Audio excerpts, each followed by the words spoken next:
Well, good morning, ladies and gentlemen. Welcome to the North American. As tradition here, before we begin our show today, and our final day here at the North American, our beef cattle show, let me introduce our organist. Folks, if you put your hands together for Mr. Bernie Schweigert, he does an awesome job of entertaining us between classes. And if you would, please grant me the privilege of having you stand, remove your hats for the playing of our national anthem.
That's still my favorite version.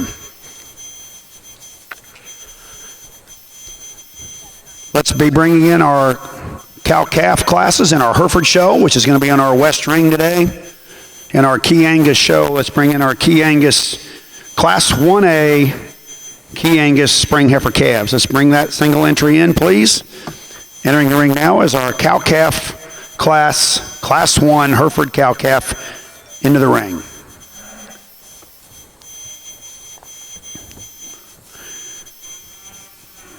It is my pleasure to introduce to you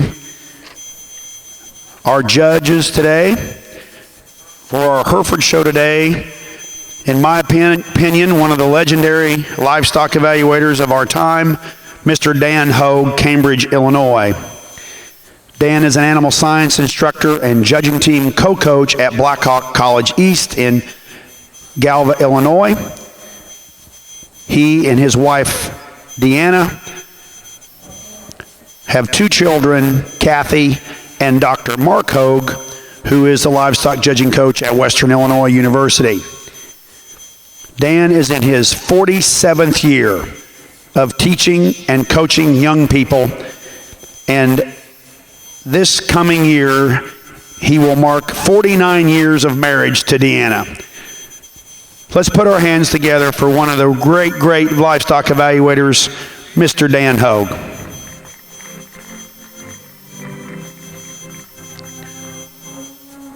And in our Key Angus ring, Dr. Dan Scheich from Sedoris, Illinois. Dan graduated from Blackhawk East and was a student under Dr. Hogue, and then went to Kansas State University, where he was on the 1999 livestock judging team and graduated with a Bachelor of Science degree at Kansas State.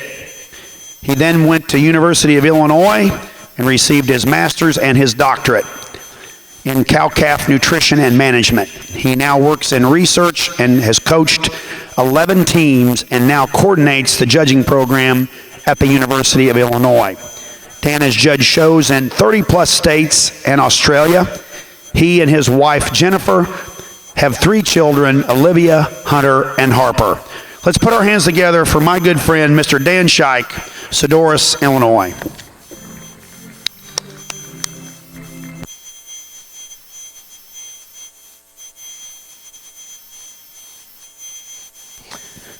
Well, thank you. It's certainly a pleasure to be here this morning and looking forward to sorting through these cattle. Was really excited when I got the call, and you know, this is a breed that I was involved in as a young exhibitor, and I just love these cattle, love the people here, and looking forward to it. Just a single entry, but a good one to start on. This is a really nice heifer here. You just study any angle, whether you like them good looking or you like them with something to them. I think you ought to like this one. She's good at the ground. She's good bodied. Still got a nice, attractive, youthful look about her. Get her out on the move, and it's sure hard to pick on her too much here. Nice effort to get started.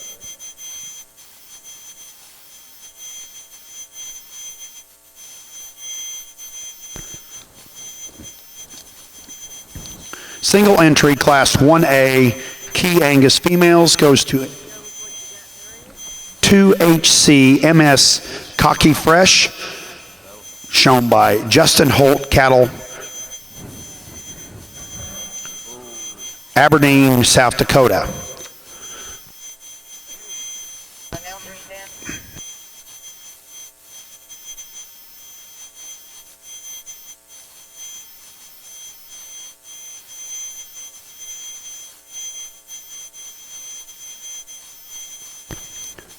Entering the ring now is Class 1 and our Key Angus females. Following this class, we will be selecting our late junior heifer calf champion.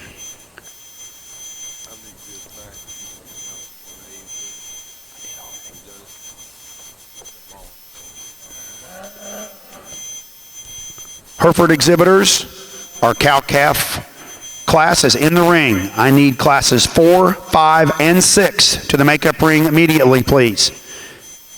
Spring heifer calves, classes 4, 5, and 6. Let's be bringing those to the makeup ring, please.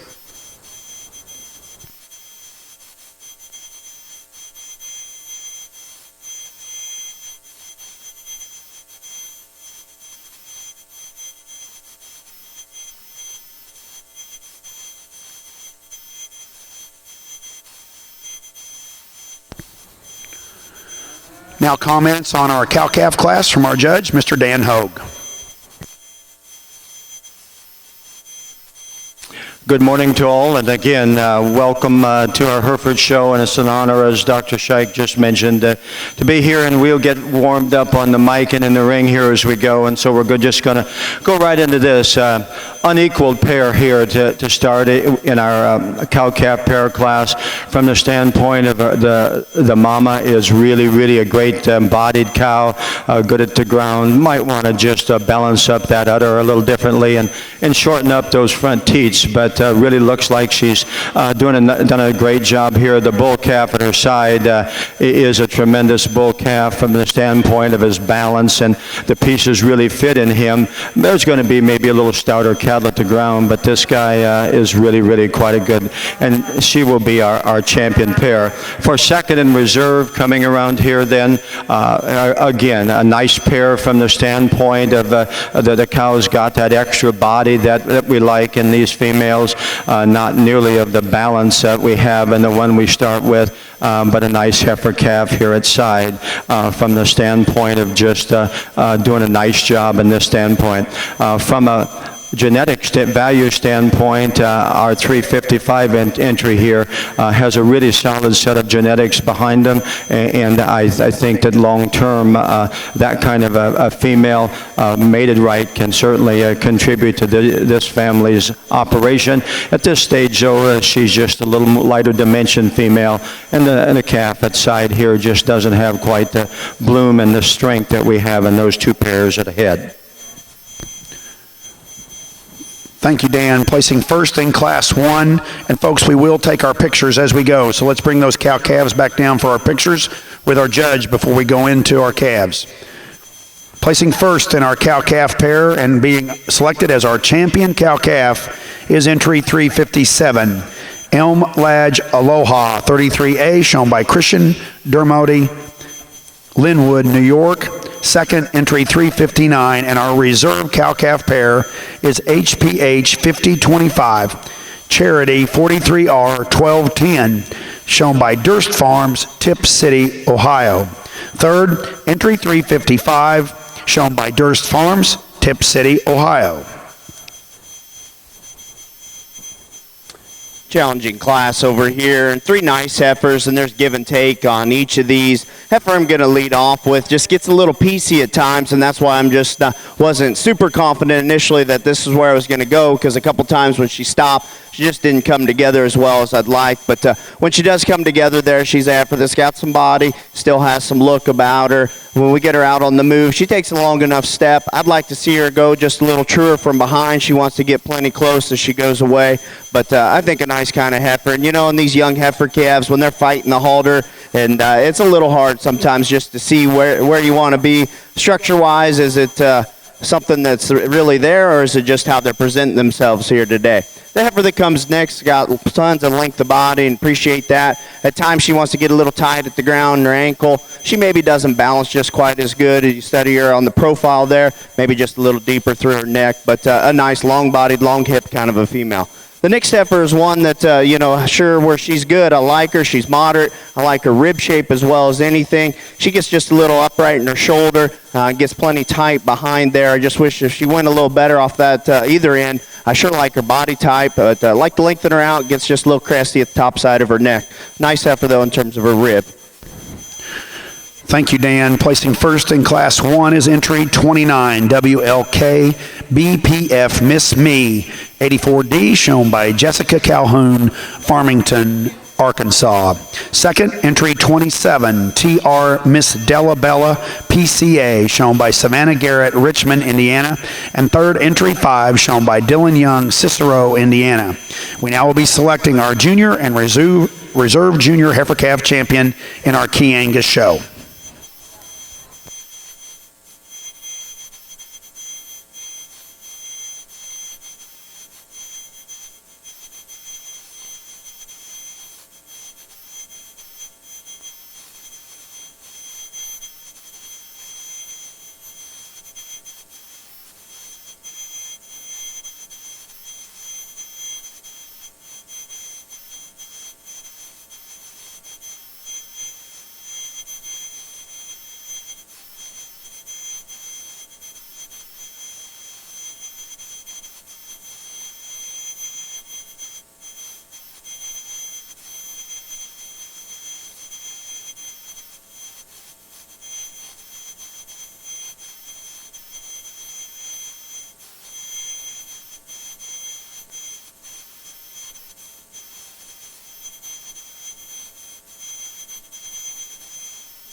Small division here to get started in Key Angus show, and just got the two class winners out here. Not going to go back there and talk about them. I think there's one out here that really excels this division, just tremendous body and look and presence about her. One that's really good when you get her out and pull her to the lead. Just a lot of quality here to get started. Young lady out this first class will win this division. We'll follow in with the winner out of the second class.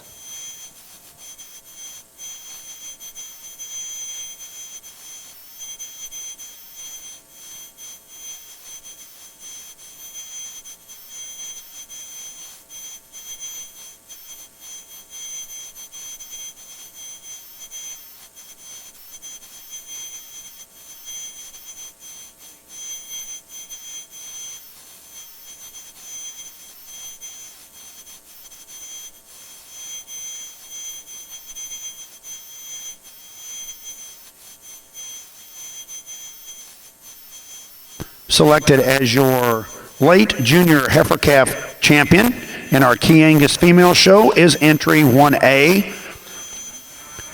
2HC MS Cocky Fresh, shown by Justin Holt Cattle, Aberdeen, South Dakota. And your reserve heifer calf champion is entry 29, WLK BPF Miss Me 84D, shown by Jessica Calhoun, Farmington, Arkansas. Entering the ring now is Class 4 Key Angus spring heifer calves. In our Hereford ring, our first class of spring heifer calves is Class 4 spring heifer calves.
Even though we're starting the spring division, these are fall calves here, and again, it's relatively close, but I can't help but notice that the exhibitors have 1 and 2 on them, and that's how I chose to line them up here. The September calf here, in my opinion, from a quality standpoint, certainly, allows her to win just in terms of her balance and her lines, and really just a nice kind of a female.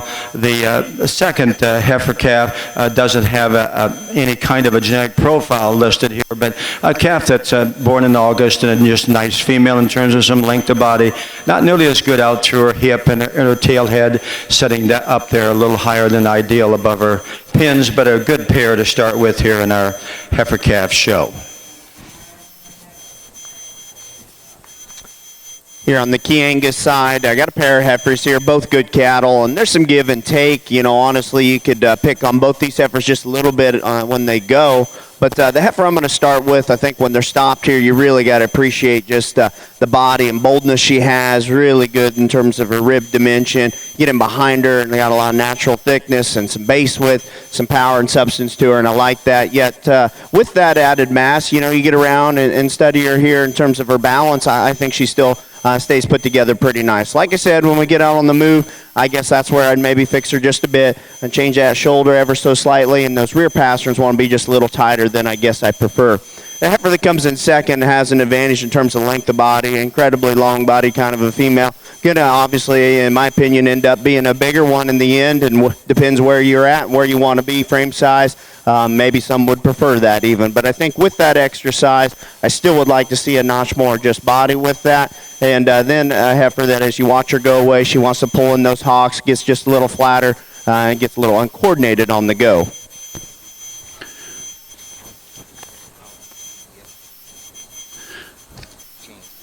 Thank you, Dan. Placing first in Class 4 of our Key Angus female show is entry 34. KQM Maid of Honor 816D, shown by KQM Cattle, Minden, Nebraska. And second, entry 36. KQM Maid of Honor 164D, also shown by KQM Cattle, Minden, Nebraska. Entering the ring now is Class 5 spring heifer calves in our Key Angus show. On our Hereford side, Class 4 spring heifer calves. First goes to entry HME 26U B21 Harriet D21, shown by Hardy Edwards, Winterville, Georgia. And second, entry 2 DF 300W Oz 121002D, shown by Durst Farms, Tip City, Ohio. In the ring now is Class 5. Hereford spring heifer calves. Class 5 is in the ring.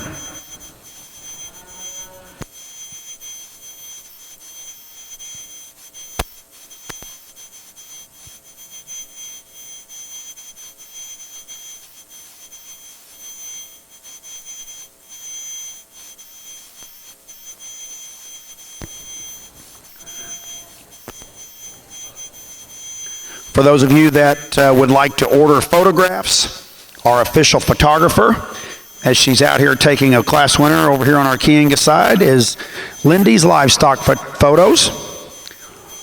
If you'd like to go online to order photos, you can do so at www.lindyslivestockphotos.com.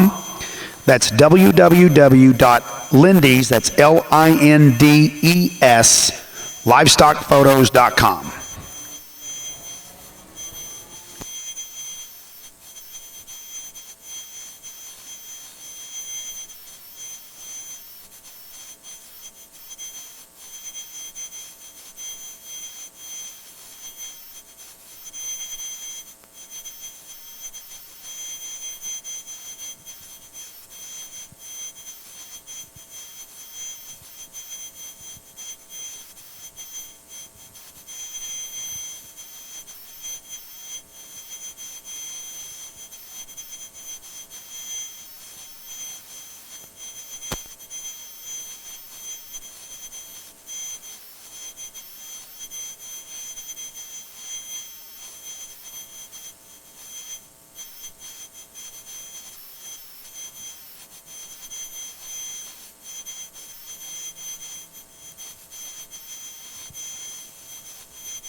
Really good class here, and this top pair is close in my opinion, and went ahead and took another lap. As I said there earlier, on these young calves, you know, they're a little excited, maybe some of these first time to town, and you know, they're kind of running around rather than being led around, and so sometimes you just don't see them in as natural of a presentation as you maybe would like to see.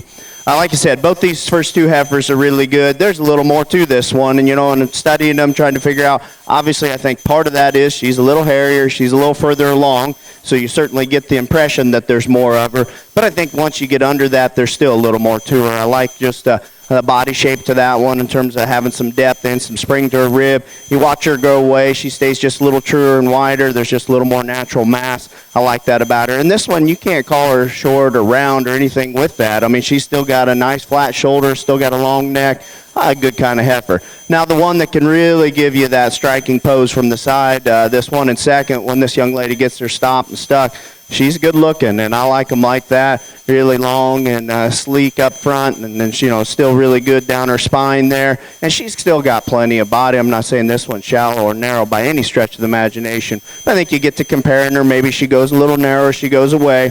At times I read her just a little straighter up through that shoulder. Part of that might have been just the way she was fighting the halter, but that's an awfully good one, and I sure wouldn't count that one out in the end. That's a good pair. Not to take away from the one in third, because here's one that still brings some performance and some mass, like the natural dimension and thickness, substance she has. She maybe just doesn't balance, isn't quite as smooth or attractive as those first two entries.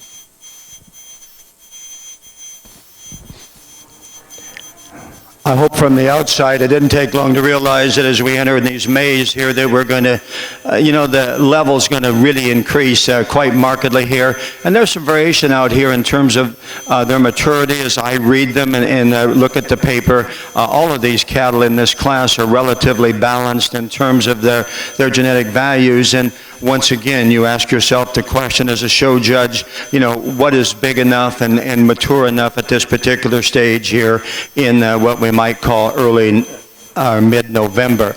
The heifer I start with hit me hard when she entered the ring, and she was the first one in. When you just talk about balance and talk about lines that are laid in her very, very appropriately at this particular stage of her maturity, and I look at her up to her head and her neck, if she has enough gas in her tank, as we say, to continue to just consume, feed, and power up, then she's going to have a really, really nice career, because of the standpoint, she's so juvenile in her makeup and juvenile in the way she comes to the ring. Her bone really is quite good for as young as she is, and really a nice heifer to start this class with. If we want to go on the other side of the equation and just talk about one that has some tremendous body volume, I love this heifer's natural strength as she is. I love her in terms of the power on the upside of her body. I'd like to lay that shoulder in a little differently at this stage and maybe just change her off of that rear leg.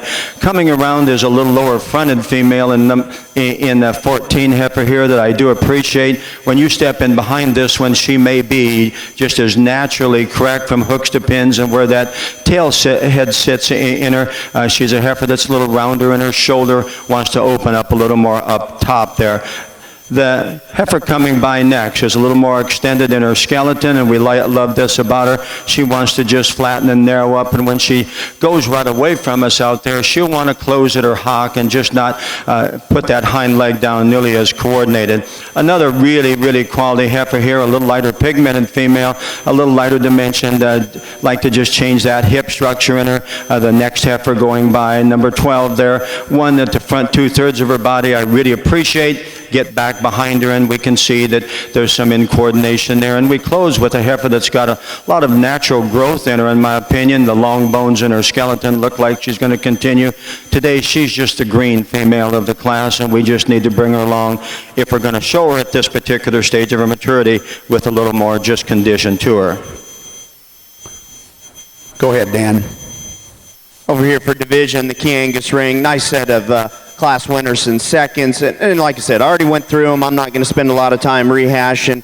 Maybe when we get bigger cattle, if it's super close and they're really, really different, maybe I'll go in and tell you what I'm seeing. To me, in this division, there's a pair of cattle that just kind of go together in terms of being cattle with some look, some balance to them, some correctness to them, and already made the decision in class that one of them had a little more to them. Going to keep those two heifers together out of the second class. Congratulations. Good set of cattle out here. 45 and 46. Selected as your early junior heifer calf champion in our Key Angus show is entry 45, GOF She's Got Style, shown by Green Oak Farms Incorporated, New Paris, Ohio. And our reserve junior heifer calf champion is entry 46. HIGG Dirty Diana, shown by Allison Higgins, Watertown, Tennessee. We now will be showing Class 8 Key Angus females. Class 8. Senior heifer calves. Results from our Hereford Class 5 spring heifer calves. First goes to entry 11. MAV Cotton's Peekaboo 659D, shown by Peyton Vogel, Hartley, Iowa. Second, entry 16, Showtime Maggie 631 ET, shown by Hadley Hendrickson, Farmland, Indiana. Entry 14 was third, shown by Mason Collins, Lewisburg, Tennessee. Fourth, entry 9, shown by Ella Jacobs, Fredericktown, Maryland. Fifth, entry 15, shown by Tara Hosner, Thomasville, Pennsylvania. Sixth, entry 12, shown by Walker McGuffey, Mendenhall, Mississippi. And seventh was entry 13, shown by Elise Hackett, Tuscola, Illinois. Placings in that class were 1, 4, 6, 7, 3, 5, and 2. And our Hereford ring now is Class 6. Class 6 spring heifer calves. We do have a scratch in this class. It is entry 32 is out.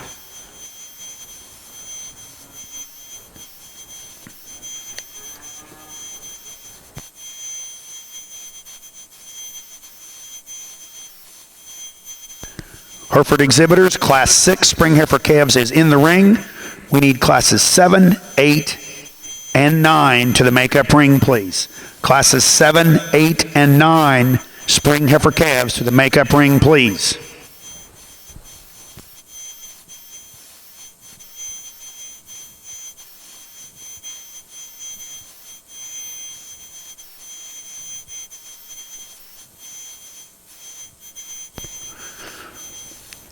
Hereford exhibitor 29 from Hap Herefords, Mendota, Illinois. You are in the next class. We need your heifer to the makeup ring, please.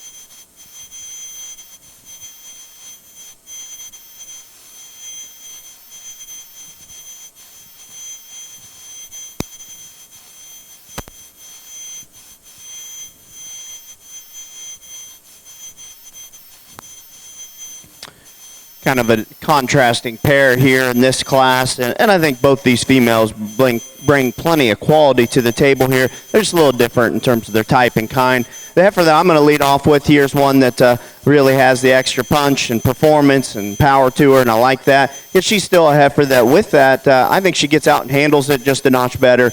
I like how she sets down off her hind leg.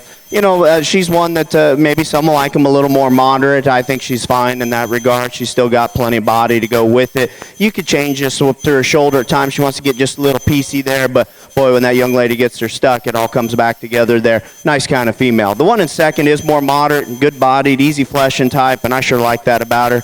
But she gets a little plain. You set her out in motion here, and to me, she falls out of balance just a bit. Watch her go away, and from behind, she wants to get those hind legs kind of in close there. You question just if there's enough real dimension to her there from behind. But again, nice pair of heifers, just different.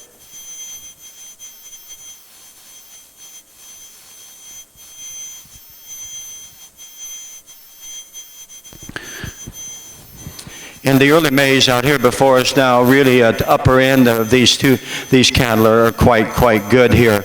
The heifer that we're starting this drive with here, when you just talk about one at this stage of her maturity, is tremendous in terms of her foot and bone, and it matches, and she sticks that neck up out of the front side of her shoulder there and just gives us a tremendous kind of a look. And there may be a little deeper, softer centered ones in this particular class, but again, at this stage of her maturity, you know, I really appreciate where she is from a composition standpoint.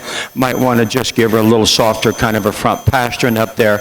Don't want to have that setting any farther forward, that blade than ideally. Another heifer here, a little more composite in terms of her potential. Mature cow size.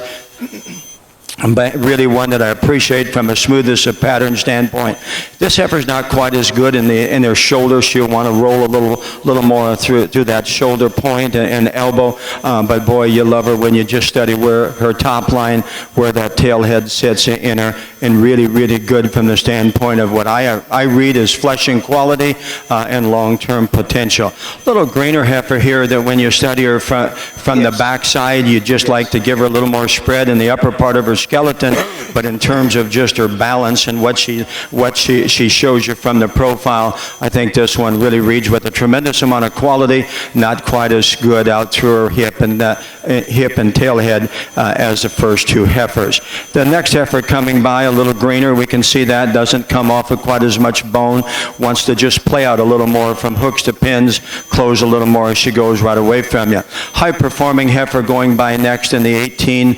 I have her just a little quicker in her maturity curve for me, like to just slow her down in terms of body composition.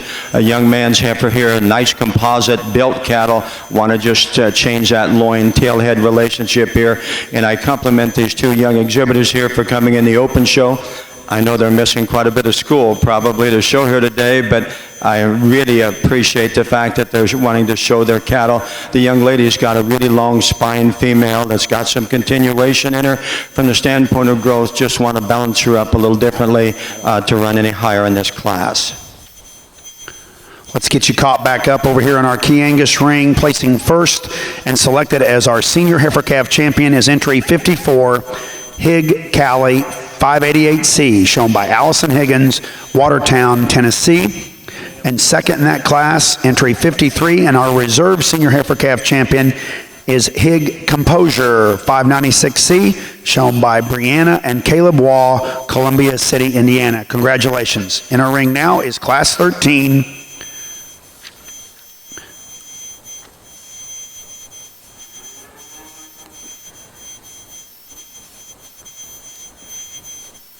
Got a nice effort to start this class off with, and a really beautiful female at the stand here. Tons of just rib and natural body and thickness when you get in behind her, and yet still gives you a smooth, balanced look. She's moderate. Looks like one that you can just kick out, and she'll sure do her job. And you get her out on the move. I really like the hind leg on this female pretty well. I could change her up front just a bit. I'd like to see her get out of her front end a little more naturally, maybe just freshen her just a tick up there. But boy, that's a really nice one that's presented at a very high level. A female here that comes in second. When she stopped, I think you can see a lot of the same kind of cow prospect look in her in terms of being a moderate, good-bodied one, and I love that about her. Now, when she goes, she maybe doesn't just stay together quite as good as I'd like. She gets a little piecier, wants to struggle just a bit more. I still think she's got functionality to her. To me, she just doesn't have quite that presence that the one that leads out does. Thank you, Dan. Placing first in our King Angus Class 13 is entry 62, BMW Why Not 328C, shown by David Smith, Boulder, Colorado. Second, entry 63, KQM Hope, shown by Cody Glenn, Vale, Iowa. Entering the ring now is Class 14. Key Angus exhibitors, I need all Key spring heifer calves, Chianina spring heifer calves, classes 20, 21 to the makeup ring, please. We are about to select our champion Key Angus female, so let's start bringing our Chianina classes 20, 21, and 24 to the makeup ring, please.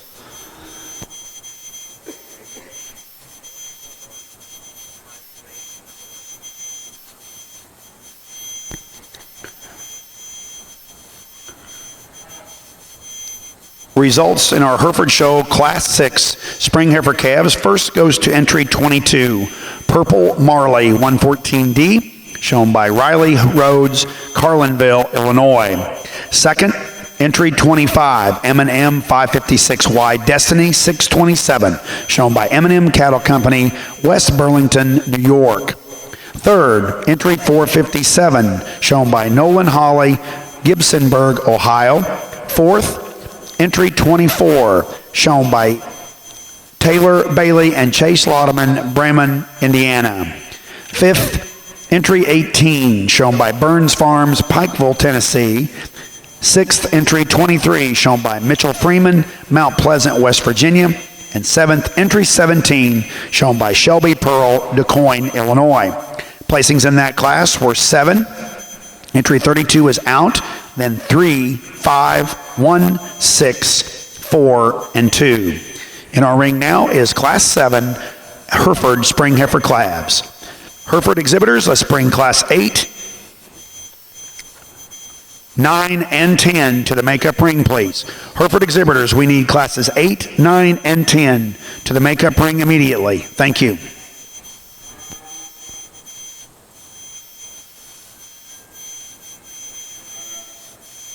Got a single entry over here on the Kangas side, and really a nice female, powerful, big-bodied, stout, highly presented. Love this female when she stopped here. Young man can stick them and get her presented at a very, very high level. Set her in motion. I probably don't like her quite as well as I do stop. She wants to just kind of swing those hind legs just a little bit, struggle ever so slightly out of her front end. But again, one that's functionally sound, just doesn't maintain quite as much presence and look when we get her out on the move as she does stop there. But really an impressive female here in this class. Certainly could handle a lot of competition. Placing first in Class 14 of our Key Angus female division is entry 65. LLW card Caroline Chanel, 36C, shown by Lucas Wisniewski, Wyoming, Illinois.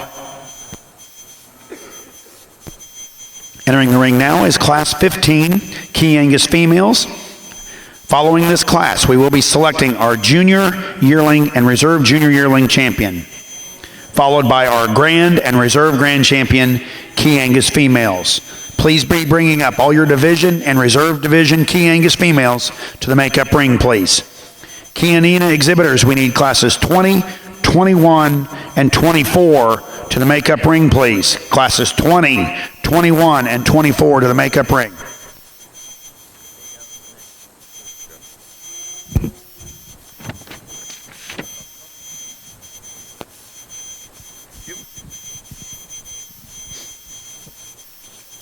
Once again, we don't need any more heifers in this drive to make this one difficult for me to put together from the standpoint of where you want to be with regard to composition at this stage of their maturity and just how you read them as a show judge, not having any idea with regard to how they're bred in terms of their, long-term upside maturity. To me, the basic complete heifer of this drive is a lighter colored female here in front of me here. From the standpoint of her composite rib compared to her depth of body, she's a good heifer out through her hip in terms of her length of rump. I'd like to stouten her up there through her pins just a nickel, but in terms of how I read her through her rib and body, she's one that I really appreciate. The heifer in second obviously is the one today that is a little more right for today, if we might use that phrase, just in terms of her tremendous width. When you step in behind her, she's a big topped heifer that has a lot of width back through her hip. I get underneath her then, and I study her and I read her just maybe a little more mature. Like to just see that hind leg come forward just a little easier. Really like the length of stride and the looseness of skeleton of the heifer going by here now, and I love her rib shape. Once again, she's one that at this stage of her maturity wants to be just a little piecey as we study her, wants to roll them out of her shoulder, get a little tighter. Now, if I was going to bet on one that might be really, really interesting to watch her mature and come on as a bred next fall, this one next. When she comes in the ring, without a doubt, where this neck sits there, that upside look that she has through the front portion of her skeleton and body, I really appreciate. Like to just change her on a rear pastern and hope that just settles down. She gets a little softer on that rear pastern there as she matures. But the skeleton is laid in her right that one could really be interesting to watch down the road. Thank you, sir. It's on. Another single entry here on the Key Angus side. Moderate, big-bodied, stout one. Really appreciate the natural base width and dimension, power that she has. And yet one that when we get off here, I think there's still some balance. She's maybe not as just neat and attractive as a few that have been through here, but I think we still call her acceptable in that regard. We get her out, and like some of these other heavier bred, further along kind of cattle, she maybe struggles just a bit out here, but boy, you still have to appreciate the natural mass and substance and power that she brings. Thank you, Dan. Again, our single entry in Class 15, Key Angus female. First is entry 66, VBS Renee 305C, shown by Matthew Wallace, Williamstown, Kentucky. We now will be selecting our junior and reserve junior yearling female. Class 16 and 17, in your program says summer, but it's supposed to be junior yearling female, and then followed by our champion and reserve champion Angus female. Please bring your division champions to the makeup ring, please. In our Hereford show, placings in Class 7, Entry 35 wins the class, CFCC EP JoJo 210D, shown by Peyton Farmer, Brownstown, Indiana. Second, entry 30, CFCC Anna 253D, also shown by Peyton Farmer, Brownstown, Indiana. Third, entry 26, shown by Justin and Trent Johnson, Bloomington, Indiana. And fourth, entry 31, shown by M&M Cattle Company, West Burlington, New York. Placings in that class were 3, entries 28 and 9 were out, then 2, 4, and 1. In the ring now is Class 8. Class 8, Hereford Spring Heifer Calves. Hereford exhibitors, we need classes 9 and 10 to the makeup ring, please. Classes 9 and 10 to the makeup ring, please.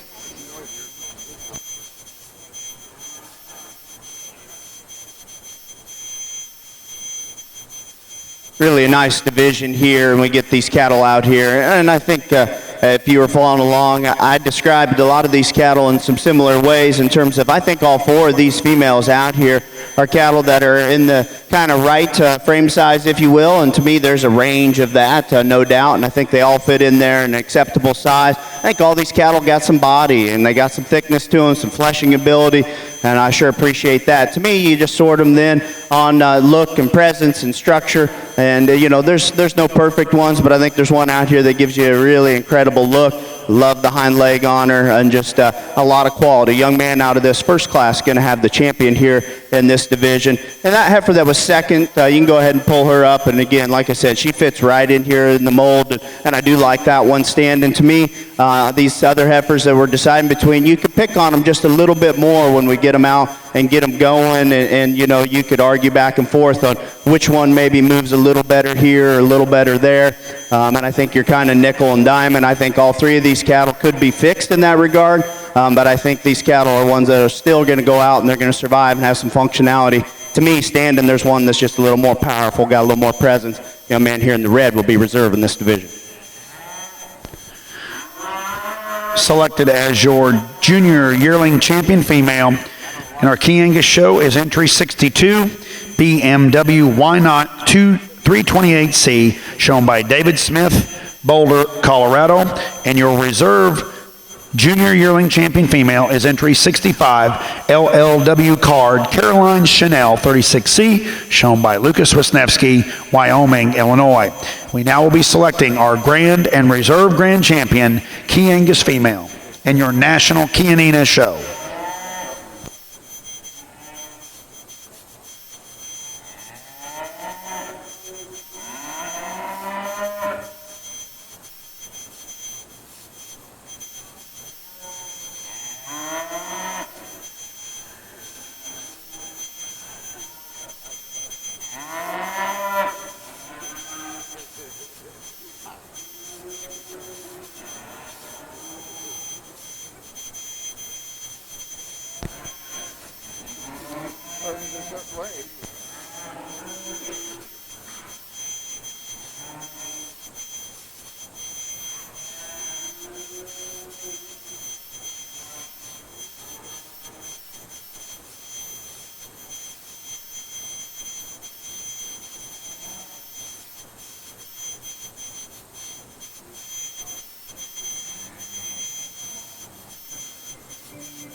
in the heifer calf class before us now, after we get through the first two, there's certainly some up and down just in terms of where a person wants to sit with regard to frame size, equatable maturity, and body composition, and thus I go back to them.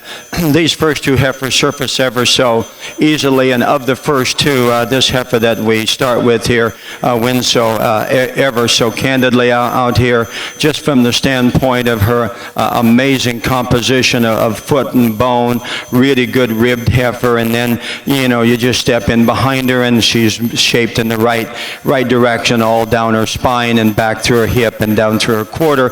Heifer that I really appreciate from the standpoint of just her balance and her dimension. From the standpoint of just looseness of skeleton, this heifer in second I really, really like. Love the way she gets out of her front end, love the way she matches at the ground as she covers her stride. And she's a little softer pasturing female than the one that we use in this class, but at the same time, this heifer doesn't have the genuineness of just natural structure that we have in the very excellent heifer that we start this drive with.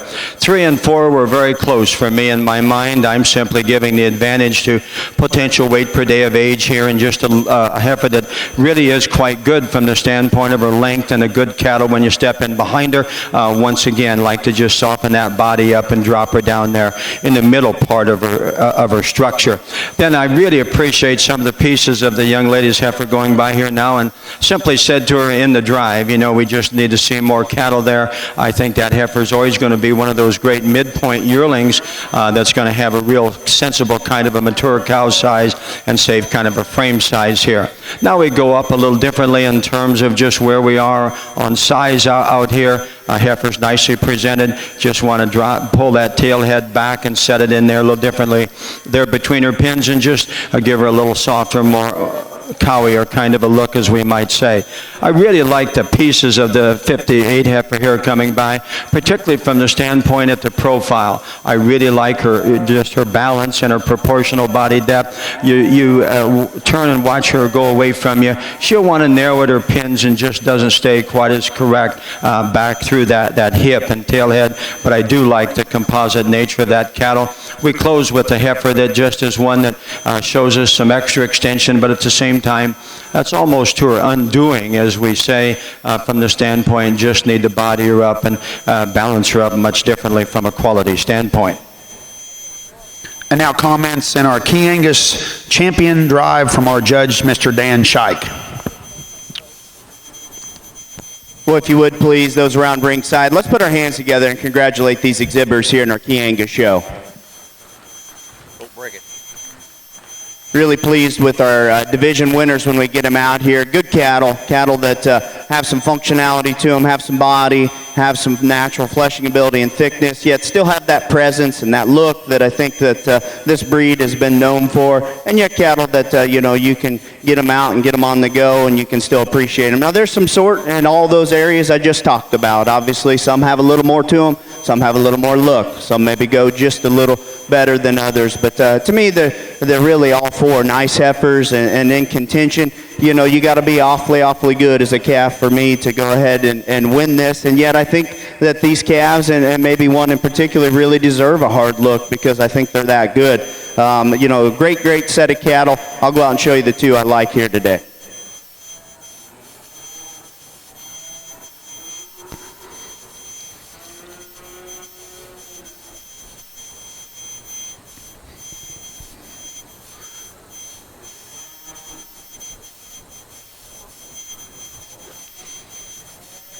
Selected as your grand champion, Key Angus female, goes to entry 62 BMW Why Not 328C, shown by David Smith, Boulder, Colorado. Congratulations, David.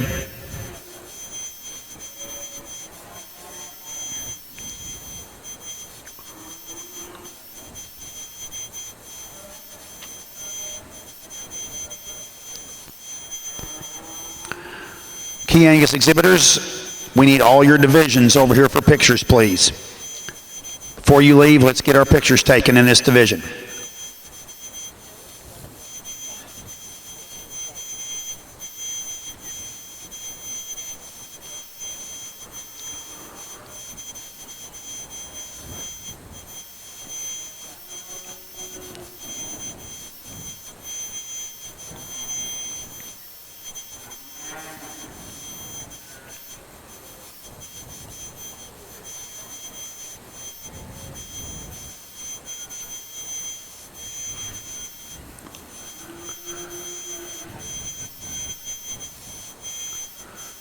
and selected as your reserve grand champion Key Angus female, entry 45, GOF She's Got Style, shown by Green Oaks Farms, New Paris, Ohio. Congratulations to both you firms. Folks, let's get pictures, and we'll go into our key show immediately following. Let's get our pictures taken now.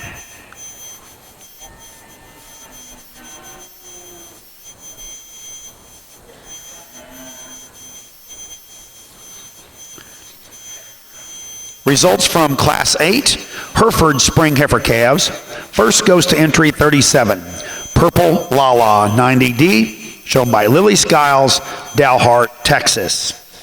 Second, entry 43, Showtime Camilla 623 ET, shown by Dalton Davis, Thorntown, Indiana. Third, entry 44, shown by Alex Popplewell, Russell Springs, Kentucky. Fourth, entry 33, shown by Kirsta Hans and Jens Lind, Rushford, Minnesota. Fifth, entry 49, shown by Marvin Farm, Sharon, Connecticut. Sixth, entry 458, shown by Lawton Holly, Gibsonburg, Ohio. Seventh, entry 50, shown by Doug Turno, Gallatin, Tennessee. Placings in that class were 1, 4, 6, 2, 3, 5, and 7. In our Hereford ring now is Class 9 Hereford Spring Heifer Calves.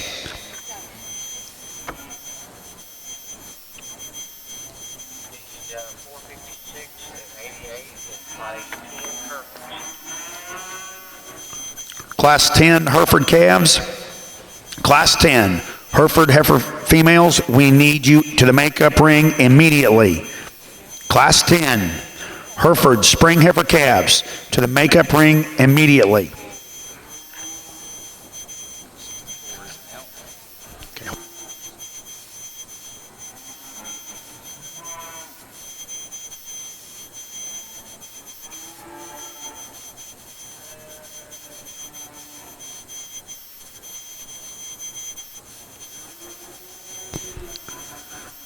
Hereford exhibitors, let's start bringing Class 13 to the makeup ring also.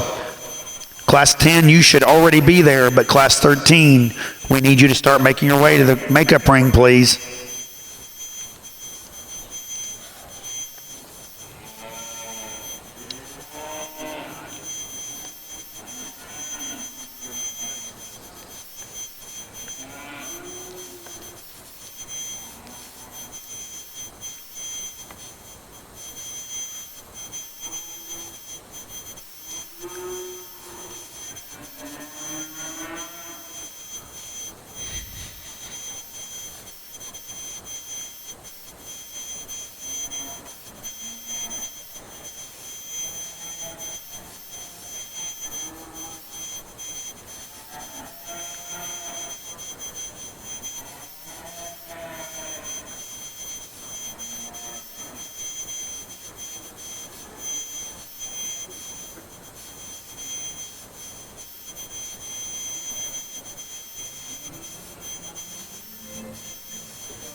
Once again, as your show judge, we continue to set our tone for the rest of the day from the standpoint of where we're going to be in terms of proportional relative maturity and body composition. These first two heifers in this class I really appreciate from the standpoint of where they are. Now, they may not represent the growth genetics that we have in the heifer in third or that in fourth, but at the same time, they're really complete cattle that are going to keep their shape, in my opinion. I really appreciate this light-colored, long-feathered heifer here to start with from the standpoint of her basic pattern and shape. You really are somewhat impressed with her when you get in behind her, too, from the standpoint of her width in the upper part of her skeleton and down there through her hip. Like to just see her go off of her rear leg just a little longer in her stride, if possible. The 53 heifer doesn't lead the best out here for this exhibitor, but at the same time, this heifer is really, really composite, well-balanced, and when she sets up, she does an awfully good job. The 68 heifer is the power cattle within our class, and once again, if she can keep her composition together, then as she continues to stay on feed and mature, then she's going to be a power cattle in the future. Today I read her just a little quicker and a little far along for me personally. The 59 heifer going out from her shoulder back, I really like this cattle in terms of her spread, in terms of her width, but at the same time, the front part of her body needs to be laid in her a little differently. And that's where this next heifer really is a very composite, complete cattle. This young man is showing, like to bring that tail head down in her, but from there forward, that cattle really has a nice kind of proportionality. I like the neck that she sets up on there. Lots of length here, lots of depth of body for the young man's heifer.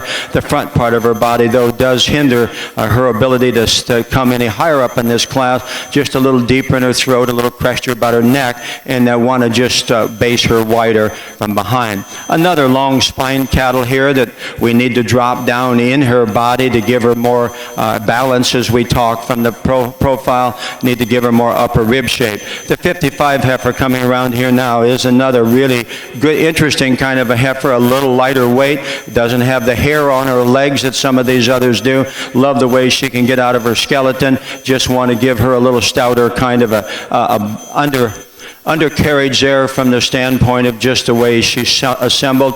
Then we finish with the 66 cattle here.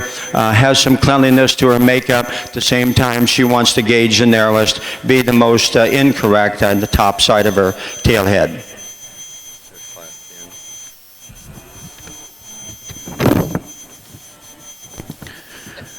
Thank you, Dan. Placing first in Class 9, Spring Hereford heifer calves is entry 60.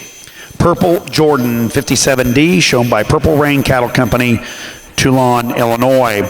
Second, entry 53. Purple Avery 65D, also shown by Purple Rain Cattle Company, Toulon, Illinois. Third, entry 68, shown by Claiborne and Eli Perry, Madison, Mississippi. Fourth, entry 59, shown by Justin and Trent Johnson, Bloomington, Indiana. Fifth, entry 54, shown by Kirsta, Hans, and Jens Lind, Rushford, Minnesota. Sixth, entry 65, shown by Wyatt Kegley, Burlington, Wisconsin. Seventh, entry 67, shown by Emma and Libby Rushton, Waverly, Tennessee. Eighth, entry 55, shown by W.C. Taylor, Cottage Hill Farm, Petersburg, West Virginia. And ninth, entry 66, shown by Carly and Katie Musser, Otterbein, Indiana. Entering the ring now is Class 10, Hereford Spring Heifer Calves. Following this class, we will be selecting our champion Spring Heifer Calf. Hereford exhibitors, we need classes 13, 14 to the makeup ring, please. Classes 13 and 14 to the makeup ring, please.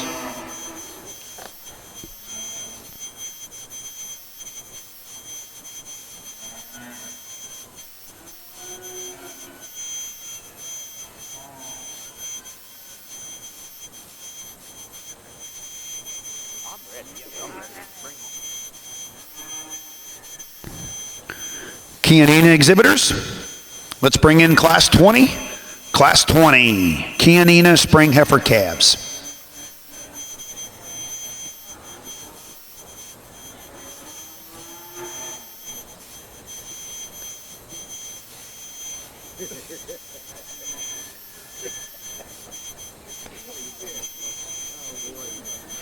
Green Oaks.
Well, as we get started here in the key division, just got a single entry here. Nice heifer, one that's moderate, good body, got some dimension.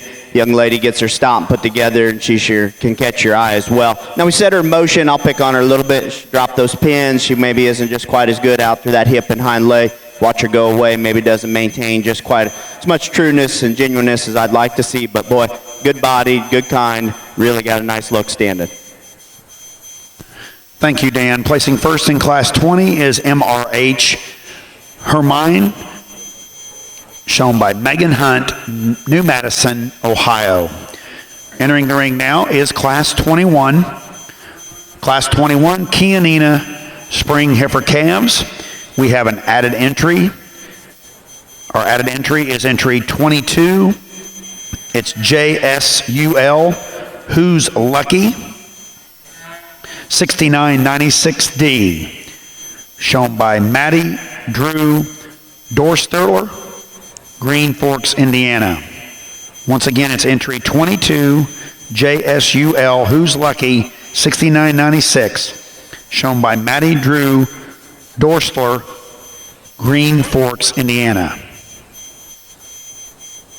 Following this class, we will be selecting our late junior Chianina heifer calf champion.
Chianina exhibitors or Chianina, if you're watching our show, we also have an added entry. Entry 29 in this class is BBTB Caroline D410, shown by Birch Farms, Connorsville, Indiana. Heifer is an April 10th, 2016 female. Go ahead, Dan. Before I discuss this class, as I study the genetic values on these cattle, maybe a little more variation in birth weight than in some of our other classes with regard as we compare them to breed average, but at the same time, a really good set of cattle. Class was a little tougher for me to put together because this is an outlier in a population, as one might say, and as a result, you know, where do cattle or individuals like this sit, and where do they fit? Because of the standpoint that her overwhelming mass and her body volume, coupled with the foot, the heel, the foot, and the bone work that she has, tremendous out through her rump from the standpoint of her natural width. You can't make a tailhead pin bone hip placement any better than that, really. And from her shoulder back, I mean, this one is really, really deadly. Yes, I, like many of you, would possibly like to just take away some of those wrinkles up there in her neck, but there's no question that last time I checked, we have a little more up there sometimes. That means that she has the ability to go ahead and develop into an encompassing, bred female. How she's going to stay in her jawline and down to her chest floor, for me, she's almost at that break point.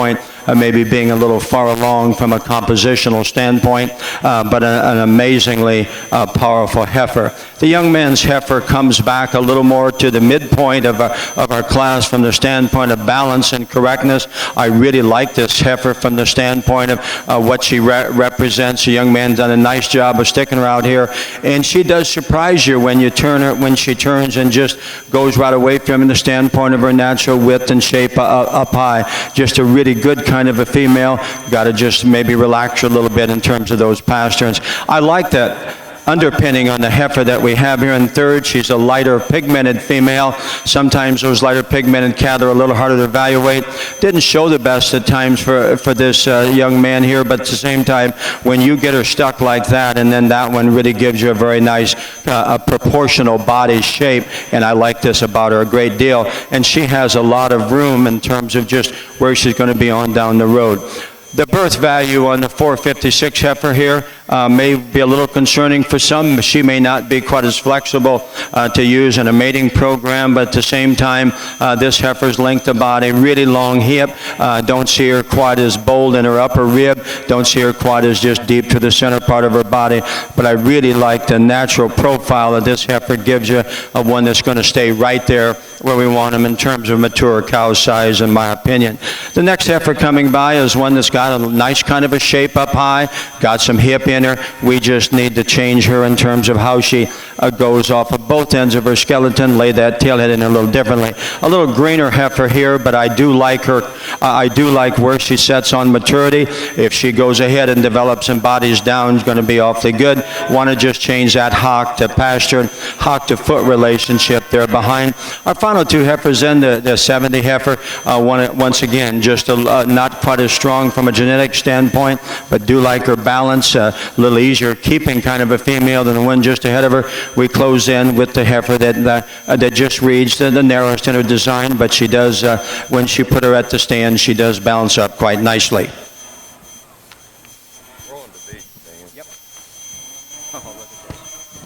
A little bigger class here, and a little bit of a buffet, if you will. There's something for everybody out here, and I don't mean that negatively. Some might look out here and say, oh, well, they need to be more consistent. And, we all, whatever kind we like, we'd like to look out and see them all look that way. But I think it's okay that we don't all like the same kind. I think it's okay that we believe in the kind that we like to raise and that we can market and fits our operations objectives. And I think that's why you see some different types out here. I'm sure that each of these different types, those people that have put those genetics together, or the ones that have purchased them, did that for a reason. So I'm going to tell you what the differences are and kind of where my priorities ended up in this class.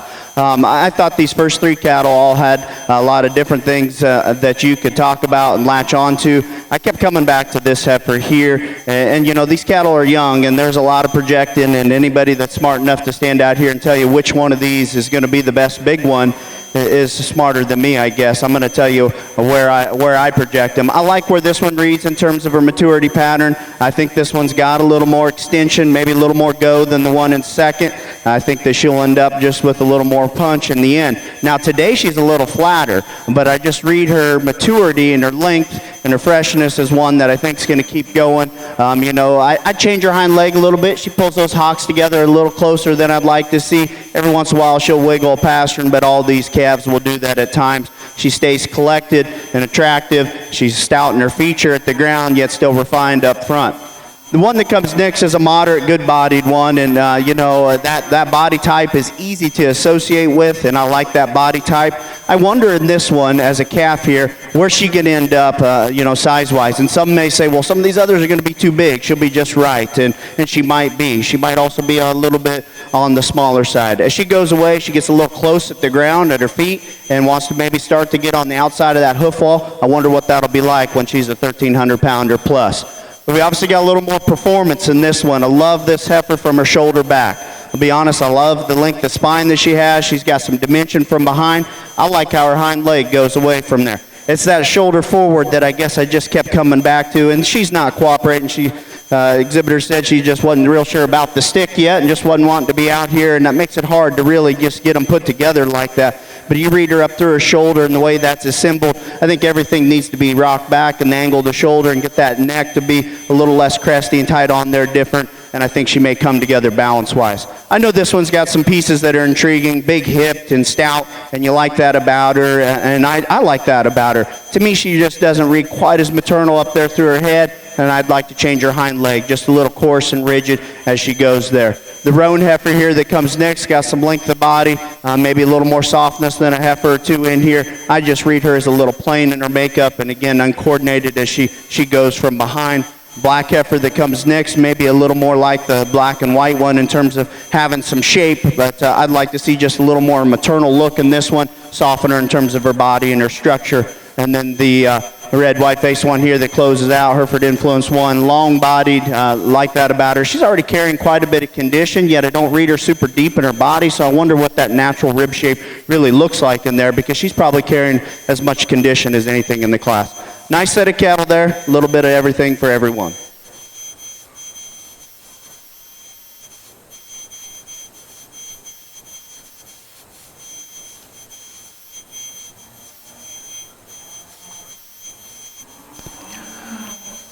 Real quick to get you caught up here as we select our champion spring heifer calf in our Hereford show. Winning our last class, Class 10 was entry 77. Soul Diana, 6993D, shown by Caitlin Skiles, Dalhart, Texas. Second, entry 74, H.H. Pearls Molly, 602, shown by Emily Bean Blossom, Bradford, Ohio. Third, entry 81, shown by Purple Rain Cattle Company, Toulon, Illinois. Fourth, entry 456, shown by Nolan Hawley, Gibsonburg, Ohio. Fifth, entry 78, shown by Connor and Chelsea Hill, Wakarusa, Indiana. Sixth, entry 75, shown by Grace Gullett, Salem, Alabama. Seventh, entry 70, shown by Doug Turno, Gallatin, Tennessee. Eighth, entry 88, shown by Walker McGuffey, Mendenhall, Mississippi. Placings in that class. Entry 69 was out, then it was 7, 4, 2, 6, 1, 5, 3.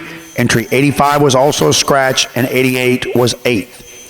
Once again, we are now selecting our champion spring heifer calf.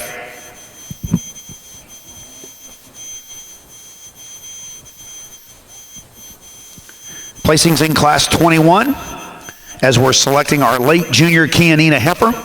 Class 21, first went to entry 34, HDLY Princess 607D, shown by Hadley Dunklaw, Wayne, Nebraska. Second was added entry 22, J Soul Who's Lucky 6993D, shown by Maddie Dorstler, Greens Fork, Indiana. Third, entry 24, shown by Rebecca Oliver, Davidston, Alabama. Fourth, entry 32, shown by Jeff Miller, Cutler, Indiana. Fifth was added entry 29, shown by Birch Farms, Connorsville, Indiana. Sixth, entry 36, shown by Brian Kochi, Byron Center, Michigan. And seventh was entry 31, shown by Blake and Trina Birch, Connorsville, Indiana. Placings in that class were 3, 7, 1, 6, 4, and 2. We get out here for first division. We just had a single entry in that first class, then the big class there out of that second one. And I think all three of these cattle are absolutely in contention. Obviously, they're all out here, but I'm considering each of these three as champion or reserve. Cattle that still are a little different, and I picked on them. I pointed out things that you change on them. They're young calves. There's a lot of days ahead. Oftentimes, the differences between these cattle, what sorts them in the end is, how they're managed, and then a little bit of luck never hurts in the long haul as well. I'm not going to go back through and nickel and dime and compare them back and forth. I think I already pointed out what I liked and what I didn't. I'm going to keep the two together out of the second class for your champion reserve in this division. Let's congratulate these exhibitors. On the Hereford side here, as we bring our spring calf division championship together, this is really an amazing, great set of young Hereford females. And once again, I think it becomes a person's only opinion, where you want them to be from a size and composition standpoint this time of year, because they, like Dr. Scheich just said on the other side, they have so many days ahead of them, and to just keep their skeleton in them and to just keep their composition right from the get-go. That's the toughest thing that we have to do. And and we show some heifers as a family, and going to continue to show more. And as a result, you bring that with you to the ring today here. I really, really appreciate these. I know we have a lot of cattle to go through, but I would be remiss if I didn't comment on this 11 heifer down here. She's she's one that I just love from a balance standpoint. She's a little up there, a little, and I meant to say in class, and then maybe just a little higher in birth weight value.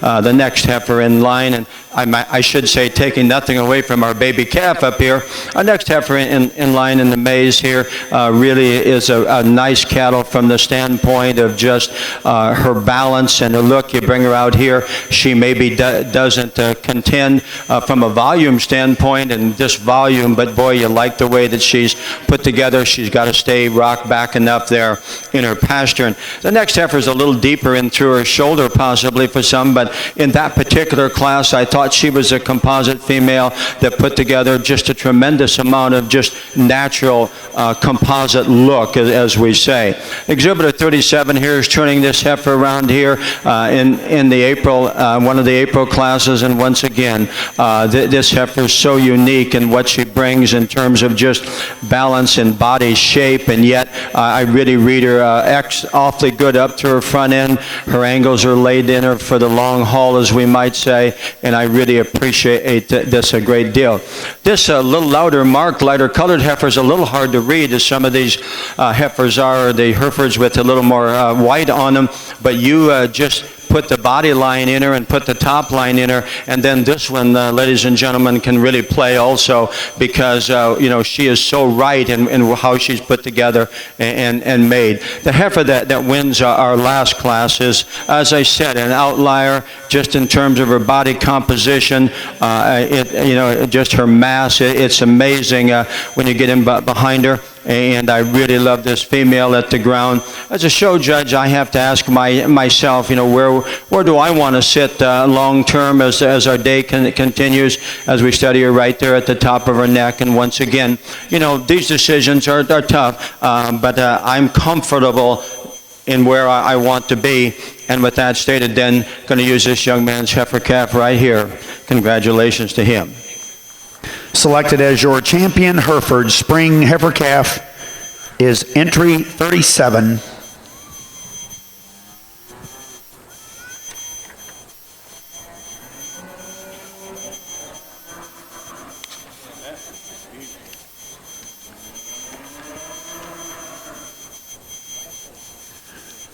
We Your bring in our Class 8 winner, entry 37, Purple La La 90D, shown by Lily Skiles, Dalhart, Texas. Congratulations to Lily. We bring in the heifer that was second in that class, and you can see that she really keeps our group really competitive out here. Really appreciate her balance, and I love her at the ground, just in terms of her angles. To me, as we talk about these two females that won the last two classes here, I mean, these cattle to me are really unique in what they represent, and they're a little different. But from the standpoint, you know, I'm not smart enough, as I say many times, to know where this heifer is going to end up in terms of her maturity curve. Her pieces are so unique, and as a breeding piece, I could see this heifer contributing amazingly powerful to the next generation. I'm going to put my stamp of approval on her today, and she's going to be the reserve. Congratulations. And selected as your reserve spring heifer calf champion is entry 77, Soul Diana 6993D, shown by Caitlin Skiles, Dalhart, Texas. Congratulations.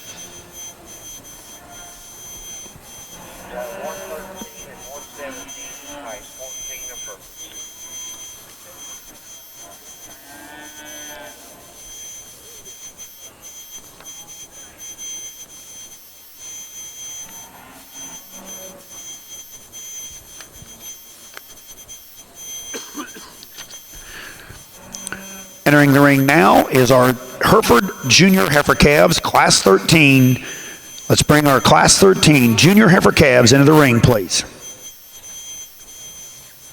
Hereford exhibitors, we need classes 14, 15 to the makeup ring, please. Classes 14 and 15. Hereford Junior Heifer Calves to the makeup ring, please. In our Chianina show, selected as our late junior Chianina Heifer Calf champion was entry 34, HDLY Princess 607D, shown by Hadley Dunklau, Wayne, Nebraska.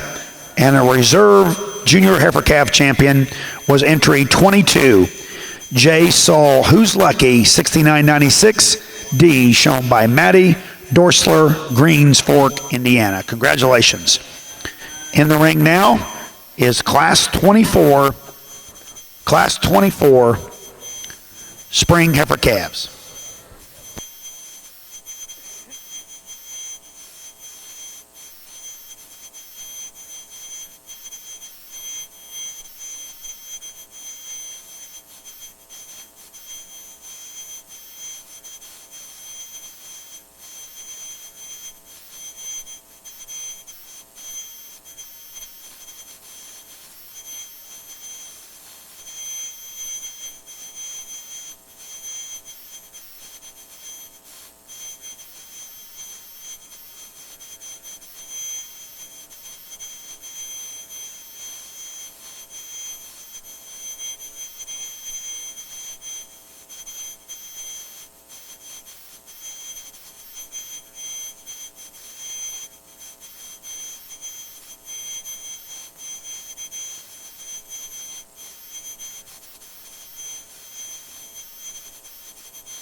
This is an awesome class over here in the key ring, all the way to the very last one. The one that's standing at the other end probably would have won a class or two already here today. And I'm not talking about just the single entry classes. That's how good I think this class is. Now, there's still a little give and take. I think we got a really nice female to lead off with, though. Boy, if you like them stout and bold and with a little added feature, she's got that. But yet, if you're the kind that likes them a little better looking, I think she'll probably suit you also. Bounces up super well from the side. I like just where she is in terms of her condition relative to the one in second here. I read her pretty genuine. Read some future in this one. I like her a great deal. Heifer that comes in second here is super big-bodied, easy fleshing. I love that about her. Maybe a little further along than I'd like to see a calf at this stage. She handles it pretty well. I still think that probably better pump the brakes a little bit on this one. I know that there's some masterful feeders out there that can get them ready here early and keep them ready all the way through, but it's hard to do when you get them this far along here. But that's a good heifer. She's built good enough that you can probably get it done, but just a little further than I'd like to see. I love just the basic cow fundamentals in this next one. At times she gets just a little awkward, and when she fights the halter, it doesn't help her, but she'll get just to kind of get those feet and legs going a few different directions when she's fighting. I'd like to see her just stay a bit more collected, maintain a little more presence when she's out there on the lead. Tremendous length of spine, depth of body, love that about her. Here's a neat flashy one that comes next, and you like that about her. She's a little rigid in her hock and her pasture, and I'd like to change that. I like her look, and she's got enough to her. She's a little greener, I get that, but that's not why she's down for me. That hock and pasture needs to flex just a bit more. An extra stout one again that's here, one that again just gets a little out of balance and just doesn't quite fit together relative to where her shoulder width and chest and depth through her forerib is. She kind of goes the wrong way and wants to get progressively shallower and narrower as we go back. I'd like to just change her proportions a bit, but that's still a really good heifer that's stout. Like I said, could have won some classes here today. Congratulations on a great class there. Thank you, Dan. Placing first in Class 24, Chianina Females, is entry 42, Heinz Sunflower 316D, shown by David Smith, Boulder, Colorado. Second, entry 39, GOET Miss Me ET, shown by Kathy Lehman, Shelby, Ohio. Third, entry 43, shown by Ardridge Genetics, Nancy, Kentucky. Fourth, entry 44, shown by Katie Satry, Montague, Texas. And fifth, entry 46, shown by Tracy Cattle, Wellfleet, Nebraska. Placings in that class were 2, 1, 3, 4. Entry 45 was out, and 5. Entering the ring now is Class 25, Chianina Females, Class 25. Chianina exhibitors, we need classes 26, 29, 30, 33, and 34 to the makeup ring, please. Chianina exhibitors, we need classes 26, 29, 30, 33, and 34 to the makeup ring immediately. Thank you.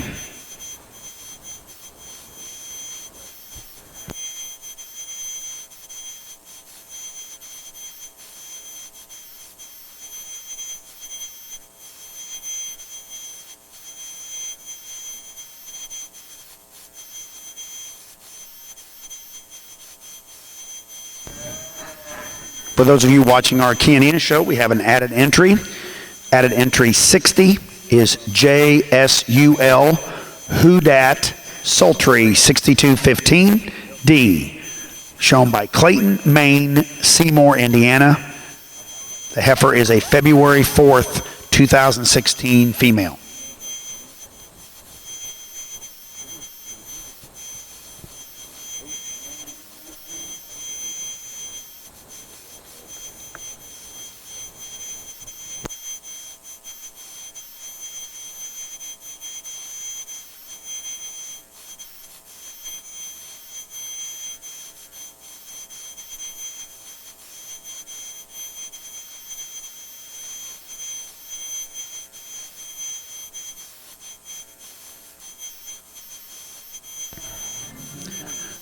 While I have this opportunity, I'd like to take this chance to introduce your National Hereford Queen at the far end of the ring, Miss Anna Dobson, Johnson Creek, Wisconsin, daughter of Roger and Rachel Ann Dobson. Anna is a freshman at the University of Wisconsin at River Falls, majoring in ag marketing and communications with a minor in ag business. She's been a member of the National Junior Hereford Association and the Wisconsin Junior Hereford Association for 12 years, and she's been a board of director on the NJHA for 3 years. Put your hands together and welcome Miss Anna Dobson, your National Hereford Queen. Assisting Anna today is Miss Bethany Schalk from Fountain Run, Kentucky. Bethany is the Kentucky Hereford Princess. She's a freshman at Barron County High and a member of the Barron County FFA and shows Hereford. She's the daughter of Chris and Bretta Schalk. Welcome to Bethany Schalk, your Kentucky Hereford Princess.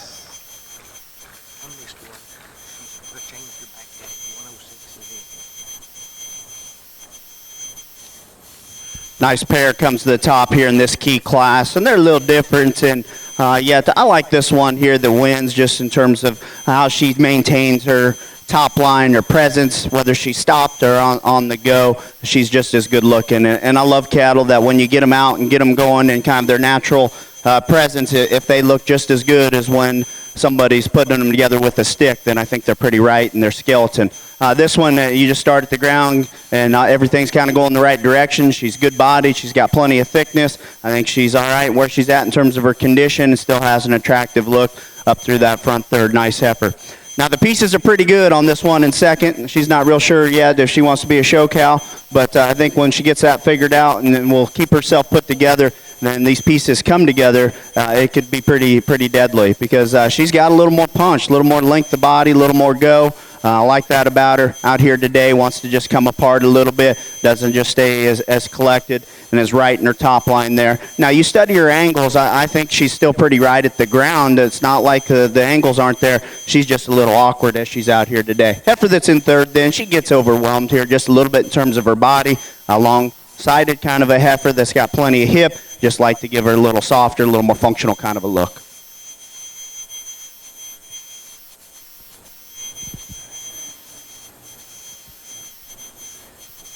On the Hereford side here, we have an excellent class of Februaries out here, and once again, the heifer that I'm going to land with here is a combination, in my opinion, between the two heifers that stand beneath her. Because from the standpoint, she sits right there where I want them personally on frame size at this particular stage.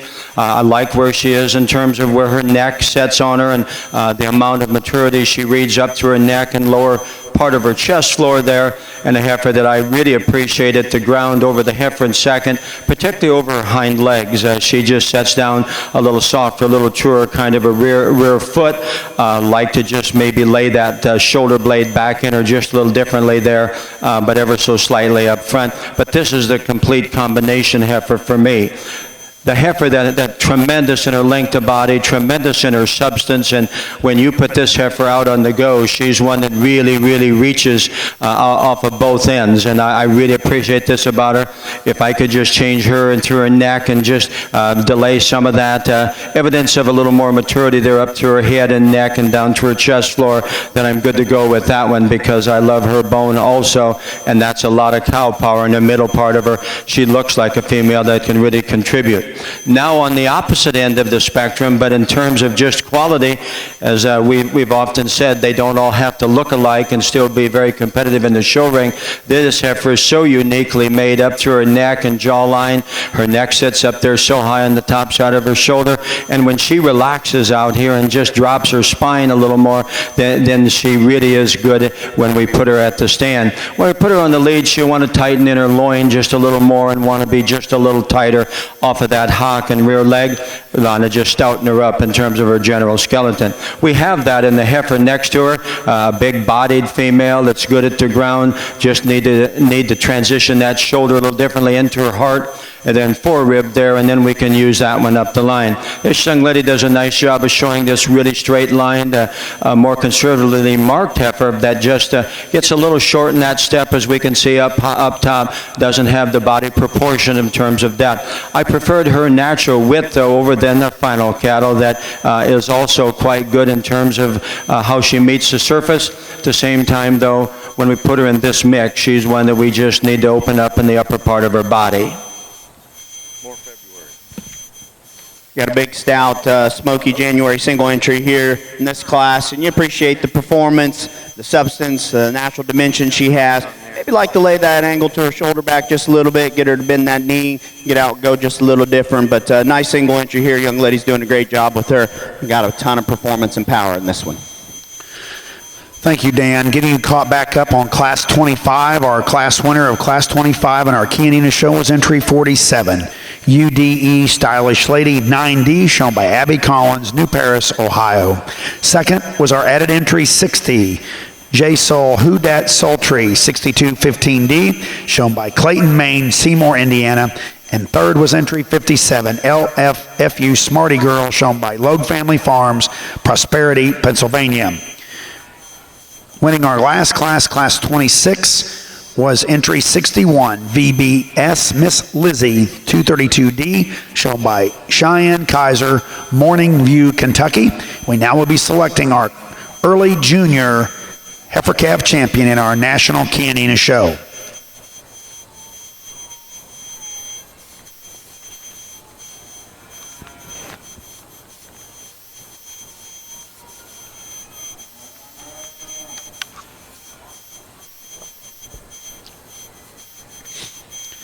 Placings in Class 13, Hereford Junior Heifers. First one to entry 106, Purple LJR Greena 27D, shown by Purple Rain Cattle Company, Toulon, Illinois.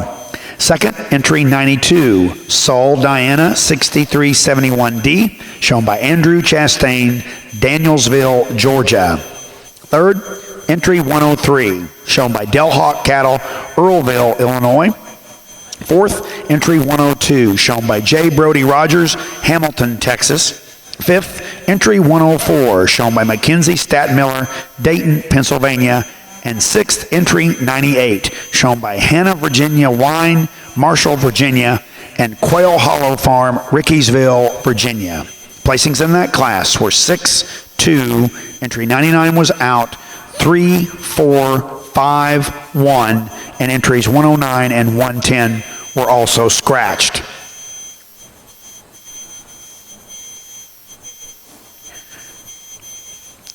Showing now in our Hereford show is Class 14 Junior Heifer Calves. Hereford exhibitors, we need classes 15 and 16 to the makeup ring immediately. Class 15 and 16, Hereford Junior Heifer Calves to the makeup ring immediately. Thank you.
Over here for division, great set of cattle. It got really good here in this division, and not just class winners or seconds, but even some third, fourth, fifths.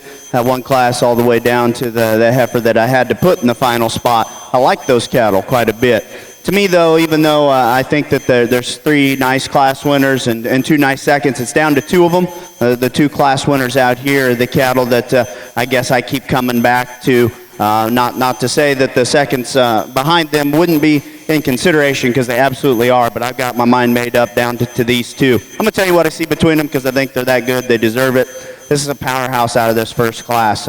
It's hard to get much more punch in one and keep them still right. Usually when they got this much, or some that even have a little less than this, they start to not stay together the way I want them to. And I think this one's staying together pretty good. And this tremendous rib and mass. So you get them behind her, there's some real stuff when you get them behind this one, guys. And you take her down to the ground, that one's stout featured.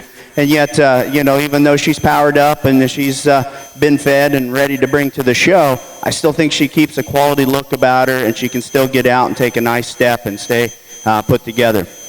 Now, there's just something about this one out of the next class. There's a presence about her. There's a look.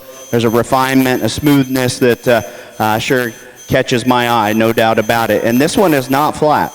and this one is not narrow by any stretch of the imagination. Now, does she have quite as much punch as that other one? I don't read her with quite as much, but boy, is she extra neat looking and smooth. Just a great pair of cattle. I'd love to have either one of those be generated out of our operation, or someday my kids step in the ring. I'd love that they'd be able to maybe even get close to having one that good to step in here with. So congratulations to the breeders who put the genetics together, and to those people that decided to make an investment in them. Good luck to you. I'll show you how I like them.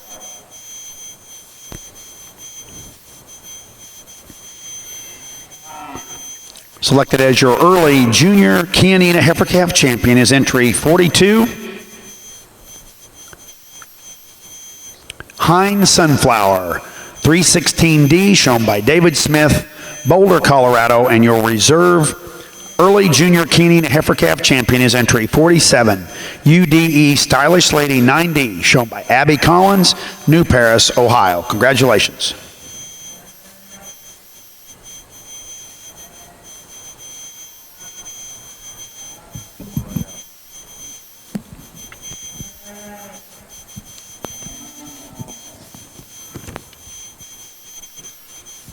As we bring this class together here, there's some give and take as we talk about the upper end and in terms of where we want to set on structural integrity. And towards the end, there's some really good cattle that we just want to power up ever so much.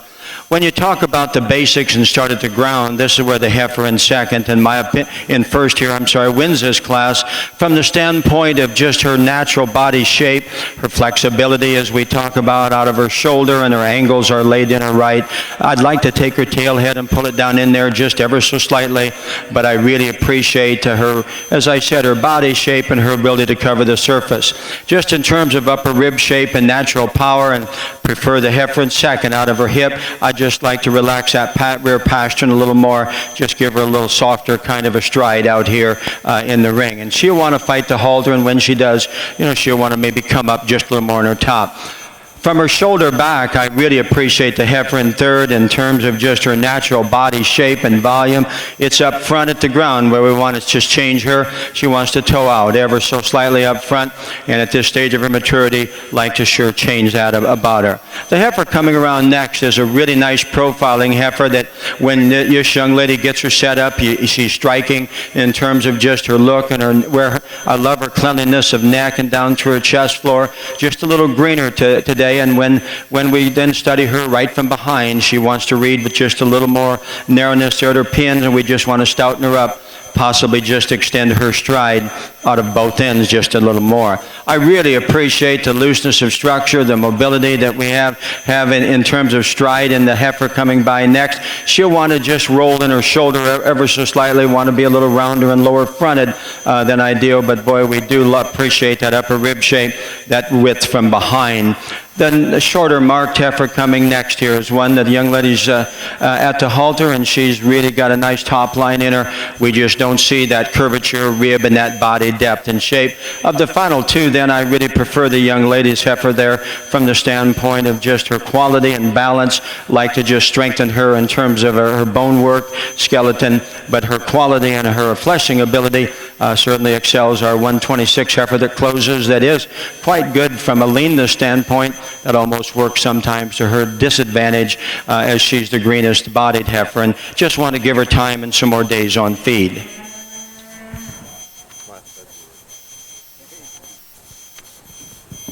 Pair of fall heifers here, and young man's white-faced heifer, just a little softer, a little better bodied. I just read her a little cowier here in her initial impression, and yet when we get them on the move, I think she reads a little more functionality there as well.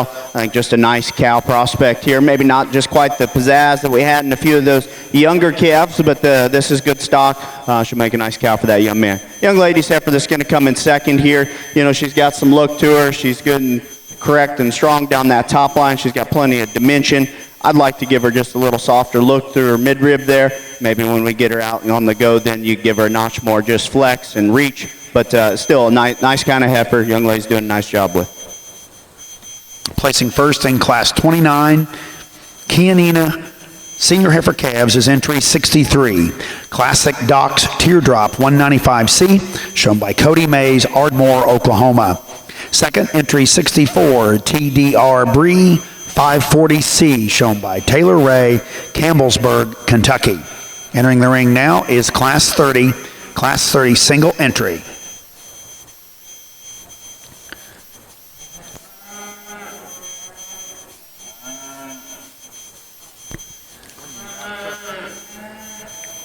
Class 14, Hereford Junior Heifer Calves. First goes to entry 306, CFCC EP Meredith 242D, shown by Peyton Farmer, Brownstown, Indiana. Second, entry 121, Purple Lotus 22D, shown by Purple Rain Cattle Company, Toulon, Illinois. Third, entry 118, shown by Peyton Vogel, Hartley, Iowa. Fourth, entry 111, shown by Emily Bean Blossom, Bradford, Ohio. Fifth, entry 123, shown by Harley Rogers, Hamilton, Texas. Sixth, entry 115, shown by Madison Kegley, Burlington, Wisconsin. Seventh, entry 127, shown by Eliza Willingham, Rochelle, Georgia. And eighth, entry 126, shown by Ethan Hopkins, Winchester, Tennessee. Placings in this class, entry 111 was fourth. Then 113 and 114 were out. 6, 1. Entry 117 was out. Then 3, 2, 5, 8, and 7. In the ring now is Class 15, Hereford Junior Heifer Calves. Hereford exhibitors, I need Class 16 to the makeup ring immediately. Class 16, and let's start bringing Class 19, late winter heifer calves, to the makeup ring, please. Classes 16 and 19 to the makeup ring, please.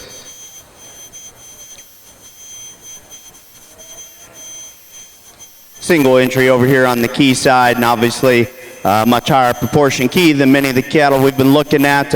Let's study this one for what she is, though. She's good in terms of her skeleton at the ground. Those feet go straight ahead. She uses her hind leg pretty well. Obviously, she's a different body type than what most of the cattle that have been through this ring and many of the other breeds. But I think we all know that there was a time, and there may still be a time when a shot of these kind of genetics can certainly move some cattle closer to where they need to be when we've gone too far the other way. And so I think that we certainly need to appreciate this one for what she is. Obviously, relative to the cattle that have been coming through here, she's a little more extreme in her frame size and a little harder in her look. But correct down her top line, gets out and takes a nice step. Placing first in Class 30 is entry 65, 5J Smokin' Hot, shown by 5J Canina, Polk City, Iowa. We now will be selecting our senior and reserve senior heifer calf champion.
Hereford exhibitors, we need Class 16, all entries Class 16 to the makeup ring.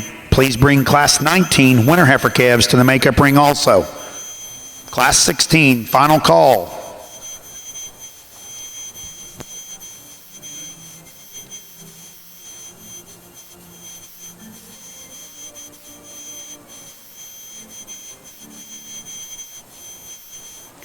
We get out here for division, the key show, and obviously got a little different type and kind out here. And I already talked about the heifer out of the second class of this division, and And there is a place for these genetics. There's no doubt about that. There was a place in the past where they were absolutely changed the direction of the industry. And, I think it's good that we're keeping some of those genetics around because you never know when we might need to infuse them. It does concern me a little bit that every breed has merged together to look the same. Now, I know why we did that, and I certainly have used a similar type in many of those breeds because we kind of have an idea of what we want the ideal one maybe to look like, but I'm not sure that we want every animal and every breed to look the same, because if the industry ever decides they need to move one way or the other, it's going to be a slow process. But with that said, there's two out here that I think certainly we think about where we're at today in the commercial beef industry, meeting the needs of the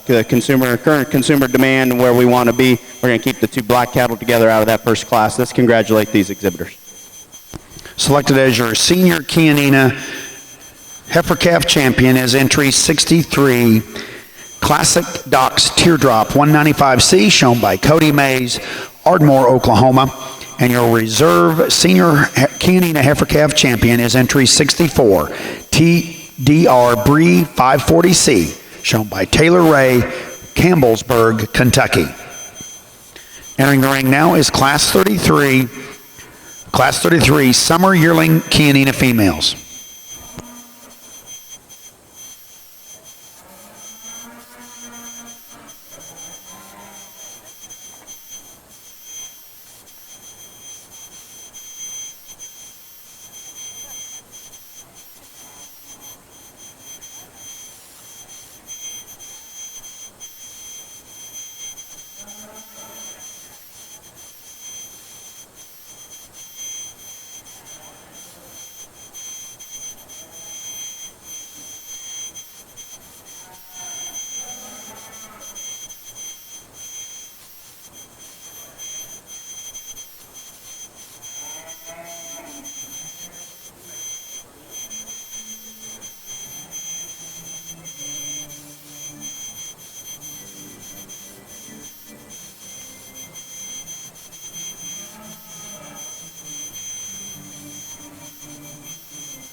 Got a nice July single entry here. Cowie one that's moderate, tons of body, easy fleshing, got some natural thickness to her, yet still pretty nice in terms of her look and on her feet and legs. That's a good cow prospect. She could have handled a whole bunch of competition here in this class. Congratulations on a nice heifer. Placing first in Class 33, Summer Yearling Chianina females is entry 68, WCC Cowgirl 455C, shown by Olivia Wilson, Ogden, Illinois.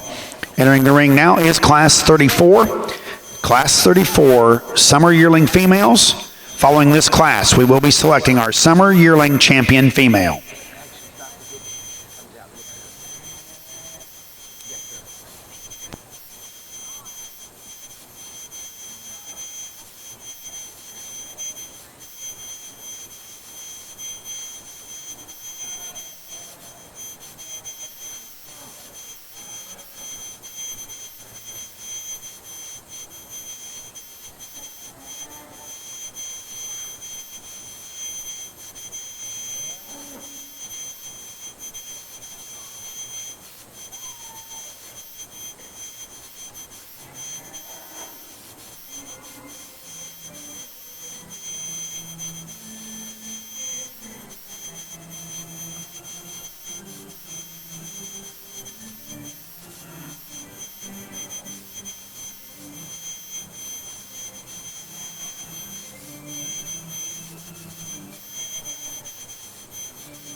Thank you, sir.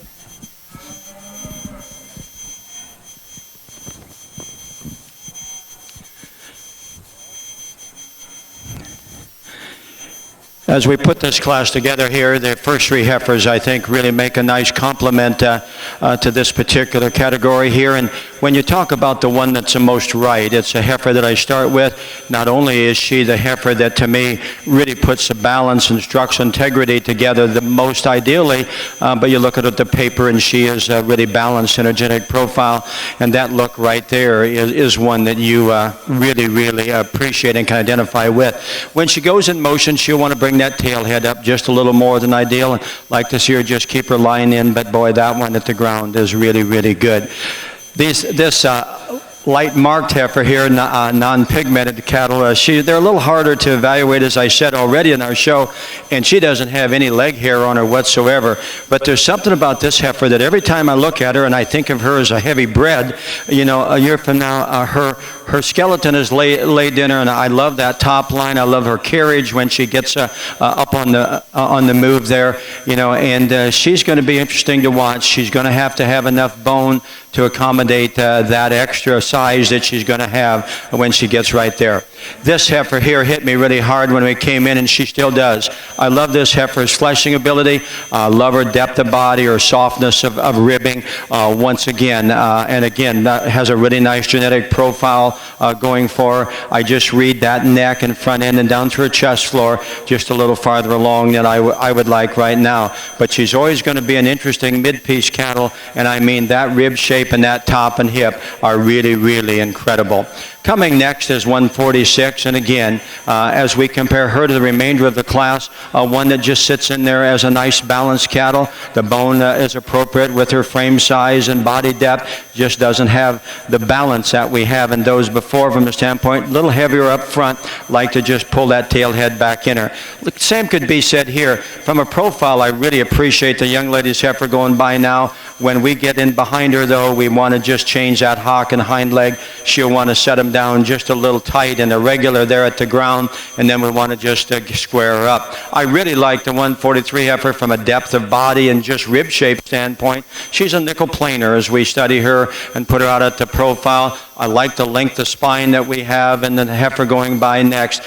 She is a little disappointing when you step in right behind her, but at the same time, where she's good and you take her to that just a little more moderate, bolder kind of a cattle, then from a bull standpoint, and you're going to be okay. Another nice heifer here that's nicely presented, and I really appreciate this about her. A quality look to her. We just need to open her up in the center and lower part of her body.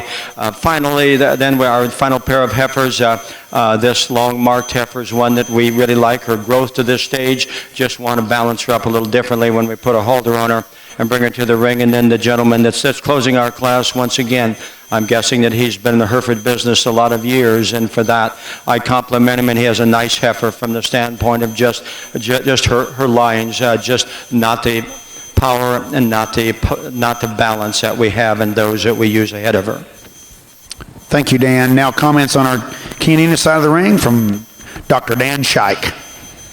Nice class of summers here, and again, we got a few different kinds out here, and that's okay. Heifer that wins is one that really has that extra length of body, that extra performance, tremendously long-hipped female, and yet she goes down to the ground, and I like how feet go the right direction and get her out on the move, and she's able to keep herself together, maintain some presence, still got plenty of body and fleshing quality about her. I like that heifer. Good heifer in second here. She's a little more moderate, and again, that may be preferred by some. There's times, and yeah, she's fighting the halter, makes it worse, but there's times that still she'll duck those pins a little bit, maybe doesn't get out of that front end just quite as well. She's carrying plenty of condition. Now, she carries it and handles it pretty well, but I'd still like to just lean her up a tick. The red one's powerful, no doubt about it. She's bold, she's stout. You like that? To me, I'd like to read her a little more female-like, maternal-like up through that head. Like to refine and change the teat structure on that female as well. But certainly you have to appreciate the boldness and the stoutness that she has. Placing first in class 34, Chianina Summer Yearling Females is entry 74. KBSC Jaden 507C, shown by Clara Bollinger, Moravia, Iowa. Second, entry 70, Diamond G Sugar, shown by Callie Flanders, Buffalo, Kentucky. And third, entry 75, shown by Brianna Wall, Columbia City, Indiana. We now will be selecting our Summer Yearling Chianina Female Champion. Placings for Class 15. Class 15 Hereford Junior Heifer Calves. First goes to entry 135, LCC FBF 0124 Dippin' Dot 610D, shown by Louderman Cattle Company, Macomb, Illinois. Second, entry 139, Pew Showtime Melody 604, shown by Hadley Hendrickson, Farmland, Indiana. Third, entry 147, shown by Lance Worth, New Richmond, Wisconsin. Fourth, entry 146, shown by Matthew Powers, Butler, Pennsylvania. Fifth, entry 145, shown by Alexis Udy, Harrisburg, North Carolina. Sixth, entry 143, shown by Lindsey Black, Chariton, Iowa. Seventh, entry 133, shown by Bailey and Chase Laudeman, Bremen, Indiana. Eighth, entry 137, shown by Kara Geppert, Otterbein, Indiana. Ninth, entry 138, shown by Kayla Har, Jeromesville, Ohio. And 10th, entry 148, shown by Doug Turno, Gallatin, Tennessee. Placings in this class, entry 128 and 132 were out. Then it was 7, 1, 8, 9, 2, 6, 5, 4, 3, and 10. We now will be selecting. We're now in the ring now is Class 16 Hereford Junior Heifer Calves. Following this class, we will be selecting our junior calf champion. We'll have a division after this class. Hereford exhibitors, we need classes 19 and 20 to the makeup ring, please. Winter Heifer Calves, Winter Heifer Calves, classes 19 and 20 to the makeup ring, please.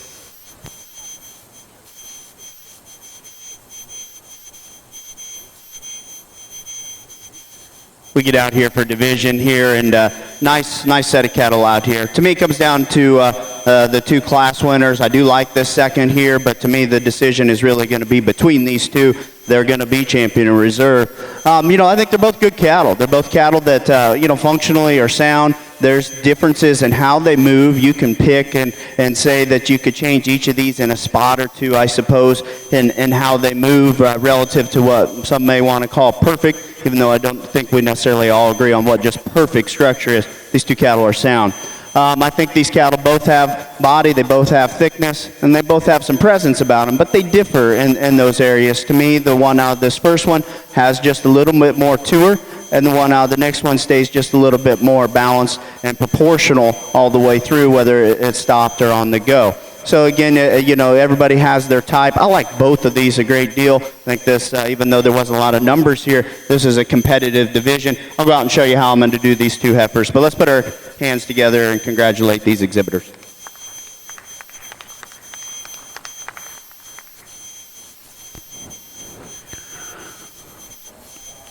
Selected as your summer yearling Chianina champion female is entry 74, KBSC Jaden 507C, shown by Clara Ballinger, Moravia, Iowa. Congratulations. And your reserve summer champion is entry 68, WCC Cowgirl 455C, shown by Olivia Wilson, Ogden, Illinois. Congratulations.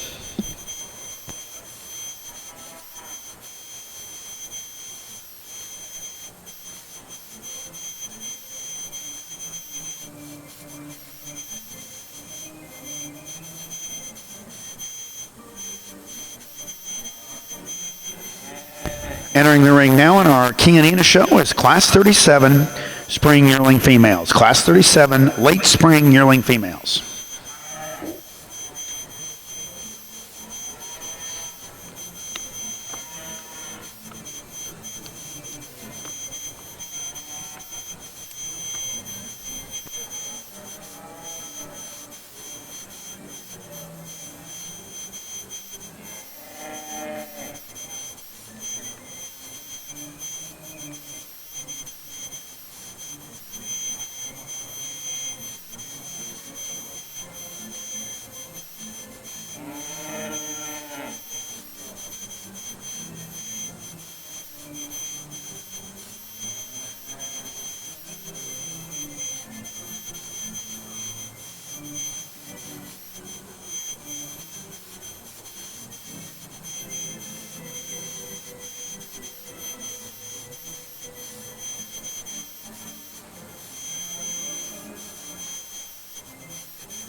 really nice pair of cattle here. Young lady's heifer I'm going to lead off with just has that presence. Again, whether it's stopped or on the go, she really just maintains herself really good down her top line, out through her hip. You go down the ground, those feet are going the right way. Angles are good, flex is good in that one. She's got enough body. She's got enough dimension when you get in behind her. Again, just kind of has that fresh, quality look about her. Now, you can say a lot of those same things about the one here in second, because she's still kind of that same mold, in my opinion. There's some subtle differences between them. This one might be just a little wider chested. There may be just a notch more punch in a couple spots on this one. I don't think she moves out of that shoulder quite as well, maybe there, and just at times doesn't maintain quite as lead or elegant of a look there. But boy, I'm here to tell you that's still a good looking, highly presented one that's still a nice kind of cattle. Stands second here today.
Selected as your class winner in class 37 of our Chianina show was entry 82, J. Sol Hudat 5464C, shown by Sarah Sullivan, Dunlap, Iowa.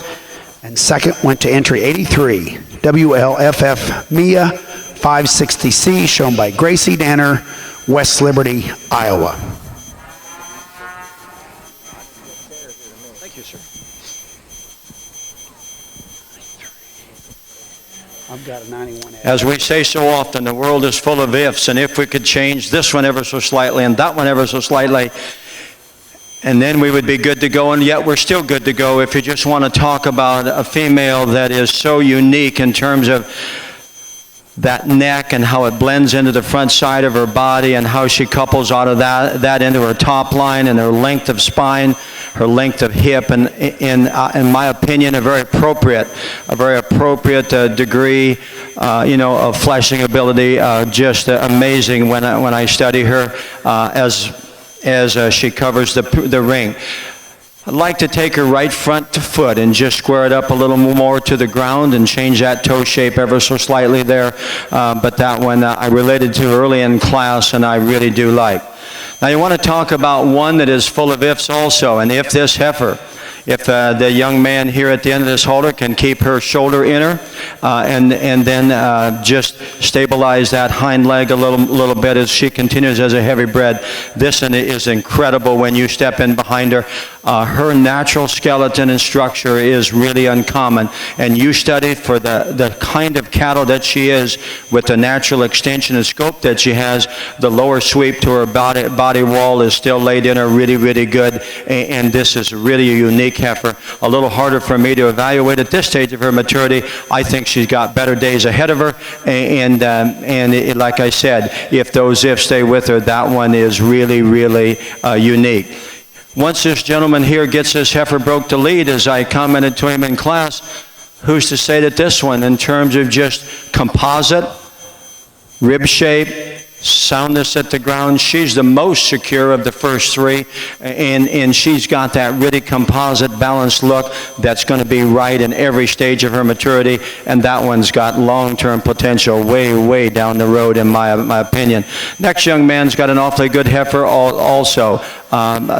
Not quite as good possibly in the birth column as a couple of others. The front two-thirds of this heifer I love. When he gets her out on the lead, the tail will come up a little more. She's a little more unstable on that rear leg, but the front two-thirds of that one, that can really play, that can really play long-term, and that heifer's got a nice future ahead of her too as a bred. The next heifer was a little harder to show, and at the stand here, I like this one as good as any, because you look at the neck and the shoulder, and the bone work really matches her body.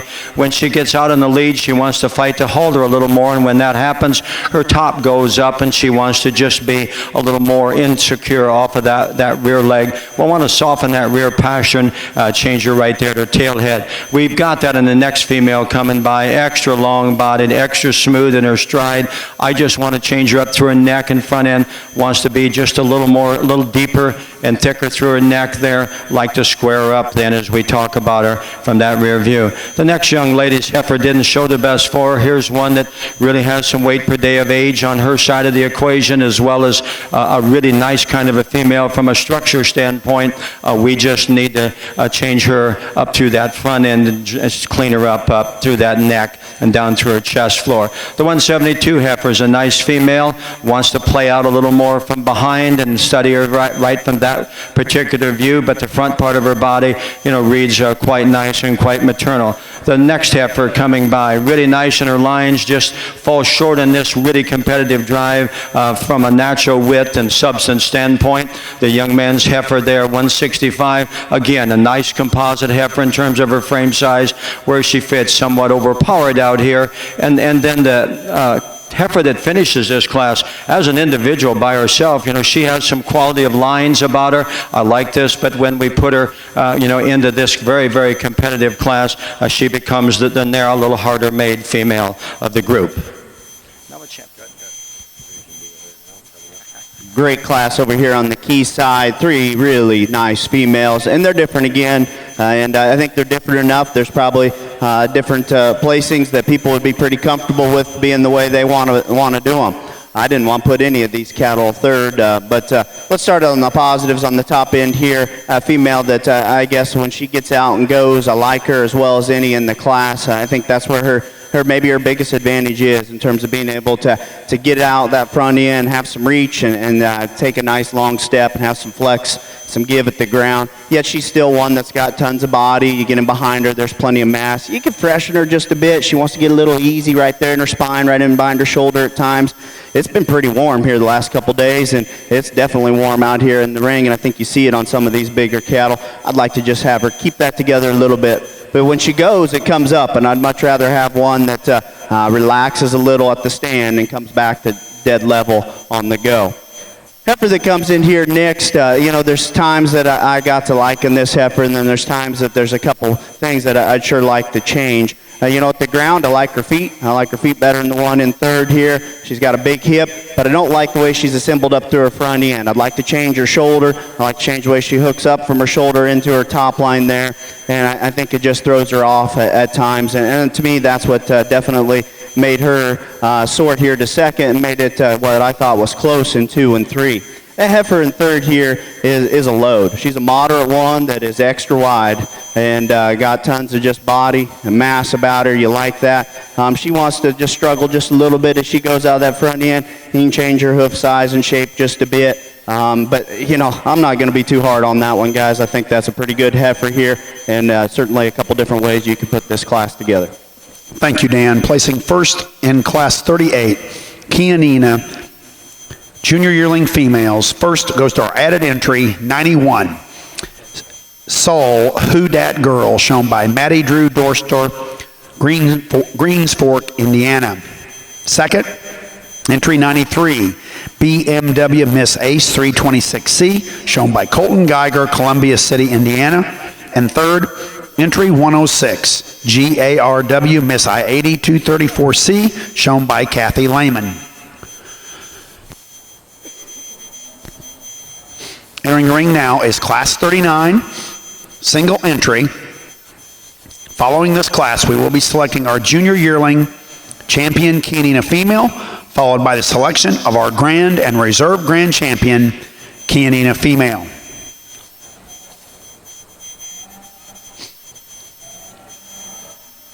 Results from Class 16 Hereford Junior Heifer Calves. First goes to entry 156, Del Hawk Mercy 10D, shown by Frank Carbone, Garland, Nebraska. Second, entry 175, BR Elsa 6602, shown by Aiden Barber, Channing, Texas. Third, entry 157, shown by Neben Ranch, Waverly, Nebraska. Fourth, entry 179, shown by Lucas, Corey, and Logan Stumps, Columbia, Illinois. Fifth, entry 154, shown by Matthew Powers, Butler, Pennsylvania. Sixth, entry 181, shown by Chesney and Coy Aaron, Steenhook, Maxwell, Iowa. Seventh, entry 152, shown by Peyton Farmer, Brownstown, Indiana. Eighth, entry 172, shown by Kendall Williams, Mount Gilead, Ohio. Ninth, entry 178, shown by Hardy Edwards, Winterville, Georgia. 10th, entry 165, shown by David Smith, Boulder, Colorado. And 11th, entry 160, shown by DJR Farms, Geneseo, Illinois, and Matt Johnson, Cambridge, Illinois. We now will be selecting our champion junior Hereford heifer calf.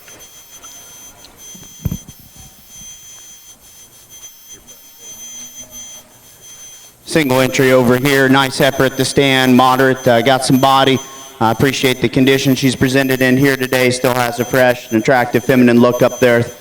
We get her out on the move. She wants to kind of duck those pins and doesn't stay quite as good out of that hip and hind leg as I'd like to see. But again, nice female here. Certainly could have handled a little competition. Thank you. Yeah, I'm good.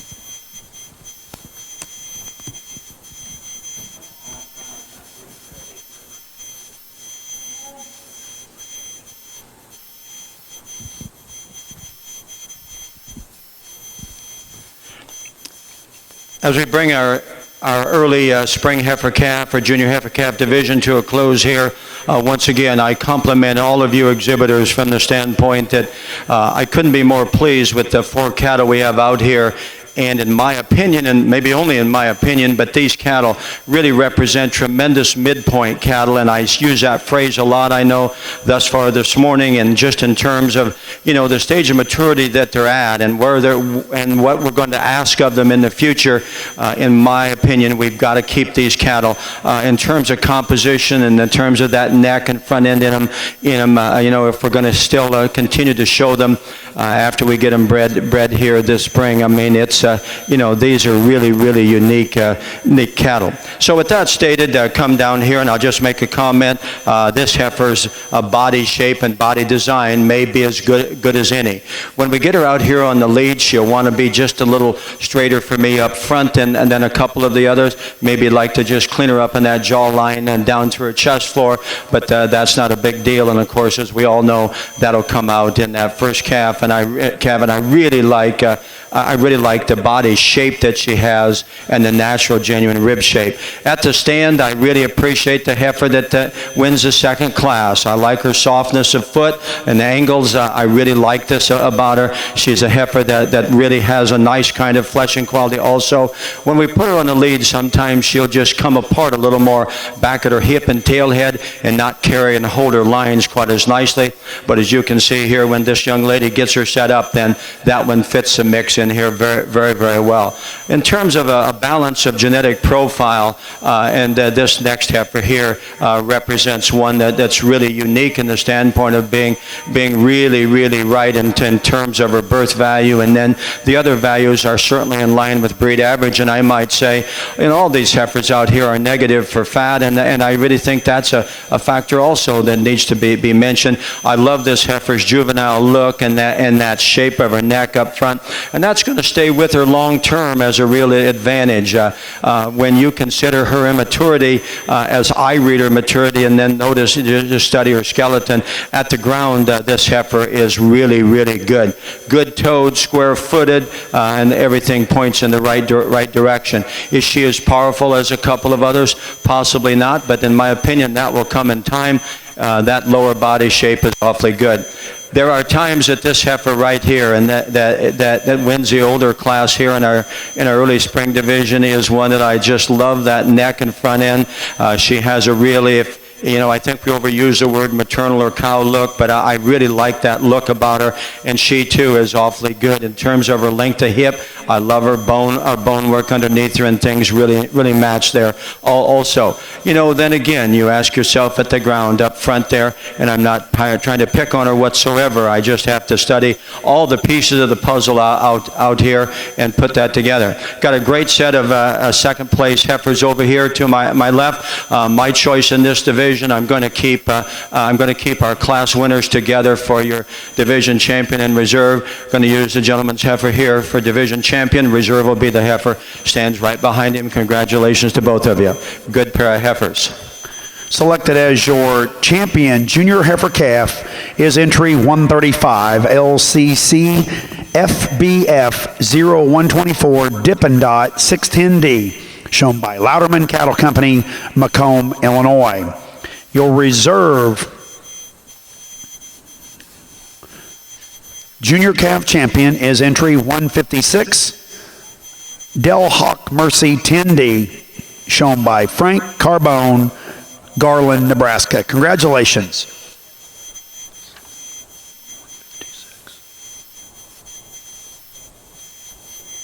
Over here on the key side for division champion, really a nice division here. Again, not a lot of numbers, and it is what it is, but the quality is here. I guess for most exhibitors, if you know that these cattle are going to be here, maybe you don't stay around to find out what's going to be inevitable, because I think there's some pretty good top-end cattle here.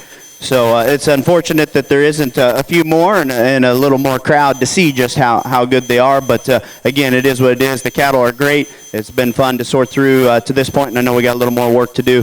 To me, I like a couple of our seconds a great deal, and I commented that they were good. But it comes down to these first two class winners for me. I think there's some similarities in these cattle. They get out and they move good. They're soft-structured kind of cattle. One of them's got a little fresher, neater look. One of them's got a little bit more mass. Maybe wants to just get a little easy and come apart just a bit at times. But great set of cattle. I'll show you how I like them here today.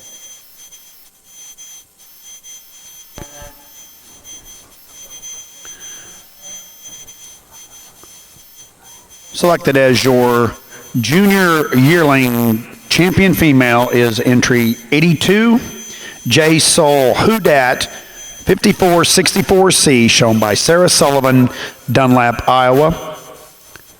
And your reserve is entry 91, So Who Dat Girl, shown by Maddie Drew Dorstler, Greens Fork, Indiana. Congratulations.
Entering the ring now in our Hereford show is Class 19 late winter heifer calves. Attention Hereford exhibitors, we need classes 20 and 23. Classes 20 early winter heifer calves and 23 senior heifer calves to the makeup ring, please. On our Key Anina side, we are now selecting our national champion Key Anina female.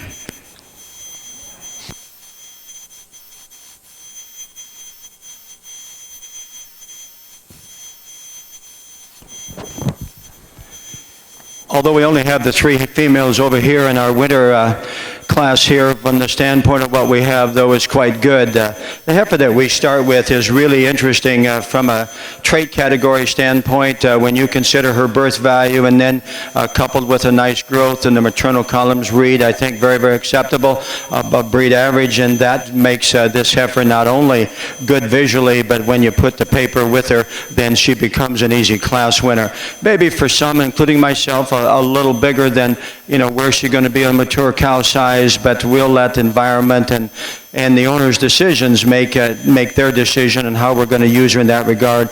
But here's one that just is really true in her lines. You like her angles, you really appreciate her composition, one that's grown to this extent, to this stage of her maturity, and a very nice class winner. Heifer in second is one that's a little more moderate. We really appreciate her natural rib shape and roll to her upper body cavity there. Heifer that's really reads quite nice and clean up front. Just want to bring her together a little more collectively when we put her out on the lead, but we do like her kind in terms of going to be an easy flesh and easy keeping kind of a Hereford female, depending on how you made her. I think she's got some real interesting days ahead of you. The final heifer here gives up so much weight, but at the standpoint, you look at some of the body lines she brings to us, and she's a good kind of a female, just overpowered by those first 2.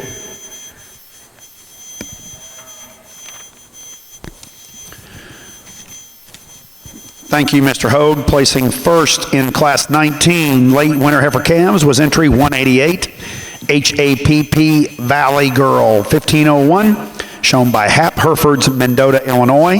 Second entry 183, HAPP Cool Girl 1503, also shown by Hap Herefords, Mendota, Illinois. And third entry 186, shown by Chase and Bailey Lauderman, Bremen, Indiana.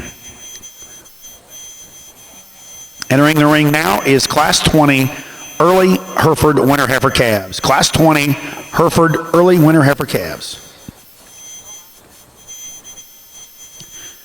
Before we select our champion Key Anina female, once again I'd like to introduce our judge, Dr. Dan Shaik.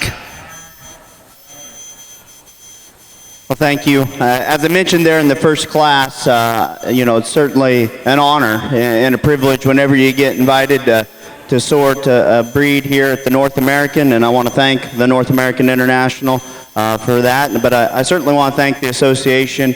As I said in that first class, this is a breed that had a big impact on my life, and as a young farm kid from Illinois, we went to our first Key Junior Nationals in 1995 in Iowa, and didn't miss one until all of us, including my younger sibling, had aged out. And it was, without a doubt, one of the biggest impacts on me. It was a place where we got to be involved in all the different contests. In addition to showing cattle, I was fortunate enough to serve on the junior board, and my first experience on the green trips was one of these junior board members getting to be out here in the ring, and it was quite an exciting, thrilling day for me because I didn't show down here. At that time, I was off to college, and so it was fun to be out here and in that environment. Like I said, we never missed one, and most of those, actually all of those, I think we went with just my brother and I, or my sister and I. It was a time when my mom was not doing very well, and so Dad and Mom stayed at home. And, you know, this breed and these people kind of took care of us, if you will, and it meant a lot to me and to my brother and to my little sister, and a lot of great memories there. And I love the cattle. I absolutely love the cattle. I always have, and I think the good ones out here are as good as any. And so I'm not going to go back through and describe them. I know we have more cattle to do, but again, thank you for the opportunity to come out here and share my opinion on these cattle and work with these great people. I'll show you who's going to be your champion reserve here today.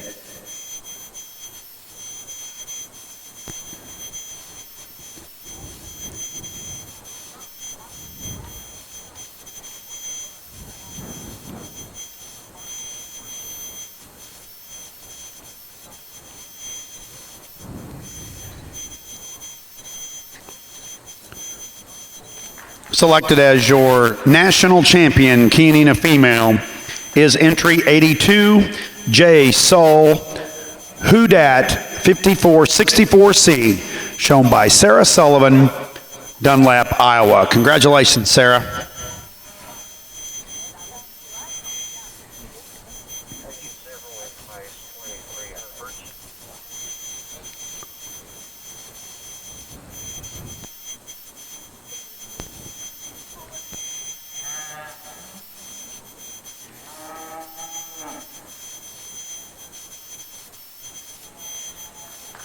And selected as your reserve national champion Chianina female is entry 91, Soul Hudat Girl, shown by Maddie Drew Dorstler, Greens Fork, Indiana. Congratulations.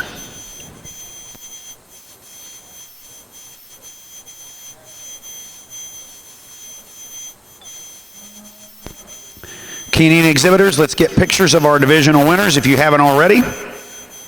And then we'll be moving into our Key Angus Bull Show.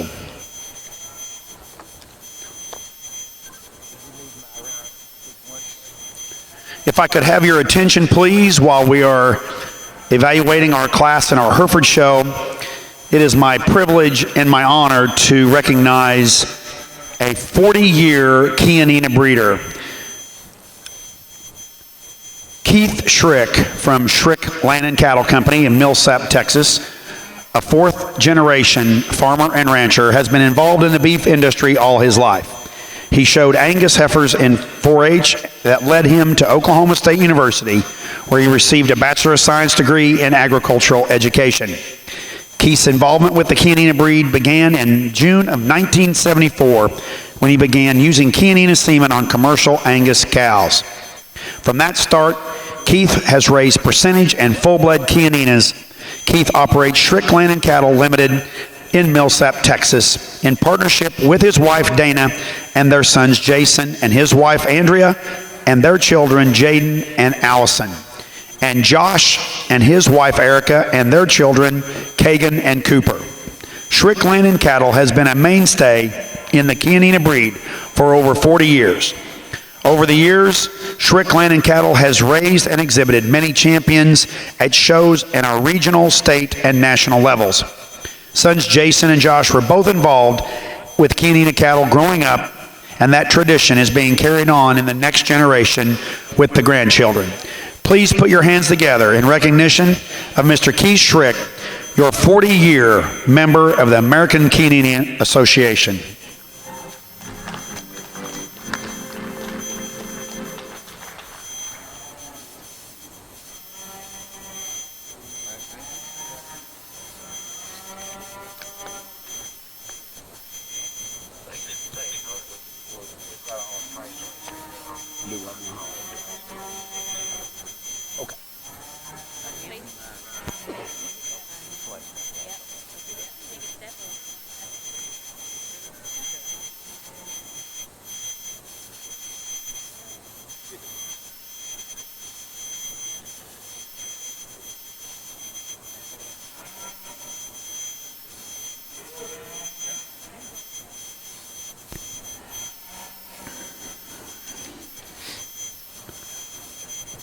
Key Angus exhibitors. Let's be bringing up our Key Angus classes 44A, 44, 45, 48, and 49.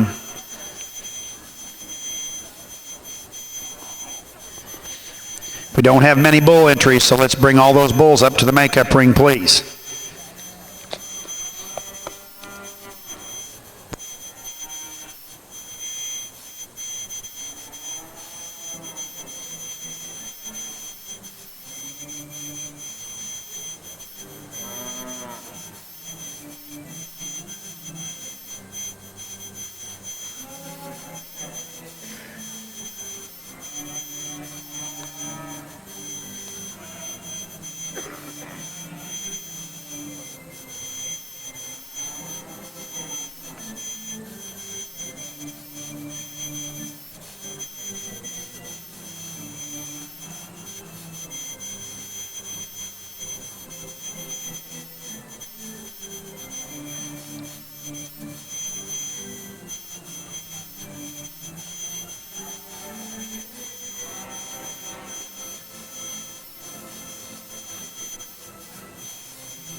I know.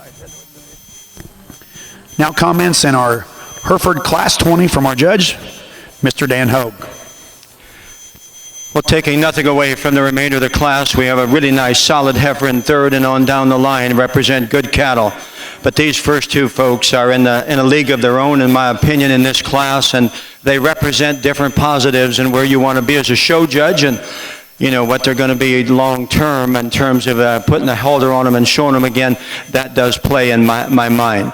To me, the greenest of the two heifers that is the heifer I'm starting with here, really amazing in terms of just her bone and her skeleton, and yet it fits her body shape. I like her head and her neck, and got some strength about her head, and really, really good cattle in that regard.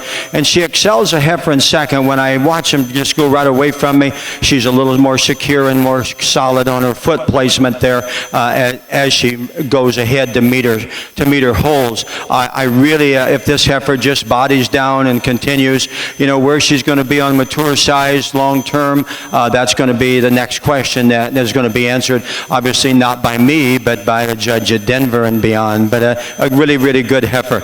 Then you talk about one that's really, really solid today, and I mean dead on in terms of rib shape and body width. This heifer in second is absolutely incredible. When you study the roll to her upper cage and you take her back through her hip and then study both ends of her in terms of her natural base width, this is where this heifer dominates the heifer I start with. You know, you have to make the call in terms of that, you know, showing a little more maturity there about her neck and down through her chest floor. But if that can be managed going into the winter show, then this and really, really is going to have a great run there. Also, great pair of heifers. They differ in what they bring to the class.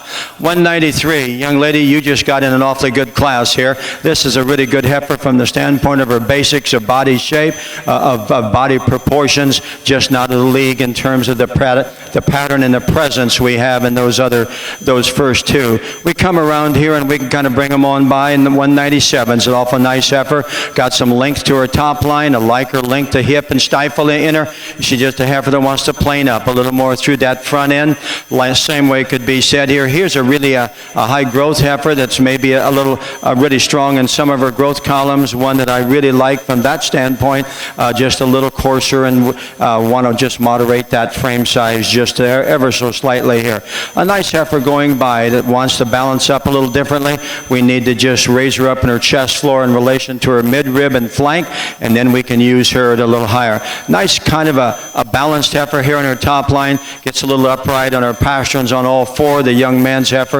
Our final two cattle then are cattle that do have the advantage and some structural integrity over that heifer just above them. At the same time, compositionally, I was more concerned with them as you study them in the lower part of their body cavity. A good class of heifers, really like the first two. Placings from Class 20 early winter Hereford heifer calves. First goes to entry 196, B.R. Amy Riel, 5538, shown by Riley Barber, Channing, Texas. Second, entry 192, B.K. Cool Beans, 5707C, shown by Blakely Hayes, Ada, Oklahoma. Third, entry 193, shown by Ashley Kuhn, Buchanan, Michigan. Fourth, entry 197, shown by Nathan Hopkins, Winchester, Tennessee. Fifth, entry 199, shown by Laurel Culp, Nicholasville, Kentucky. Sixth, entry 201, shown by Kendall Williams, Mount Gilead, Ohio. Seventh, entry 190, shown by Tyler Jenkins, Lafayette, Tennessee.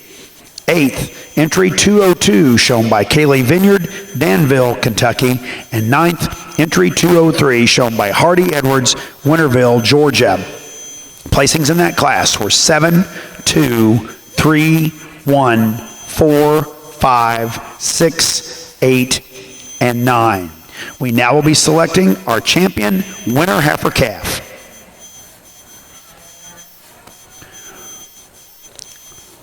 Hereford exhibitors, we need class 23 and 26 to the makeup ring, please. Classes 23 and 26 to the makeup ring, please.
Well, again, I compliment the exhibitors here, a quality set of Hereford females in our winter division, and I really want to compliment the heifer that wins our younger class here from the standpoint of just her genetic values are quite good, really down there on birth, and when you talk about just one that has that kind of growth potential, and then you get down there and the other values are in line with breed average in a very acceptable manner, that once again, that heifer really represents a nice combination of visual quality as well as genetic potential.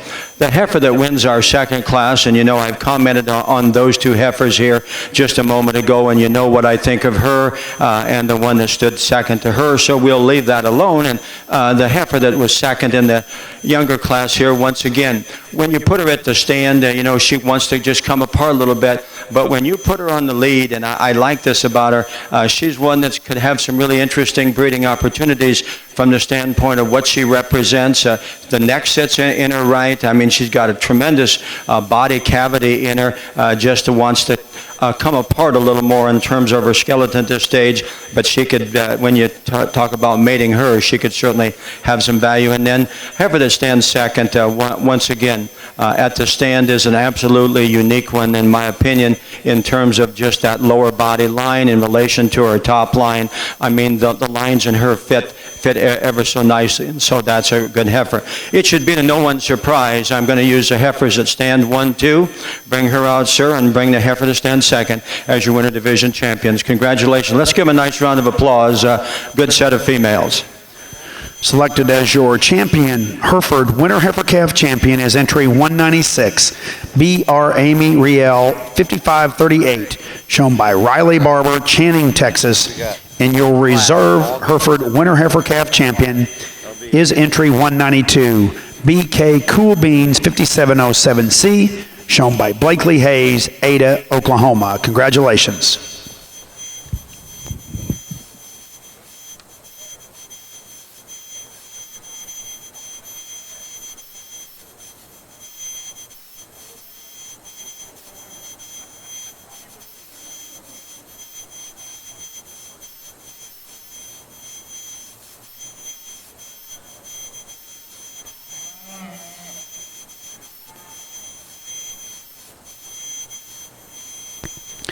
As we begin our Key Angus Bull Show, we have a single entry, Class 44A, single entry.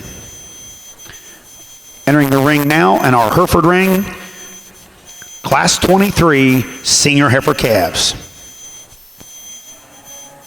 Well, as we get started up here in the bull ring, got a single entry bull that you can appreciate in terms of his body and having enough natural thickness. I think strong and correct down his top line, long and level from hooks to pins. You know, maybe change him at the ground just a little bit. You could stouten him and yet still add just a little bit more flex. I would like to square up how he's carrying those testicles, just a little twist to him there. But again, nice kind of bull here, young bull calf. Would be fun to see how he develops. Selected as our late junior bull calf champion from this class and winning Class 44A is entry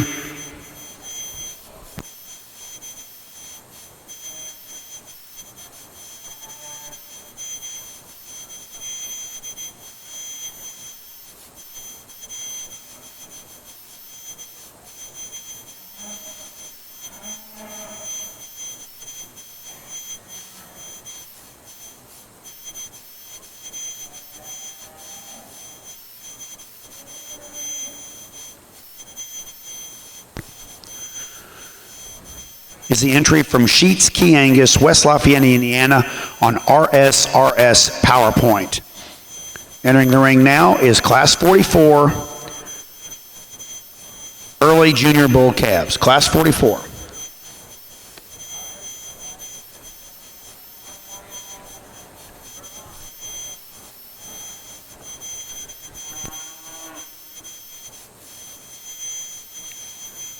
Good bull here. I like his power and substance and mass, and one that's got some foot and some ruggedness to him.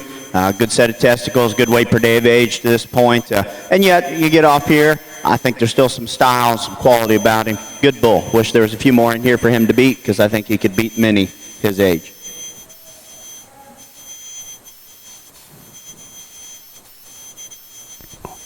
Once again, our single entry in Class 44.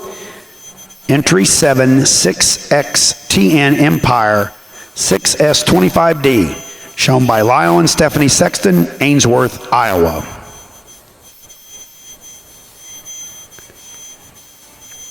Entering the ring now is Class 45 Junior Bull Calves.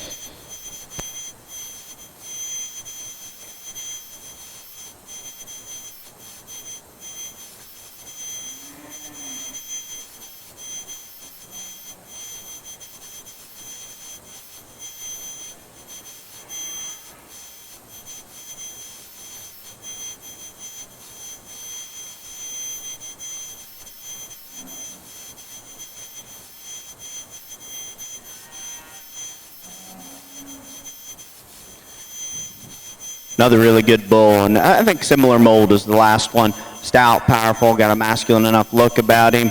Has that body and dimension we like, yet still, again, correctness and a good set of feet and legs, one that can maintain some balance here on the go just as well as he does at the stand. So again, nice bull.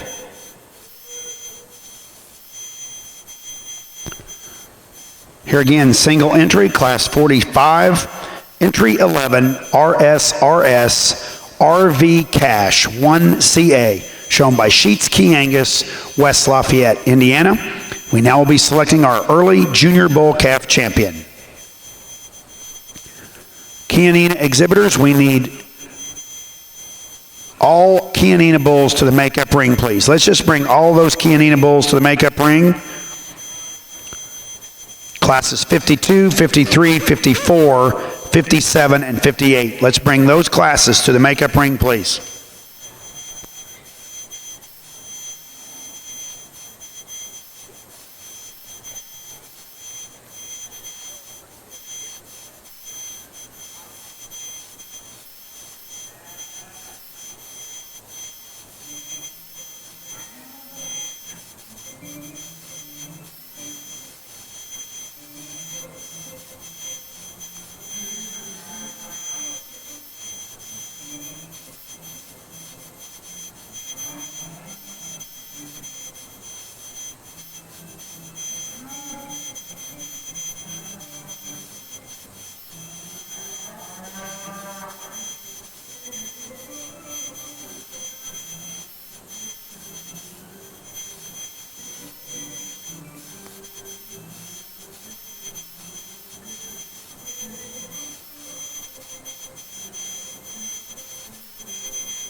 Here for division, these Kangas bulls, good pair of bulls. Like I said, when I talked about this second one, I said, you know, similar to the one that won the class ahead of him, and I still think that these bulls have some similarities. They're cattle that have some power, some substance, look like herd bull prospects to me, and I think that's important. You know, there's some subtle differences here and there. This first bull might be a little fuller through his forerib. The second bull, obviously, has got a little more punch, a little more length and performance, muscularity, and yet I think he does that while still setting down a little better off his rear leg. I like them both. Going to use the big bull for champion. Follow in here with the Marchburg. Selected as your early junior bull calf champion is entry 45, RSRS RV Cash 1CA, shown by Sheets Key Angus, West Lafayette, Indiana. And your reserve is entry 7, 6XTN, Empire 6S25, shown by Lyle and Stephanie Sexton, Ainsworth, Iowa.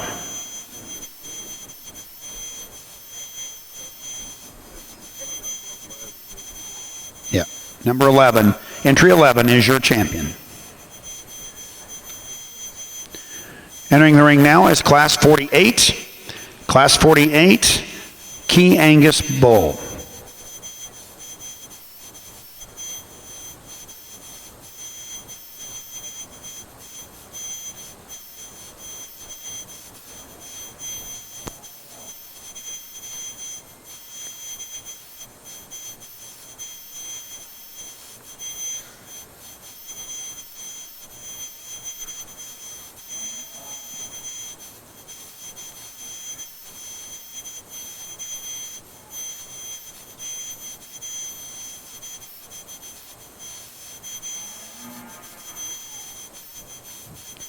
Single entry here, a powerful bull in terms of his muscularity, big top, big hip, rugged, big set of testicles, goes down on a lot of foot and bone. We could probably drop his body, just give him a little more read of doability there.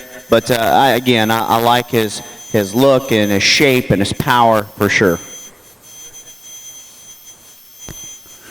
Single entry again from class 48 is entry 12, GOP KAC Kane 531C, shown by Evans Cattle Company and Grand Old Place Farms, Nicholasville, Kentucky. Entering the ring now is class 49 Key Angus bulls.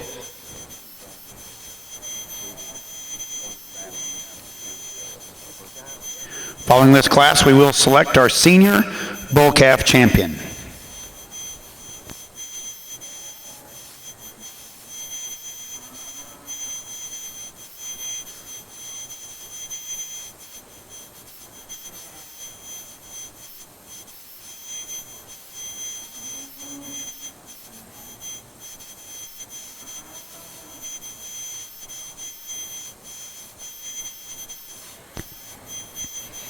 Chianina exhibitors, we are rolling through this Key Angus bull show. Please bring up those Chianina bulls to the makeup ring, please. All Chianina bulls to the makeup ring, please.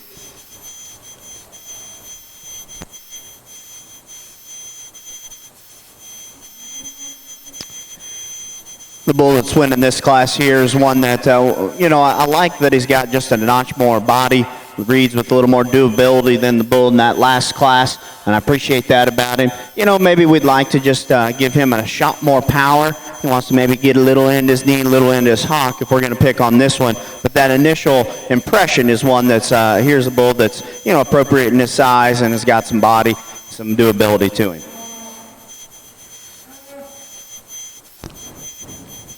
Our Class 49 entry is, in winning this class, as entry 14, 6XTN Ripley, 5S54C, shown by Lyle and Stephanie Sexton, Ainsworth, Iowa. We now will be selecting our senior bull calf champion.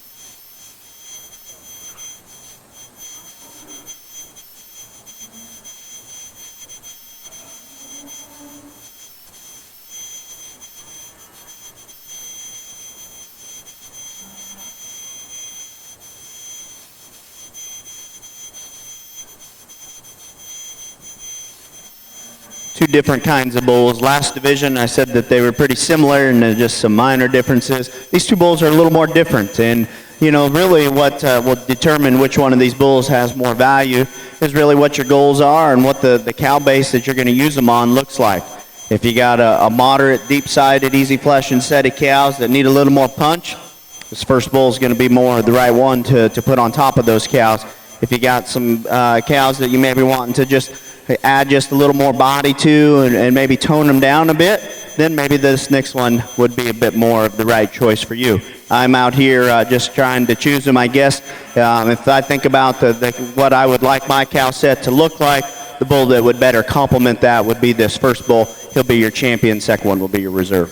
Selected as your senior bull calf champion in our Key Angus Bull Show is entry 12, GOP Kane, 531C, shown by Evans Cattle Company and Grand Ole Place Farms, Nicholasville, Kentucky. Your reserve senior bull calf champion is entry 14, 6XTN Ripley, 5S54C, shown by Lyle and Stephanie Sexton, Ainsworth, Iowa. Congratulations to both those exhibitors.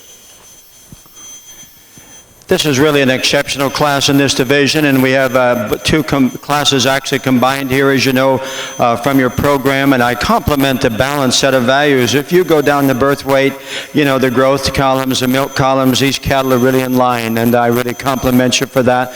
We have a few outliers on the plus side that I think are really interesting too.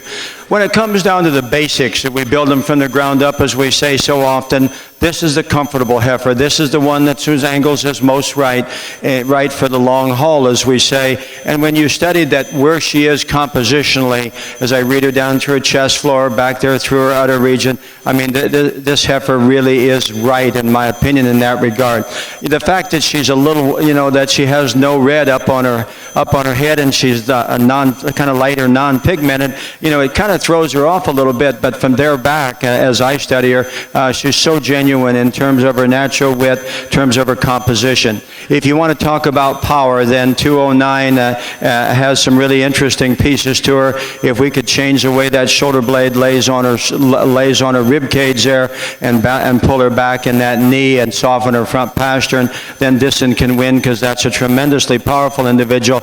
As a fall coming into a year of age, you ask yourself, I'd like to maybe slow her down in terms of her condition.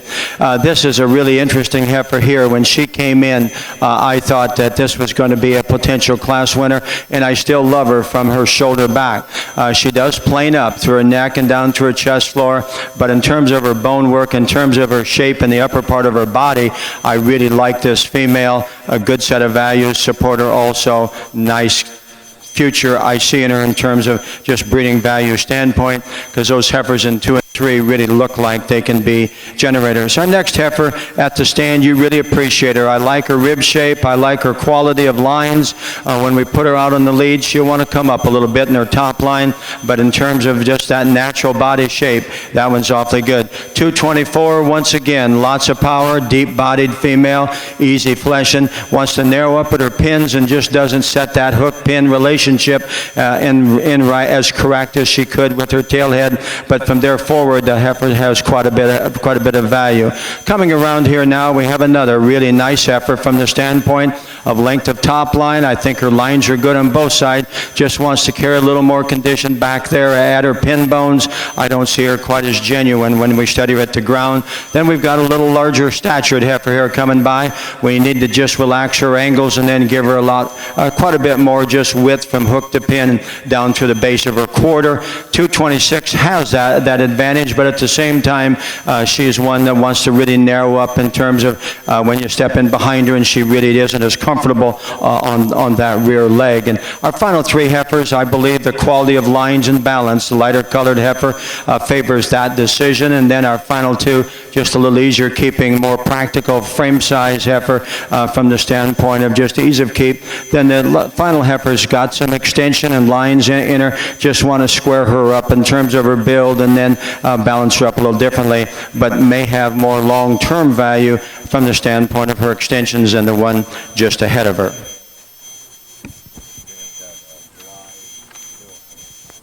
Really correct, good-looking bull here in this class, one that just good in his structure, and I think that's why he's able to maintain balance. I think this bull's got enough to him in terms of body and thickness and dimension. Would like to square up how he's carrying those testicles. Another one that's twisted around there a little more than probably needs to be, but he's good at the ground. He's got a nice look about him, no doubt. Once again, single entry, class 52 is entry 16, WLCF Chosen, 926C, shown by Morgan Leonard, Lawrenceburg, Tennessee. Class placings and our Hereford Class 23 Senior Heifer Calves. First goes to entry 205, Del Hawk Praline 1503 ET, shown by Molly Long, Winniewood, Oklahoma. Second, entry 209, BF Full of It 5600, shown by Claiborne and Eli Perry, Madison, Mississippi. Third, entry 227, shown by Ralph Ullman and Son, Graysville, Ohio. Fourth, entry 207, shown by Troy and Taylor Miller, Lebanon, Missouri. Fifth, entry 224, shown by Ralph Ullman and Son, Graysville, Ohio. Sixth, entry 215, shown by Emily Beanblossom, Bradford, Ohio. Seventh, entry 217, shown by Jalen Curry, Norman, Indiana. Eighth, entry 226, shown by Ralph Ullman and Son, Graysville, Ohio. Ninth, entry 206, shown by Oak Creek Farm of Virginia, Unionville, Virginia. 10th, entry 211, shown by Brianne Lysing, Connorsville, Indiana. And 11th, entry 212, shown by R&L Cattle, Bedford, Indiana. Placings in this class are 1, 9, 4, 2, 10, 11, 6, 7. Entry 221 is out. Then 5, 8, and 3. We now will be selecting our senior and reserve senior calf champion in our Hereford show. Well, if you kind of tuned out over here on the Kangas Bull Show, probably time to tune back in. This one's really good. Nice bull. Just it doesn't matter what color he is or where he's at. If he's here or if he's out in a pasture, I got to think that this is a bull that most people can agree is pretty darn good. Right kind of size, body, thickness, still got some structural correctness about him. Appreciate the condition he's presented in here today. Good set of testicles. Nice bull.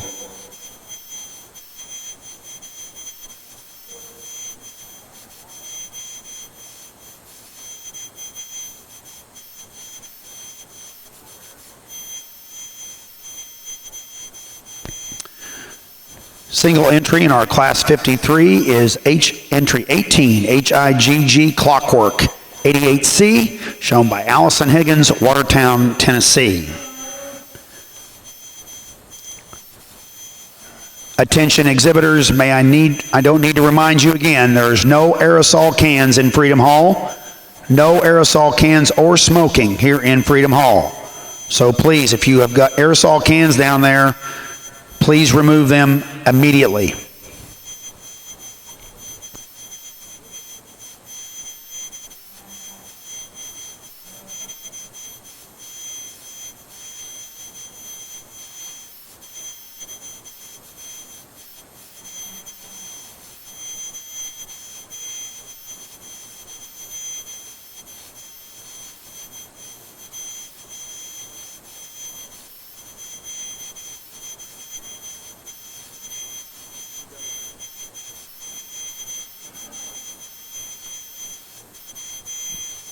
Got another really good bull in this class here. Moderate one, got some body to him. Looks like he'd sire some females with some fleshing ability like that. And yet he's still good at the ground. Got a nice kind of structure laid into him here. You can get in there and on top of him, behind him, there's still some power, some mass there. There's some differences between him and the one there that we just talked about. It's going to be fun to get him back out here. Really good bull here to win this class.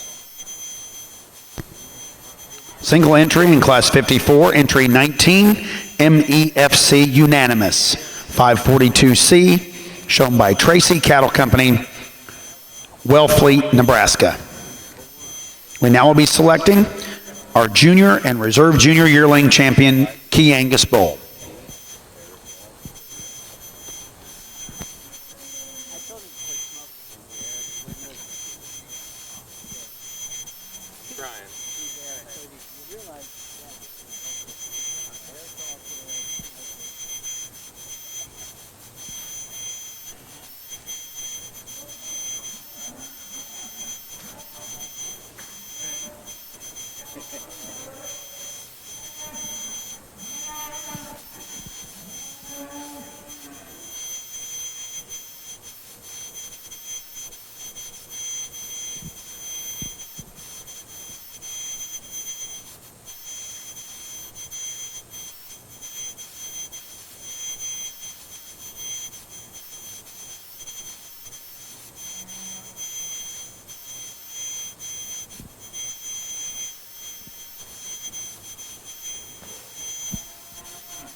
One more, right? Before the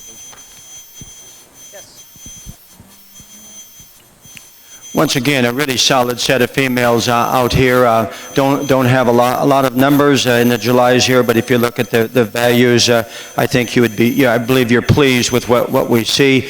Not only are they good cattle to view, but they're also good cattle from a genetic standpoint. From the get-go in this class, the young lady's heifer here that I start with hit me as being one as you talk about her at the surface and then you take her from there up and break her down. She's got a lot of pieces that you really like and are very, very essential. I like where she sits on frame size. She's balanced and she's correct in her angles, and just an easy class winner for me in this particular class. Coming around next is a heifer that at the profile, I absolutely love this one. If I could just make a little more tour when you step in behind her, then this one is your class winner, because when this young lady sets her up, I mean, I like that look right there. Now there's going to be deeper bodied and all the above, but when you just talk about angles and talk about putting it together in a nice package, she's actually longer fronted than the heifer we start with in this class. Just doesn't have as much pin width. Nice female. Good luck on down the road with her.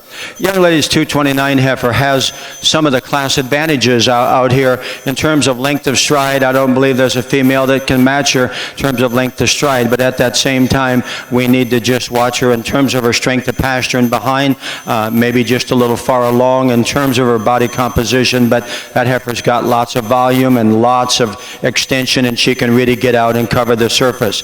The next heifer coming around here, really nice in her top line, wants to put a little more of her weight up to the fore part of her body. We just need to balance her up a little differently, but upper rib shape is quite good. Spoke with the young man here with the next heifer. Told me he's been raising Herefords for over 40 years, and I compliment him for that.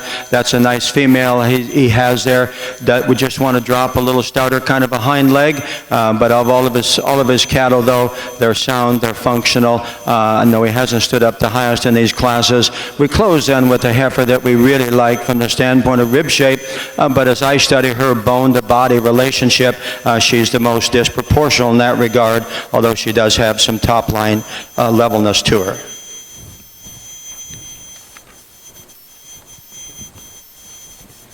Well, a nice set of 3 cattle out here, class winners for this division. And, I talked about even this first bull in class there. He just had a correct look about him, maintained some balance. He is a good bull. He gives out mast in this just a bit. And there's been a lot of different feet shape and sizes come through here. And, I think it's something we need to study. This guy might be just a little too spread up front there. And, he still has good flex at the ground there. His depth of heel appears to be okay, but maybe change that set just a bit there. But that's a good bull. But to me, it comes down to these 2 cattle here out of the next 2 classes. They're bulls that I think, are a little different. One's got a little more punch, no doubt about it. That one's a little more moderate. Looks like he'd be one that could get you a set of moderate-sized, easy-fleshing cattle. He's carrying a little more condition. Not bad, but he looks like the kind that he himself and his progeny will probably do that really pretty easily for you. To me, there's one, though, that not only did he have just a notch more power and punch, but I like his look. I think he sets down a little better at the ground. Bull out of this second class is going to be the division champion and fall right in here out of the third class for reserve. Selected as your junior champion, Key Angus Bull, is entry 18, Hig Clockwork 88C, shown by Allison Higgins, Watertown, Tennessee. And selected as your reserve junior champion is entry 19, MEFC Unanimous 542C, shown by Tracy Cattle Company, Wellfleet, Nebraska. Let me get caught back up over here on my Hereford side. I apologize. Selected as your senior heifer calf champion is entry 205, Del Hawk Praline 1503, shown by Molly Long, Wynnewood, Oklahoma. And your reserve senior calf champion is entry 209, BF Fullivit 5600, shown by Claiborne and Eli Perry, Madison, Mississippi. Placings in class 26, late summer yearling Hereford females. First goes to entry 234, CME 368A Bombshell 552C, shown by Courtney Udy, Harrisburg, North Carolina. Second, entry 233, Purple RGR Cupcake 126C, shown by Whitney, Caitlin, and Mason Walker, Prairie Grove, Arkansas. Third, entry 229, shown by Kirby Day, Waxahachie, Texas. Fourth, entry 232, shown by Bailey and Chase Laudeman, Bremen, Indiana. Fifth, entry 276, shown by R&L Cattle, Bedford, Indiana. And sixth, entry 231, shown by Sandy Ridge Farms, West Lorne, Ontario, Canada. In our ring now is Class 27, Hereford Early Summer Yearling Females. Hereford exhibitors, let's bring Class 30 and 31 to the makeup ring, please. Classes 30 and 31 to the makeup ring, please.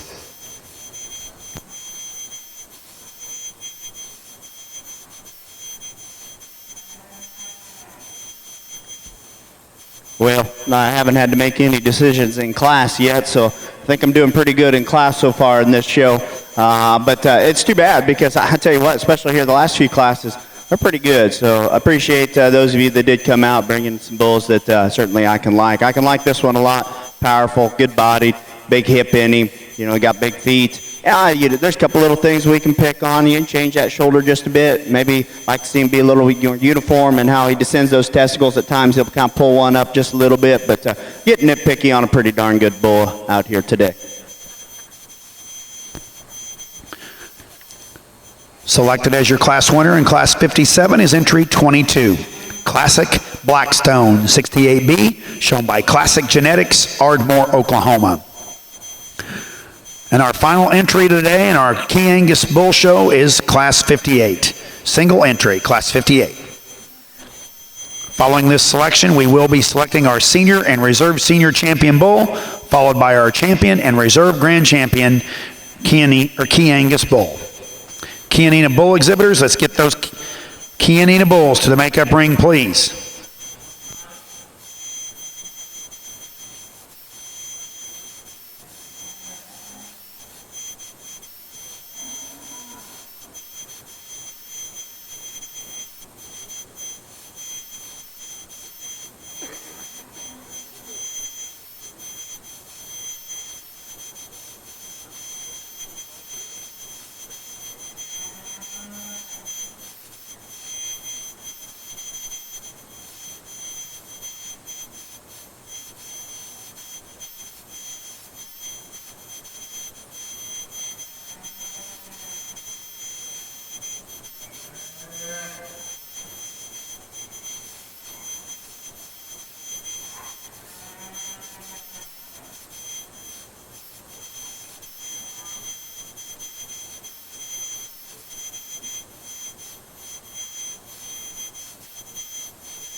Another good big bull here, and one that's really got a great presence and look about him, really correct down his top line. One that gets out and moves pretty well and really maintains that same kind of presence, moving or stop.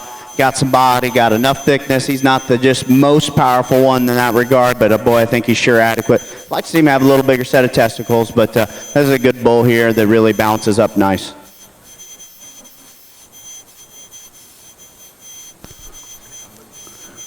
Single entry in Class 58, entry 23, WCC Gangster 415B, shown by G. Walker, Washington, Iowa, Clara Han and Wilson Cattle Company, Cloverdale, Indiana. We now will be selecting our senior and reserve senior champion bull.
Close decision between these two bulls here in division, and you know, they're both good bulls, I said, in class, and you know, I'm going to have to pick on each of them in a spot or two, just to tell you where I'm seeing the differences and what I'm going to base my decision on. This first bull I love his extra power, muscularity. To me, he's the one that has more shape and dimension when you get up on top and get him behind him. I like that about him. He's got a big set of testicles. He's probably a little stouter as you go to the ground. I wish he was a little different up to his shoulder. I wish that was laid back in him just a little different. Let him get out of that front end just ever so slightly better. I like the lines and the pattern of this bull here out of the next class. I know he's a little bigger than some maybe prefer, but I'm okay with that. I think there's still a place for those kind of cattle. Not every environment, not every set of cows needs one with that, but there's plenty out there that could use bull with a little extra size and grow, and I like that about him. He needs a little more muscle relative to that one, but I don't necessarily call him light muscled. He's a bull that I would like to see have a larger set of testicles. So again, nice pair here. It's give and take. We'll go out and show you how I'm going to do them here today. Well, once again, here on the Hereford side here, the decisions don't become any easier. And pull your heifer up just a notch, please, and bring the heifer out in second here. Once again, the call you make on these cattle, these are two, I believe, really, really outstanding, incredible females from the standpoint of what each of them represent. Their pluses differ as I study them. The heifer that I'm choosing to start with, as I study her up through her head, up to her front end, there's just a little more cow feature about her head, just a shade more width there, right down through her chest floor, and that may be laid as some of the concern I have up front. She's a little deep in her neck as she attaches that to the front side of her shoulder, and once again, we know that'll come off in time, but from there back, this female is an absolute machine, just in terms of her body width, her proportional body depth, the length of rump, and where that tail sets in her.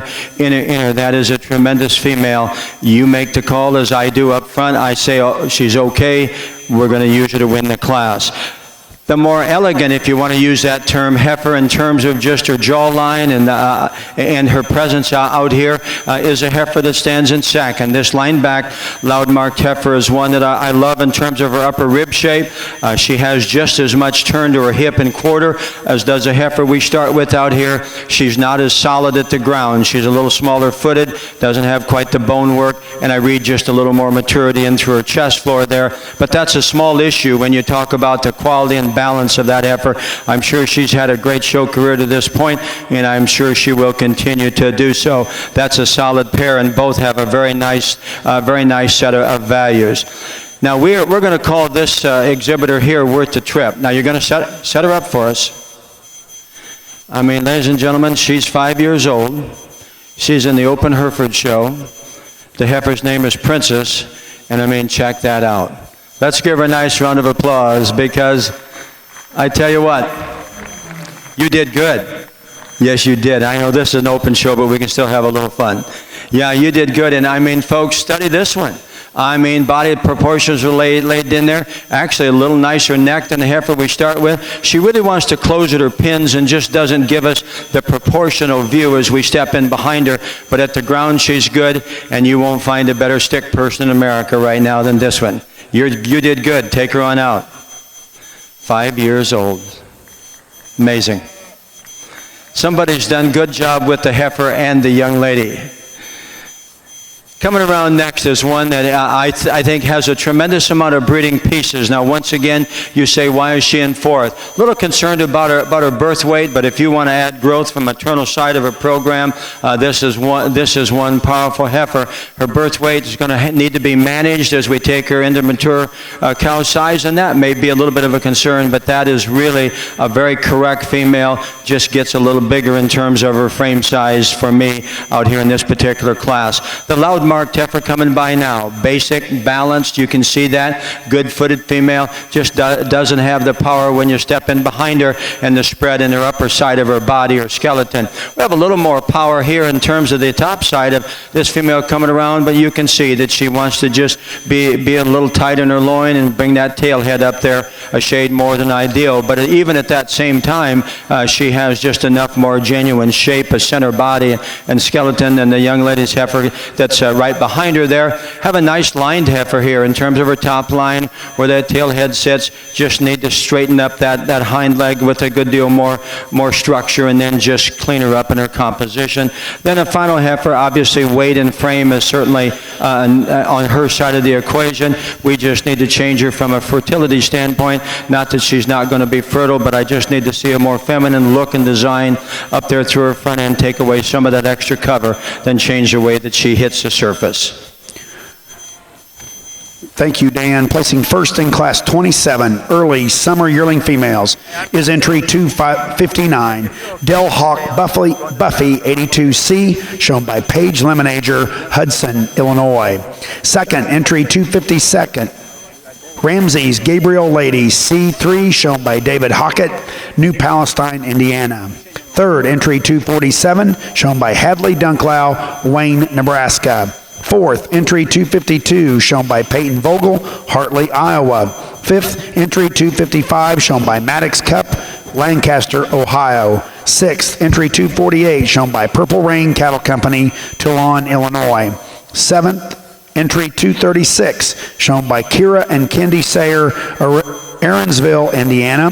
Eighth, entry 258, shown by Brianne Lysing, Connorsville, Indiana. And ninth, entry 254, shown by Bailey Pearl, DuQuoin, Illinois.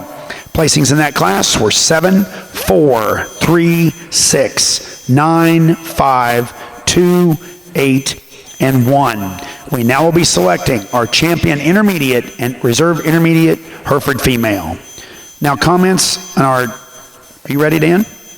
Comments in our Grand Champion Key Angus Bull show from Dr. Dan Scheich. And before Dan does that, if I could please have your attention, would you please give me a moment of silence for Marion Smith from Lynn, Indiana, a Chianina breeder who passed away 2 weeks ago. He was an avid fan of Chianina cattle and was a frequent exhibitor and of the North American. Please, a moment of silence.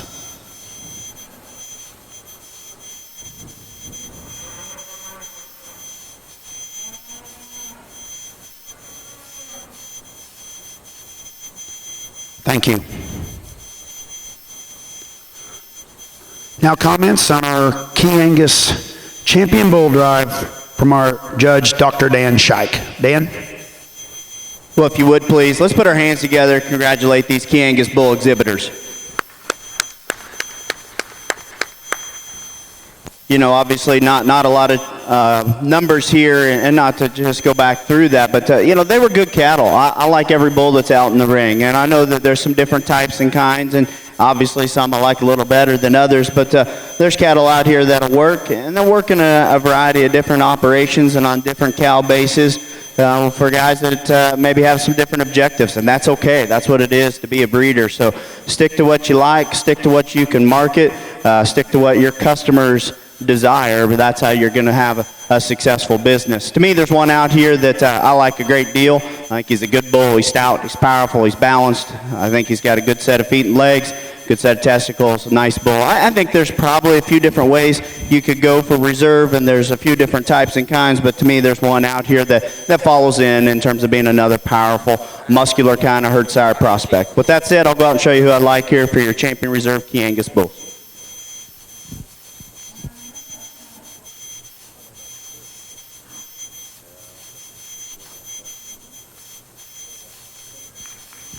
Selected as your national champion Key Angus Bull is entry 18, HIGG Clockwork 88C, shown by Allison Higgins, Watertown, Tennessee. Congratulations.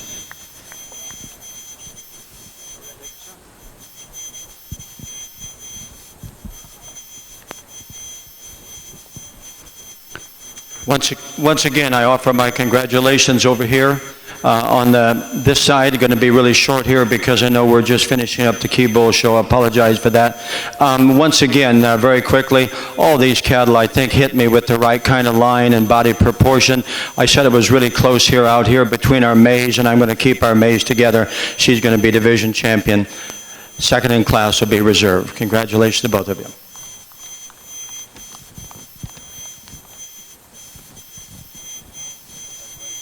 And selected as your reserve national champion, Key Angus Bull, is entry 22, Classic Blackstone 68B, shown by Classic Genetics, Ardmore, Oklahoma. Congratulations, guys.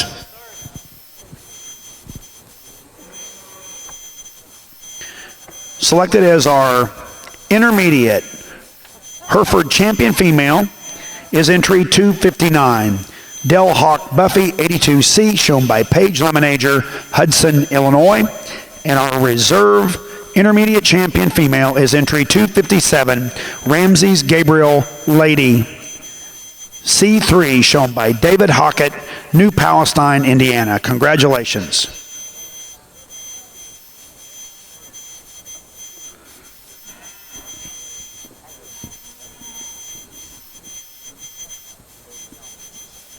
Entering the ring now in our Hereford show will be Class 30 Spring Yearling Females. Class 30.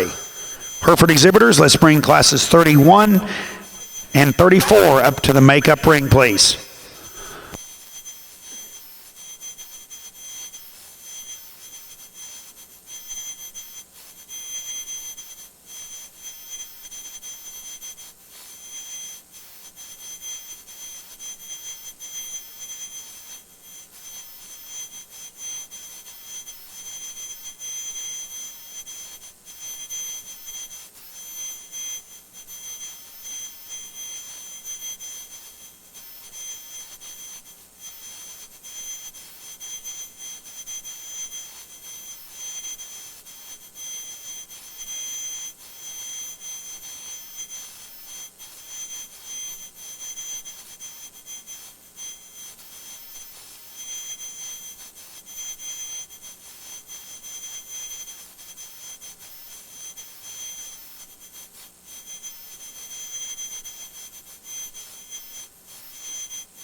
a really good bull to start off this key show here, and just a balanced, correct, stout one. Love the rib shape, love the power when you get him behind him, and everything just fits together so good, and he's awesome when you pull him to the lead. Really good bull. Just a little April calf here. Like to see a little bigger set of testicles. Hopefully that comes here with time, but boy, after that, it's pretty hard to pick on that one. Obviously a little different kind here, and I made some comments there in the heifer show. Obviously this is a much higher percentage key influence here, and a bull that, again, evaluate him for what he is.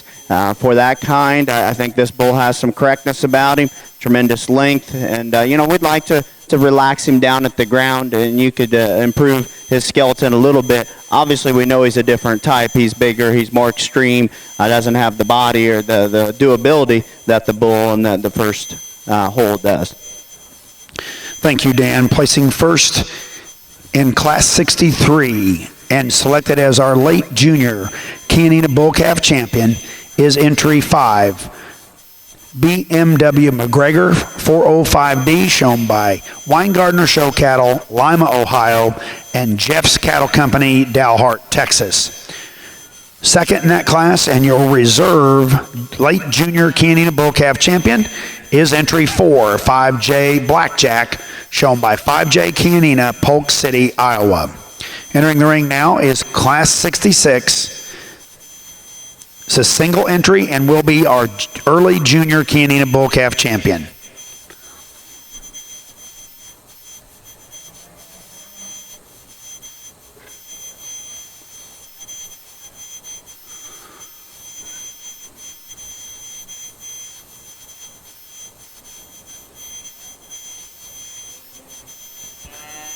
Single entry bull here, just a nice complete calf, got some rib, got some thickness to him. Get him out on the go. He's adequate in terms of his structure and his correctness. I'd maybe like to just give him a shot more look, but nice single entry calf.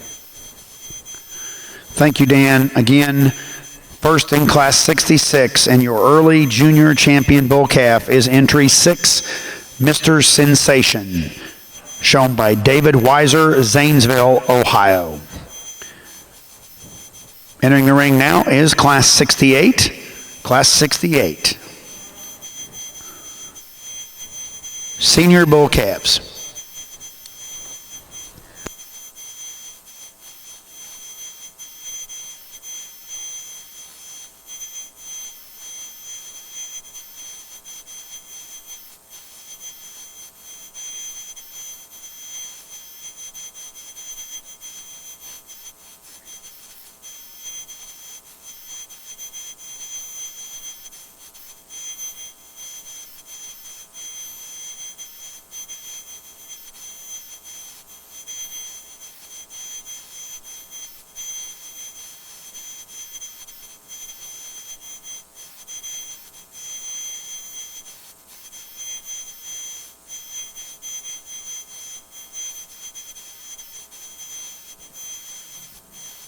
December bull here with some stoutness of feature for sure, long-bodied, performance-oriented, got some muscle up there in that upper hip, and yet still has some base width at the ground, some ruggedness in terms of his foot and his bone.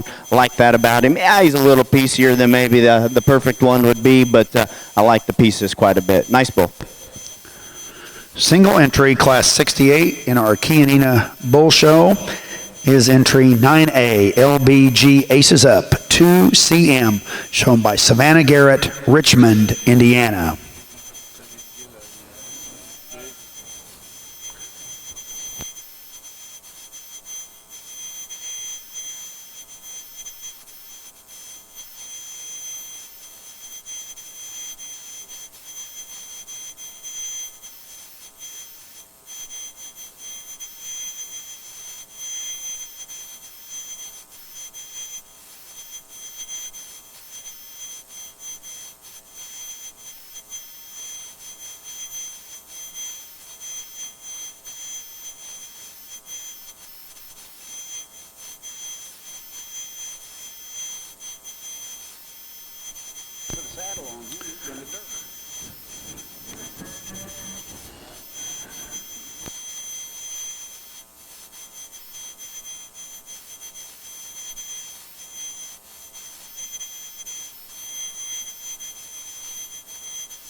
Another single entry, high percentage key here, and one that, again, strong and long down his top. Got some muscularity when you get in behind him, or at least some shape. Obviously, we've said in terms of what most cow bases look like, this is going to be a little extreme. Now, if you've gone too far and need to get a little closer to center, there could still be a place for genetics like this, no doubt. I do like this one. We talked about the one a little earlier. It was a little tighter at the ground. I do think this one's a notch better there. Nice single entry. Congratulations to this exhibitor. Selected as your Class 69 champion is entry 10, 5J Pure Royalty, shown by 5J Kianina, Polk City, Iowa. We now will be selecting our senior and reserve senior Kianina Bull Calf champion.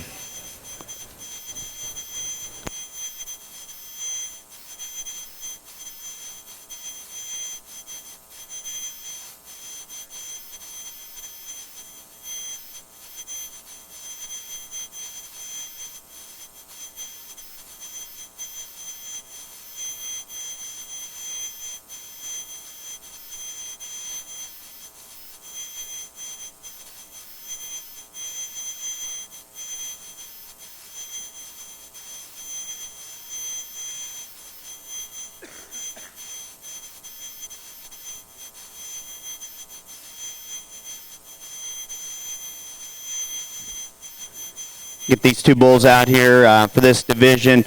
There's one out here that out of this first class, just the more moderate one, more body, more power to him. I like the extra mass and substance that he had, and talked about that in class. He's going to be your champion. We'll follow in with the class winner out of the second class here for reserve. Selected as your senior Kianina Bull Calf champion is entry 9A. LBG Aces Up 2CM, shown by Savannah Garrett, Richmond, Indiana. And your reserve senior Bull Calf champion is entry 10. 5J Pure Royalty, shown by 5J Kianina, Polk City, Iowa.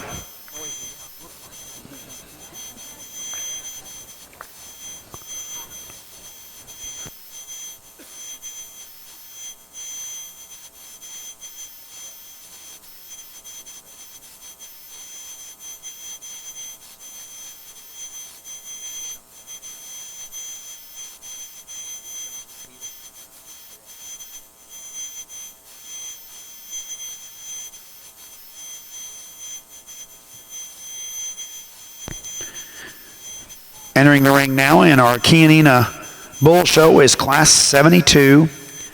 Class 72, Summer Yearling Bulls, Class 72. These are the only two bulls in this division, so they will serve as champion and reserve.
Bring out all three. Pull them up there, please. Well, now, ladies and gentlemen, I haven't worn you out at all by asking you to give people a round of applause, but I'm here to tell you, if you like great cattle of any color, and then you like Hereford cattle, and you need to just look at this class from top to bottom. I mean, those heifers down there in the middle and lower part, you bet. Give them a great round of applause. This is a really, and I'll be honest with you, as always I'm on the mic, you know, I'm humbled to stand out here by them. It almost gives me shivers, I guess, so to speak, when you ask me to just give my personal opinion of these three cattle. The heifer that I choose to start with is one that is the outlier in this class in terms of her profile, in terms of her balance and her body lines, and ability to hold that together, not only at the stand, but when we put her out in the lead. I like the fact that she's got some teat development there on the bottom side, and the teats look like they're coming along, you know, in development very nicely. This heifer is so unique when you study her from the rear view, and I mean, she just transitions out of her shoulder into her top line, and from there back, and that hip and tail head, and to have that kind of stature with that kind of lower body shape, that is really good. And I like her strength up through the front part of her skeleton. You say, well, where would you change her? And it is simply when she goes out on the lead, she misses her stride ever so slightly, and that's where I'd like to just possibly lay that shoulder back in there, give her a little softer kind of a pasture up front, and just see her reach and grab just a little more aggressively than she does at the surface. But that is a really good one. The next heifer has the advantage in foot size, has the advantage in bone, and has the advantage in ability to cover the surface out here in the ring. My opinion is her day will come, because if she can get that body, if she might be a little later, you know, later bred, you don't know, but if you can get that body to drop in there just a shade more, she is so genuine and so right at the ground with that foot and that bone work. That one is in here for the long haul, as I say so many times. That one can really do some very interesting things, in my opinion. Now, you want to talk about the one that I don't know how to view her, other than I simply say I can just see her coming in with a calf at side, for lack of a better phrase. She is so sound, she is so right in terms of her rib shape and body volume, and she is so loose structured it's almost to her undoing, because when we put her out on the lead, you know, she'll kind of drop that shoulder, and she'll open up a little more there and want to roll just a shade more on that front end. But from there back, I mean, that one is built to last, and that one can generate, that would be my opinion. That's a really big body, that's a big hip, and that's a long stride on a really interesting female. And like I said, those first three, put them together.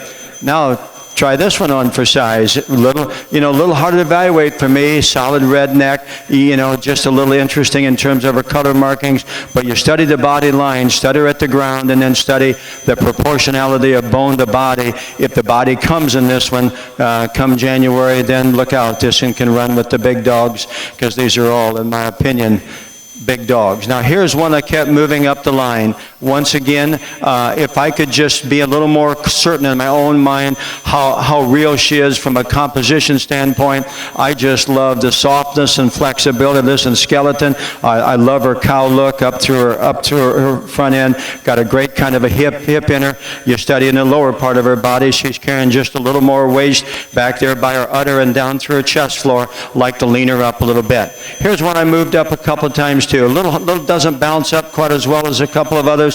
Love the forepart of her body. She gets a little prominent in her hooks, and then want to just widen her at her pins and give her a little more balance and clean her up there. The chest floor, the next heifer going by, long-bodied, has some ease of keep about her. Just need to change her in terms of her body shape and outline. Same with the heifer coming by, long-bodied, nice stride, just a little plainer up front, wants to really close at her pin bones. Our final two cattle then, once again, this was an incredibly deep class, because there's classes in many shows that you would like to have these two in the upper end of their class. This is a tremendous heifer in terms of her top line. She's got some width out through her hip. just doesn't come off of that hind leg quite comfortably than the young man that closes here. And I compliment the family, even though he probably should be in school because I am a school teacher. I compliment a family for letting the junior exhibitors show their own cattle. And from that standpoint, I compliment him. The heifer just a little plainer, wants to open up there in her top side. Sorry to take so long on the mic. I'll be a little briefer over here, Dan, but not because I'm not going to say a lot. I just have a few less. It looked like a really nice big class. Good pair of bulls here that give and take. The bull I'm going to lead off with, love his length of body, love the correctness of pattern, and I like him at the ground in terms of his hoof shape and his flexibility there. He's a bull that has some muscularity. Appreciate the condition he's presented in here today. I'd like to see him a little more uniform there in his testicle size and descent. But other than that, I like that bull. The next bull, I tell you what, when he was first stopped, I liked him because that red bull was fighting a little bit, and I thought maybe this one was going to go ahead and maybe push a little harder or win the class. But when he moves, I guess I just don't care for him quite as well as I thought I did when he was stopped. And when he's standing there, you can see some of it, but I still thought maybe get out and go just a little better. You study him at the ground, you change him a little bit. He just is a little labored in his movement off of either end of his skeleton, but he's a bull that's got some body, got some thickness, and again, he comes back together there at the stand.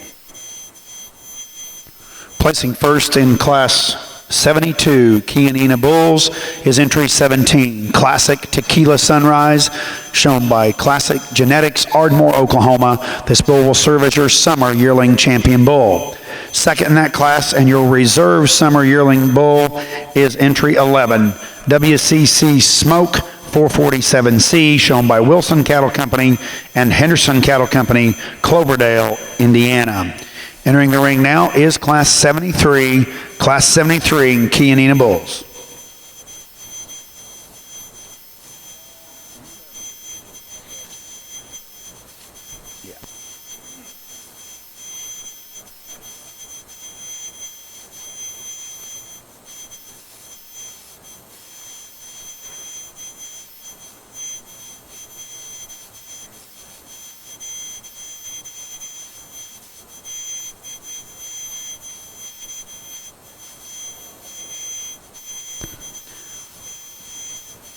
Class placings for Class 30, Hereford Spring Yearling Females. First went to entry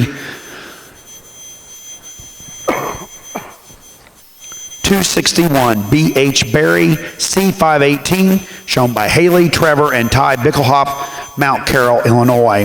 Second, entry 269, Del Hawk Babette, 69C, shown by Claiborne Perry, Madison, Mississippi. Third, entry 280, B.R. Veronica 5019, shown by Cash Long, Wheeler, Texas.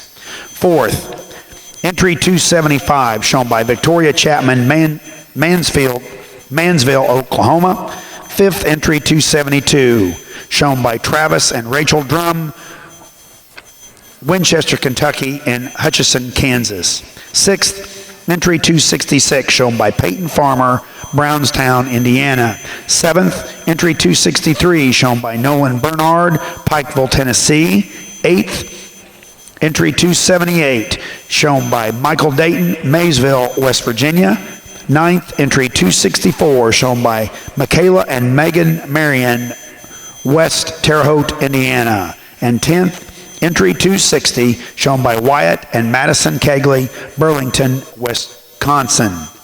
Placings in this class are 10, 1, 7, 9, 6, 2, 8, or 2, 5, 4, 8, and 3. In our Hereford ring now is Class 31, Spring Yearling Females. Following this class, we will be selecting our champion Spring Yearling Female.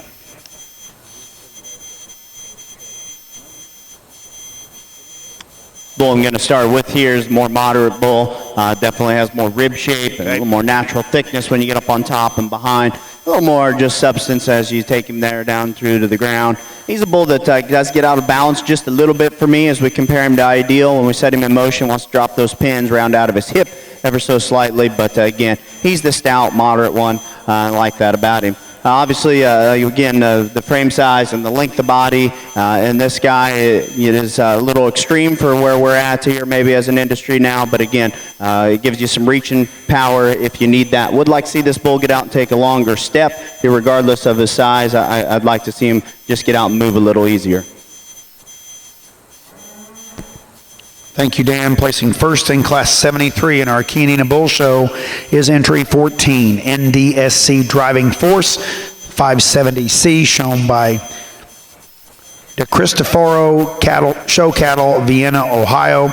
And second goes to entry 13, 5J Black Ice, shown by 5J Chianina, Polk City, Iowa.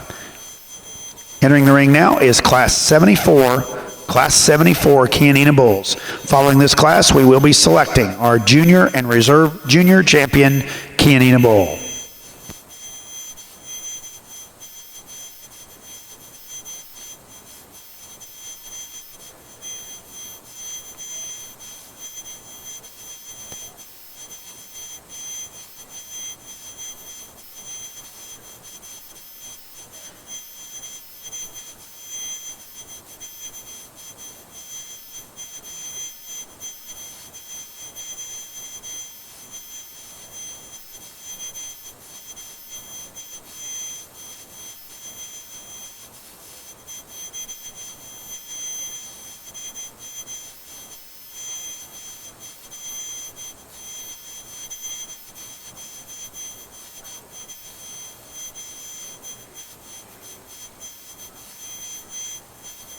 Very stout, powerfully muscled, single entry here. Got a big back in him, big old stout hip, and has some foot and some bone. And you know what? He gets out and goes pretty good for the kind of power and mass he has. He's moderate in his size, no doubt, but powered up one that still, for the kind of muscle and dimension he has, gets out and takes a nice step. Single entry in Class 74, entry 20, LMJ Peterbilt, shown by Jeff Miller, Cutler, Indiana. We now will be selecting our Junior and Reserve Junior Champion Chianina Bull. If this class needs a title, we'll just title it going back to the basics here. The 286 entry out here, when you just study this one and how her structure is put together from the front part through her neck and down to her chest floor, her rib shape, and just her ability to cover the surface out here, she becomes a very logical class winner for me. Might want to just shove that tail head down in there a little bit, but just in terms of what she represents. The heifer in second, if I could change her out of her front end, then she's one that offers a tremendous amount of power. She's getting a little higher on birth weight, but not bad. Love the heifer's just genuine center body, center width, if I could lay that shoulder blade back in her. We have that comfort zone in the 1 1/3 when she gets out of her front end. I just need to see this in a little stouter in the top side of her body. When you step in behind her, wants to be just a little narrower out of her shoulder, and then wants to have that same disadvantage. But from the profile and the way she can cover the surface, that's awfully good. If I could just give a little stouter hip and pin set in the heifer coming by now to match her depth up front, then we could really get to looking a little higher in class for this one. At this stage, though, she's a little disproportionate in her body line and her balance. I kept looking at this female and wanted to use her a little higher. Why? Because I just love the way her feet hit the surface. Now, she's a little soft possibly for some in her pastern, but at this stage, she's big ribbed, got a nice kind of a hip in her. I like this about her a great deal. Our next heifer is one that we'd like to just change in terms of where she comes out of that hip and hind leg. Want to just widen her in her base and center skeleton, but at the same time, she's good in terms of her length of spine, got some bone underneath her. I like the heifer we close with in terms of some length of body. She's one, though, that really plays out when you step in behind her. Want to just give her a little stouter rear leg and just see her reach with that leg a little more aggressively. Thank you, Mr. Hogue. Placing first in Class 31 is entry 286, CHF CBT 3001 Violet 5046, shown by Callie Taylor, Petersburg, West Virginia. Second, entry 290, BKWR Cheers 560C, shown by Jacob Moore, Medill, Oklahoma. Third, entry 292, shown by Kyra and Kendi Sayer, Aaronsville, Illinois. Fourth, entry 285, shown by Kendall Williams, Mount Gilead, Ohio. Fifth, entry 300, shown by Christian Dermody, Linwood, New York. Sixth, entry 283, shown by Burns Farms, Pikeville, Tennessee. And seventh, entry 288, shown by Libby Kelkenberg, Clarence Center, New York. Placings in that class were 6, 4, 1, 7, 2, 3, and 5. We now will be selecting our champion senior yearling, or champion spring yearling and reserve spring yearling female. Here on the Key Bull side, get these class winners out here for division. Both these bulls are muscular and they're powerful. There's a little give and take just in terms of kind and structure. I think they're both sound bulls. They're just a little different. One's maybe a little straighter in his hock, even though I think he uses it okay. The other one's got a little more set to his hock, maybe rounds out of his hip just a bit. I think both good bulls. I like them both. It just depends where you're at on your cow base again, because I think one of them offers a little more frame size and length of body. The other one's in a little more moderate kind of package. So again, depending on your cows, depending on what you kind of wanting to target for a market, will determine which one of these you see with more value. I'll give them a look here and select your champion and reserve.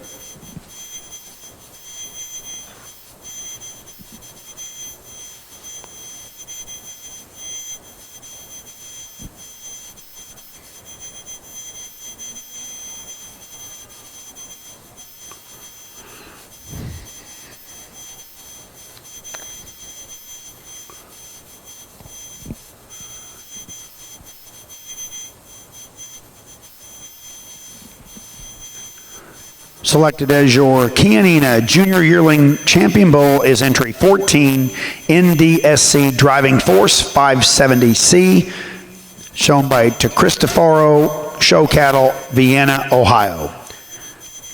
And your reserve champion junior yearling bull is entry 20, LMJ Peterbilt, shown by Jeff Miller, Cutler, Indiana. Congratulations.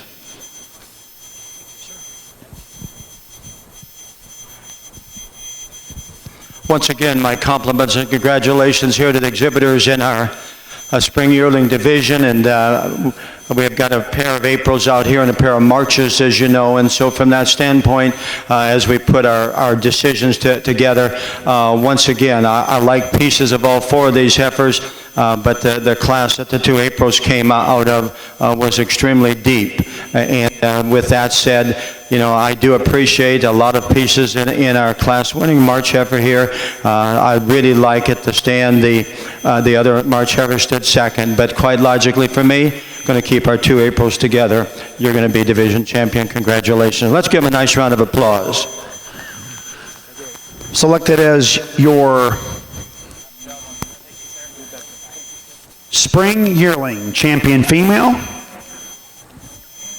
goes to entry 261, B.H. Berry, C518, shown by Haley Trevor and Ty Bickelhoff, Mount Carroll, Illinois. And your reserve spring yearling female is entry 269, Del Hawk Babette, 69C, shown by Claiborne Perry, Madison, Mississippi. Congratulations.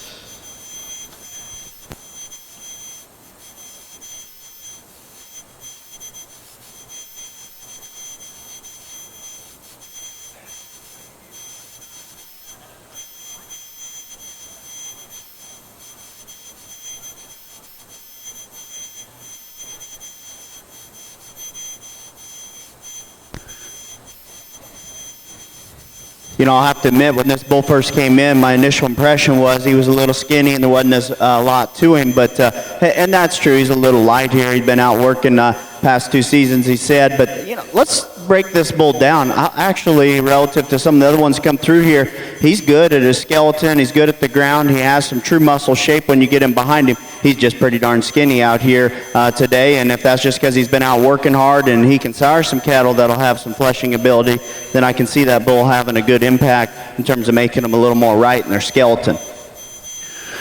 Thank you, Dan. Placing first and selected as your senior champion Chianina bull is entry 17, DDWW Throttle Power BXK, shown by David Weiser, Zanesville, Ohio. That was our final class of the day. We now will be selecting our grand champion and reserve grand champion, Chianina Bull, in your National Chianina Show.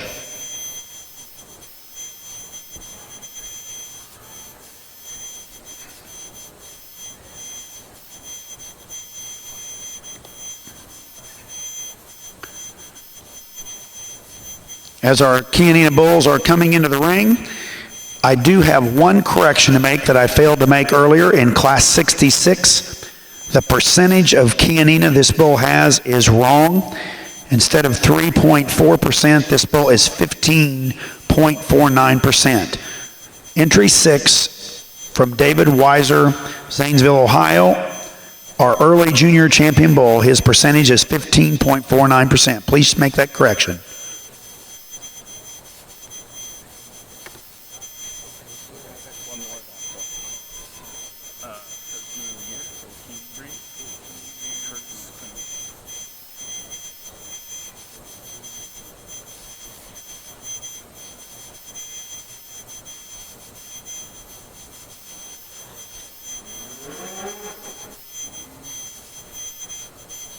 Lima, Ohio, and he's with Weingartners.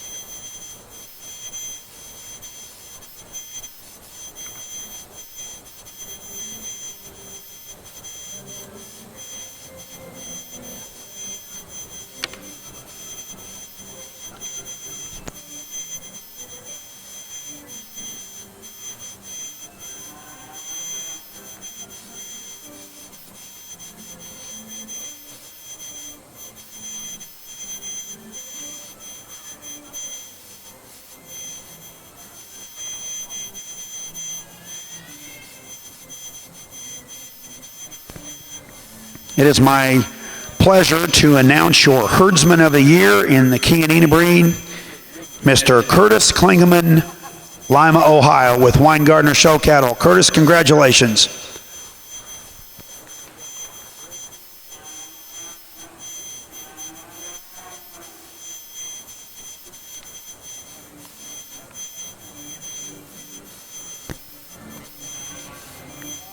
Curtis, I need you to come up here after the show for a photograph, please. After the show, bud.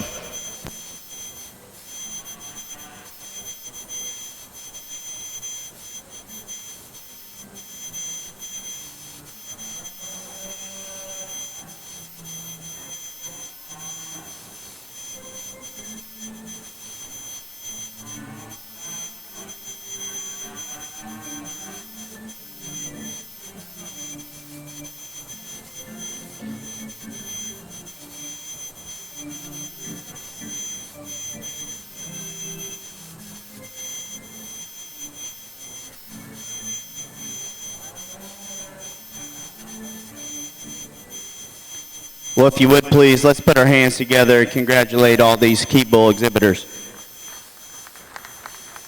Not a lot of numbers out here, but I think the female shows in both the Key Angus and Key Rings top end was exceptional.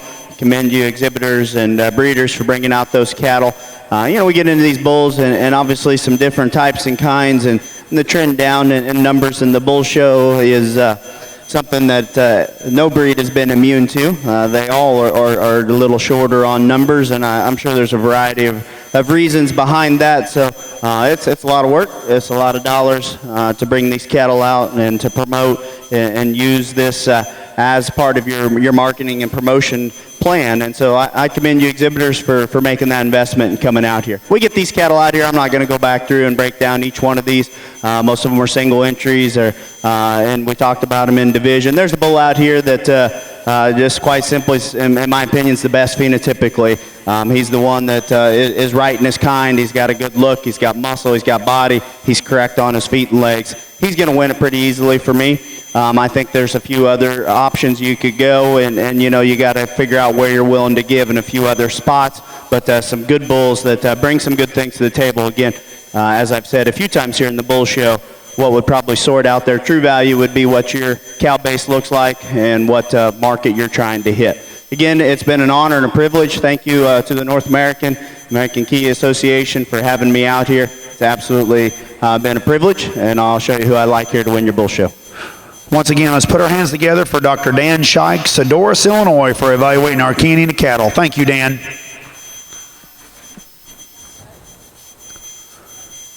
Your national champion, Chianina Bull, is entry 5, BMW McGregor 405D, shown by Weingartner Show Cattle, Lima, Ohio, and Jeff's Cattle Company, Dalhart, Texas. Congratulations.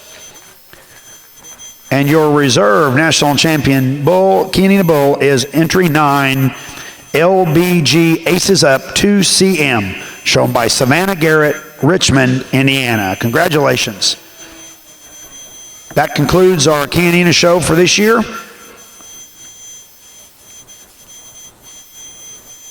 Curtis, I need you up here for a picture, my friend.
Okay, folks, real quick, we had the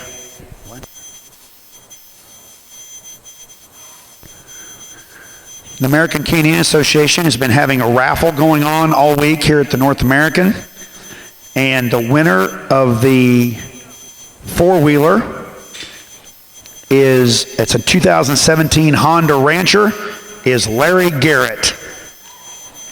Larry Garrett. Okay, what's next? Evaporative cooler. The winner of the evaporative cooler is Stephanie Kirsten from Nebraska. Hold on just a second, Jack. Let's get this over. Set of clippers goes to Jeff Miller. He needs them. Lori Wisniewski wins the painting. And Danny Harker. What's Danny win? A new call. That's it. Sorry, Dan. Giveaways are over. No problem. Here again, ladies and gentlemen, when you see this heifer come in the ring, and when she come in the ring, and I watched her just eating the surface up with her stride, and then study her when she's at the stand, and the basic utility that this female has, and I like where she sits on frame size. The flexibility that you can take her in different directions is amazing in terms of a breeding program. You know, she doesn't have a lot of hair on her, and yet she's so fresh in her presentation. That's a really long dimensional hip, and that's a big stout hind leg in her, and I really appreciate that about her. I might want to refine the teats there on the bottom side just a little bit. The heifer most like her in the drive is a heifer coming by next. In terms of that composite frame size where we are, this heifer's got just a little more on her under lower part of her body than ideal, but I like where she sits, and that's a big old top in her, a really big bodied female that has a lot of the utility to her. The heifer in third is one that's a little bigger in terms of her frame size, and she's a little greener, as I would describe her. When you bring her along, depending on where you want to end up with her in terms of her show career, I love that heifer skeleton, just in relation to her frame size. Like to give her just a little more center body today, but she is really more correct compositionally than the two heifers above her, particularly the one in second, depending on what you call correct in composition. I like, from their shoulder back, I like this heifer in fourth. Just like to clean her up a little through that chest floor. Love her smoothness of pattern, love her length of hip, and the way the tail sets in her just doesn't have quite the dimension on the upper part of her body, as I said when we step in behind her. This 309 heifer is one that is really powerful just in terms of her body width and shape and power. Extremely long-bodied. Just like to change her through that shoulder. She wants to roll on the top side, open up there just a shade more than ideal, but from there back, that's a lot of cow power, if one might say. Our final three heifers then, it's a question in my mind of just quality and structural integrity. I believe that a heifer that's leaving the ring now just more correct in terms of that top line where her tailhead sits. The next heifer in line gets a little high on her tailhead, but do like her rib and the fact that she's got some ease of keep and look to her. Then the young lady's dark red heifer that closes, just a little green today to run with those cattle up the line.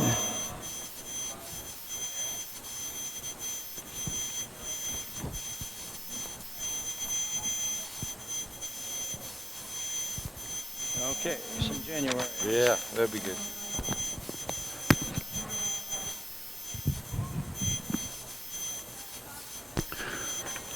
Placings in Class 34, Hereford Junior Yearling Females. First goes to entry 314, RJL LCC Miss Pokerface 5C, shown by Rhett Louderman, Macomb, Illinois. Second, entry 313, Sol Diana 5130C, shown by Kessler, Corbin, and Cagney Collins, Flanagan, Illinois. Third, entry 307, shown by Melissa Grimmel, Jarrettsville, Maryland. Fourth, entry 303, shown by Nigel and Ethan Howe, Wagontown, Pennsylvania. Fifth, entry 309, shown by Claire Trenopole, Middletown, Indiana. Sixth, entry 321, shown by Courtney and Alexis Udy, Harrisburg, North Carolina. Seventh, entry 317, shown by Connor Hill, Wakarusa, Indiana. And eighth, entry 320, shown by Kara Gephardt, Otterbein, Indiana. Placings in that class were 4, 3, 5, entry 312 is out, 2, 1, 7, 8, and 6. In the ring now is Class 35, Class 35 Junior Yearling Hereford Females. Following this class, we will be selecting our Junior and Reserve Junior Champion Female.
Attention Chianina breeders, we have 3 more announcements. Your Produce of Dam winner this year is Lyle and Stephanie Sexton from Ainsworth, Iowa on RDD Miss Ace 1P. Your premier exhibitor for the show is Allison Higgins, Watertown, Tennessee. And your premier breeder is Weingartner Show Cattle, Lima, Ohio. Congratulations.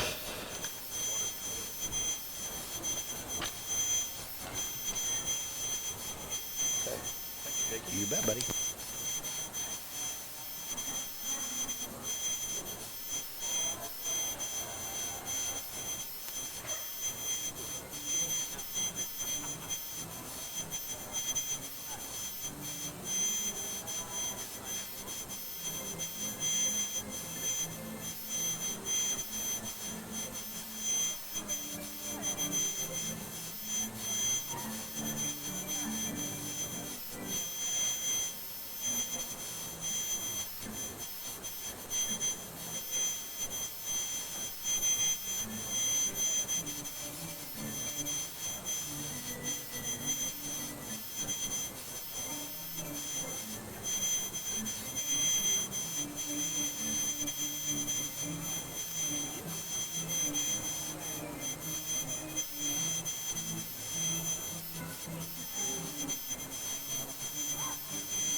Yeah, I like that.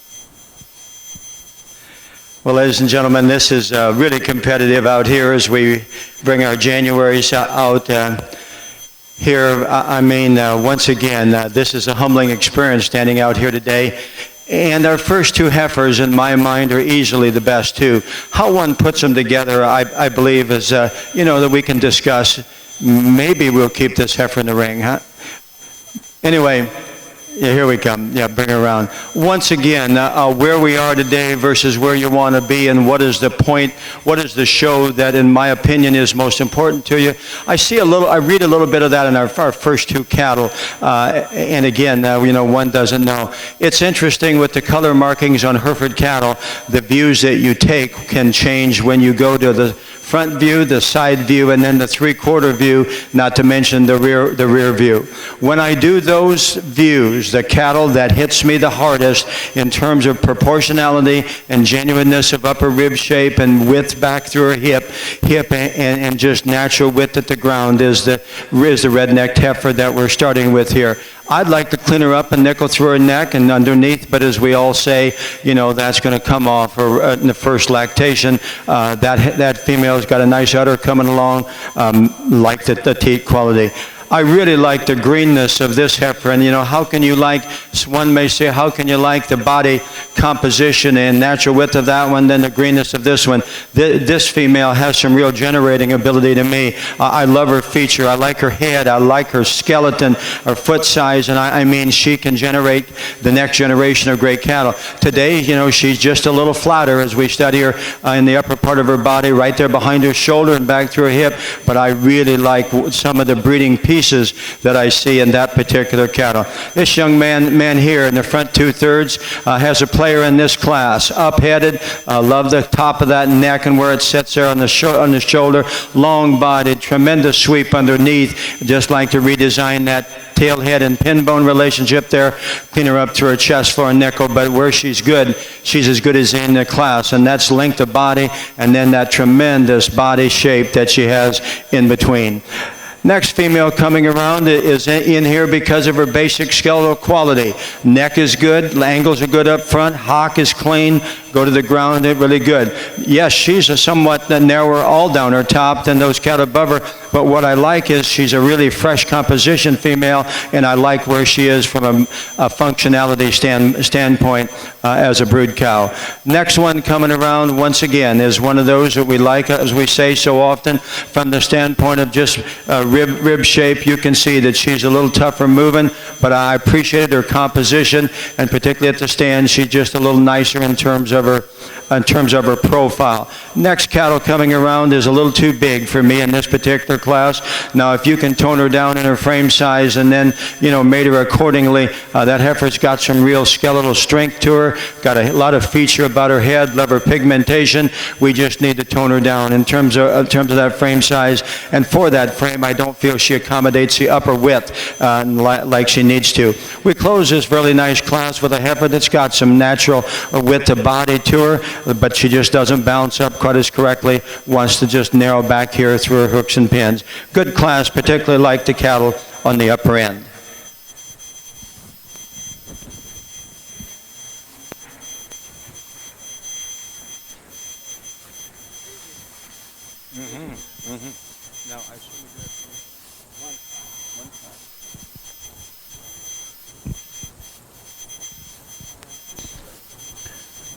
Thank you, Dan. Placing first in Class 35 Junior Yearling Females is entry 342, LCC SHF Miss Lemon Lime 502, shown by Nigel and Alicia Howe, Wagontown, Pennsylvania. Second, entry 149, Purple Gemma 12C, shown by Tyler Trias, Blooming Prairie, Minnesota. Third, entry 336, RJ Abigail 5005, shown by Brigham and Kyle Kelly, Yukon, Oklahoma. Kylie Ann Kelly, Brigham and Kylie Ann Kelly, Yukon, Oklahoma. Fourth, entry 330, shown by Emma and Libby Rushton, Waverly, Tennessee. Fifth, entry 326, shown by Matthew Murphy, Douglasville, Georgia. Sixth, entry 334, shown by Grace Gullett, Salem, Alabama. And seventh, entry 333, shown by Prairie Rose Cattle Company, Sherman, Illinois. Placings in that class were 2, 5, 4, 7, 6. Entry 335 was out, then 3 and 1. We now will be selecting our junior and reserve junior champion female.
although we haven't had the numbers in this division, we've certainly had quality and some really difficult decisions to make. And again, you know, what a Hereford female should look like, I believe, you know, is certainly in the eyes of the owners and the breeders. And, you know, I'm only sharing with you my opinion today.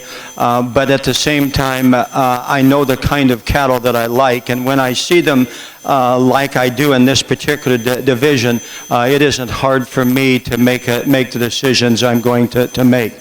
The two females that have won both of their classes are so true in terms of, in my opinion, just where in my opinion we need to be with all cattle, Hereford cattle, and in this case, just in terms of their freshness, their body shape, and their body cover, and their ability to just stay so sound at the ground. And it's hard to do, and these two females do that very, very well. That's not taking nothing away from our two heifers that are second.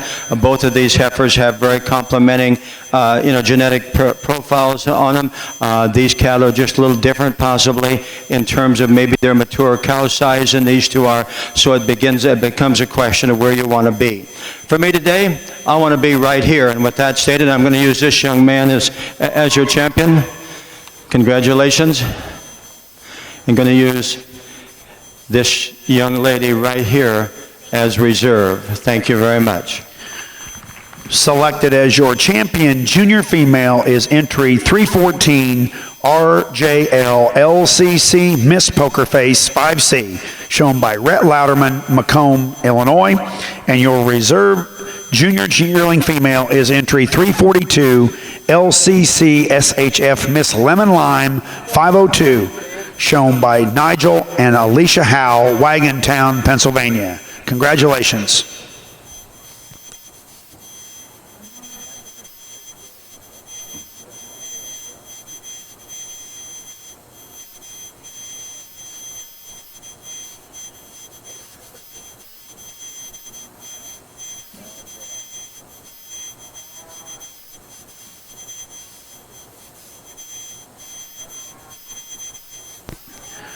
Our final female class of the day is Class 38, Senior Yearling Females.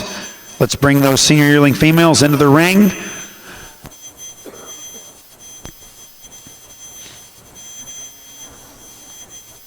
And then we will be selecting our Grand and Reserve Grand Champion, Hereford Female, in our Hereford National Show. Can I please have all the divisions and reserve divisions back to the makeup ring, please? Hereford exhibitors, let's start bringing up those spring bull calves.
Thank you, sir.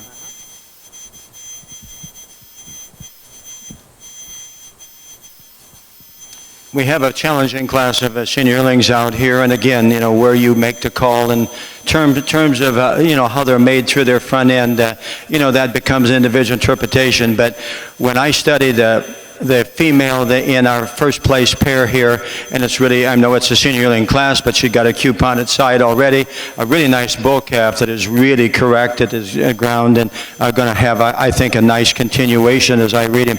The udder on this female is so good in terms of its balance, its teat length, and her where she sits on frame size. I like that. I appreciate her, and through her hip and tail head over the female in second. And yes, I'm sure, like the owner, would like to clean her up through her chest floor, but at the same time, that is just one factor in the equation, and when you look at the totals there, I like that package that we have in a senior yearling class winner. From a breeding cattle standpoint, just in terms of generating, the front 2/3 of this heifer in second are awfully good. I love the front end in her. I like the fact that she's kept her composition so correct, and that body design that she has, tremendous length of skeleton, length of hip in her. Like to maybe change the teat size for a first calf heifer coming up here, and maybe change that udder shape ever so slightly. Possibly lay that tail head down in there, but from there forward, though, I mean, that one is really a good kind of a female. A more composite female comes around in second, that isn't as far along in terms of calf, and at the same time certainly has some breeding quality to her. When you look at her top line, want to just change her out there through her hips, gets a little coarser there up in her tail head, want to just stabilize her at the ground a little differently. Our final two, then, I'm opting for one that hasn't calved as yet. Once again, this 346 coming around, wants to labor a little more out of her front end, like to just square her up back there through her hip, give her a little different kind of a teat size. She's a little long on her teat for me there this afternoon. Then you talk about one that's really a working female, that doesn't have maybe the other capacity yet, but the female that we're finishing with here is one that has certainly proven her ability to reproduce today, and when we put a halter on and bring them to the ring, she's just a little green and a little thin from that standpoint. But that takes nothing away from her ability to reproduce and generate, and that female has some skeletal quality. We just a little early for her to show. Need a few more groceries if we're going to bring her to the ring. Thank you, Dan. Placing first and selected as your senior yearling champion female is entry 352, NS028X Lady 417, shown by NS Polled Herefords, Shaker Heights, Ohio. Second, and your reserve senior champion female is entry 351, Purple Chloe 115B, shown by Jacob Fiskus, Oblong, Illinois. Congratulations to both those exhibitors. Third, entry 344, shown by Mary Goet, Salem, Alabama. Fourth, entry 346, shown by Katie Messer, Otterbein, Indiana. And fifth, entry 350, shown by Hardy Edwards, Winterville, Georgia. We now will be selecting our grand and reserve grand champion, Hereford female, in your North American National Hereford Show.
whatever you want.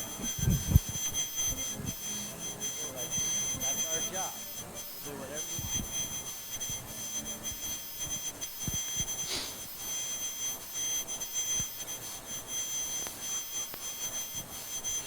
I have to keep breathing here a little. I have to keep breathing because I get pretty emotional, as you folks know who know me. And ladies and gentlemen, I mean, if you could stand out here with me in this ring, as your association staff are, and look at these cattle, and just, I mean, it is one of the most amazing sights I've ever seen. And I've seen it. I've judged the Junior National and a few other Hereford shows, but I mean, this is an absolute valued treasure of a lifetime for me.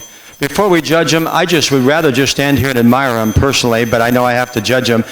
Put your hands together, please, and show your appreciation for an absolutely incredible lineup of cattle. I mean, wow. Mr. Dan Hogue, folks, from Cambridge, Illinois. Let's put our hands together for Mr. Dan Hogue.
Here we go. I realize this time of the week we don't have the crowd that would be just maybe looking in, and you folks are in the bleachers here this afternoon. We appreciate your interest, and I hope you, along with myself, appreciate the quality of Hereford cattle that these breeders and exhibitors have brought before you here, because I know how hard it is, and it certainly isn't easy. anyone such as myself to be on these green shavings once again, it is a thrill of a lifetime. And if it is my last, what is so interesting to me is, I'm going to have trouble with this, I know, is the fact that I have a heritage born to the Hereford breed, and to be out here, pretty amazing. Here we go. I got to talk. Now, I'm not going to break them down anymore. I do want to make this comment. I'm not going to leave this arena, and I know we've got a great bull show ahead of us, but I'll make it at the end. I'm okay. I'm going to start. Ladies and gentlemen, these two heifer calves, they are going to hang a banner. Now, they did all day, but they're going to hang a banner someday. That's my prediction. And they came out of incredible tough divisions. And again, what should a springborn heifer calf look like at this stage? The heifer that wins the third division, once again, just a really complete heifer, like her skeleton, like where she's going to end up. And her angles are right, and her composition is laid in her very, very, very correctly. The next division winner, once again, midpoint cattle, problem-free, does what she's going to have to do at this stage of her maturity, and she's going to stay right there. The next female, again, from her shoulder back is and even her shoulder is fine, just a little deeper in her neck, but that female is incredibly good where she is incredibly good. The next female in line, once again, a tremendous female to stand in just in terms of her freshness of makeup. I love the lower body line that she draws.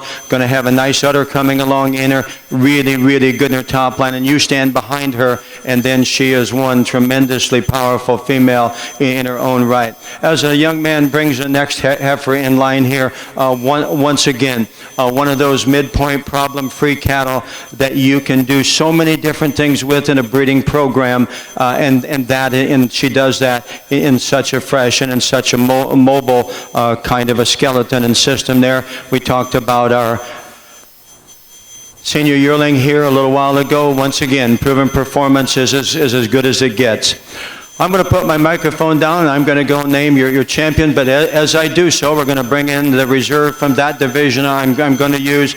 And once again, as a show judge, I told Jack Ward, before I pass away from this earth, I am going to come watch the Hereford show in Denver because I've never seen it.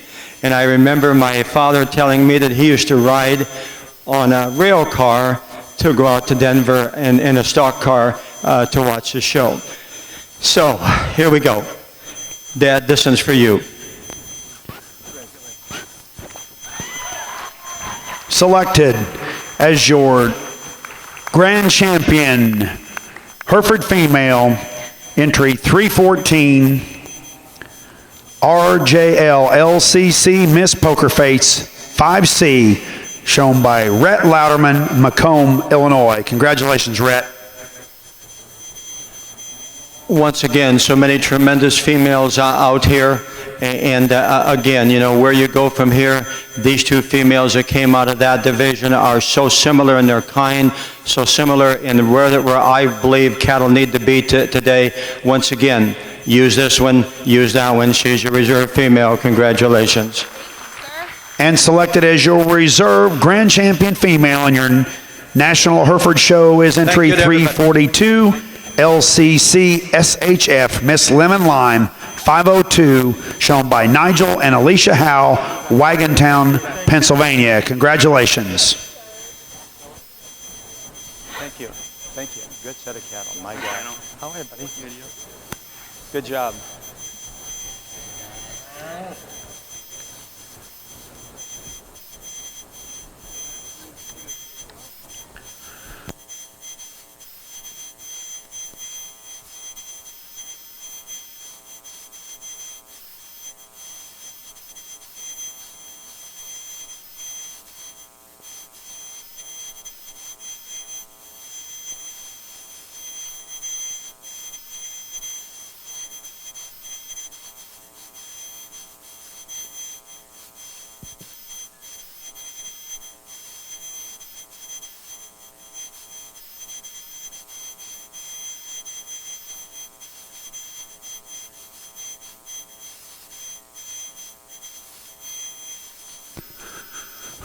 Hereford Bull exhibitors, we'll break and take pictures real quick, and then we'll move right into our Hereford Bull Show. Thank you.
We all apologize to the bull exhibitors here as we were a little later starting here.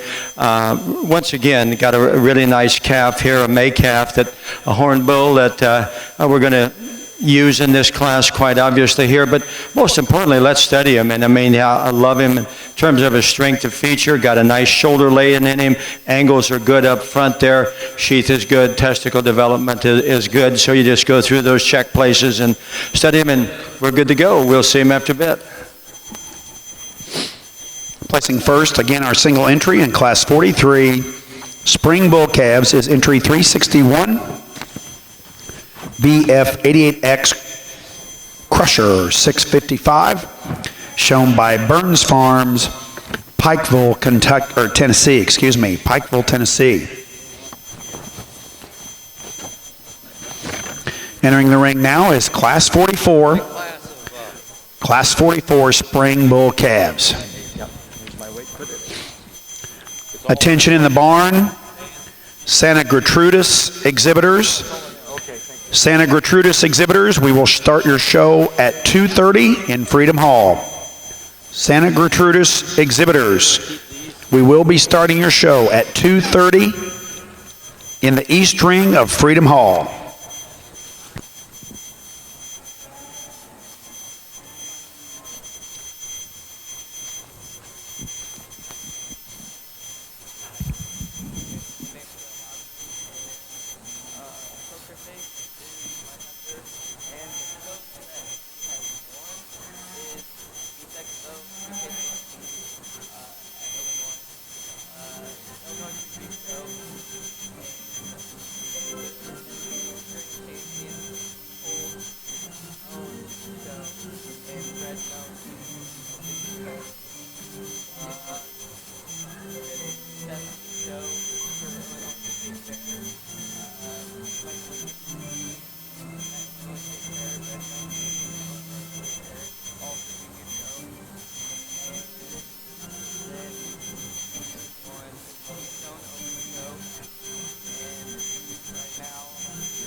Hereford exhibitors, Class 44 Spring Bull Calves is in the ring.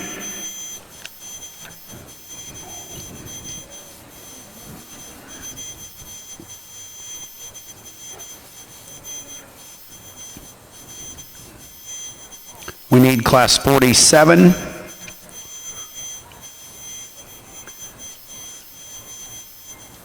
To the make-up ring, please. Class 47 Junior Bull Calves to the make-up ring, please.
Really an excellent class here of spring bull calves. We're March and April, and the quality runs ever so deep out here. And where you want to stage at this point in their growth curve, I think, is probably the most important prerogative, within this group.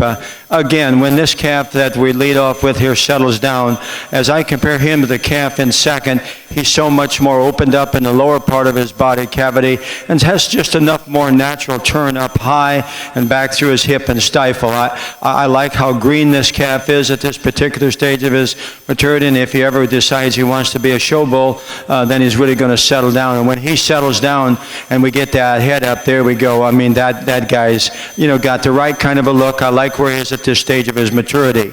The calf in second is a really interesting bull calf here. Extremely smooth. I mean, you want to talk about laying that shoulder in there and the top of his shoulder and back through his hooks and pins, and really long in his rump, and like where his tail head sits. This guy is tremendous from the profile. As he continues to mature, and another great testicle bull, and he stays opened up enough in his lower body, then this guy is going to have, sure he's going to have a great career anyway, but right now I just like to give him a little more openness. I made the decision in my own mind here to moderate and come with these three calves next, because I really believe compositionally and they're more genuine in their shape and their body and design. I really like this guy. He's going to add muscle to a program. Really looks like he's just getting started to be, to have the fit put on him, as we say. And this guy's got a great turn over his loin edge and back here through his hip, and he looks like a bull calf up front. I like his masculinity. This guy's pretty unique, and he's going to always be right in the middle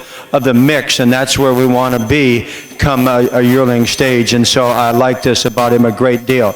Likewise, I kept moving up this 375 bull. Very similar. Not as good at the top of his neck and down through his chest floor, and not as good in where his tail sits. If I could pull his tail back in here, this guy's got quite a bit of muscle. I like him at the ground in terms of his angles. Got a good foot underneath him, and again, a nice testicled bull. Going to be one that's going to be a good kind of a calf in that regard. I really like the continuation in this young calf here.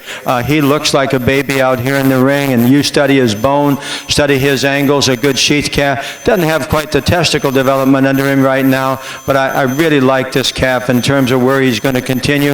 If we're going to be concerned, we're going to have to just square his hock up there as he meets the ground and be a little more stabilized. One of the greener bulls in our class is this lighter pigmented bull, and again, when you talk just about carrying his top line right, really good in terms of his composition. I like his softness of pastern, if it doesn't become any more so, and that guy just has a little greener body than yet. When he comes to himself, I believe he's going to really have some potential. Nice kind of a dual ability bull coming next. A little plainer up front, but where he's good, he's really practical. Got a great set of testicles. 376, once again, a bull that doesn't bounce up quite as correctly, but it has that ever essential top and rib shape in him. Just got some really good from the standpoint of his functionality. Nice calf coming here next. A little plainer, wants to open up a little more through his shoulder. Didn't really get the best show on him a time or two, but boy, when he does set up there, he's really has a little more just natural outlook to him than possibly that calf right ahead of him. Really an extended calf here going by that just needs to be bodied up. Same could be said here for 372. Really a nice top line bull. We'll want to just body up and give him a shot more muscle. Then we close with a nice calf from the standpoint of length of skeleton. Just need to give him a little stouter kind of a skeleton, starting him up from a masculinity standpoint. Thank you, Dan. Placing first in class 44 spring bull calves is entry 379.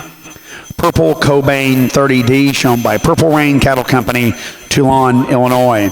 Second, entry 376, FBF LCC 2214, Hammer 1607, shown by Foggy Bottom Farm, Kemar, Maryland. Third, entry 377, shown by Bryden Barber, Channing, Texas.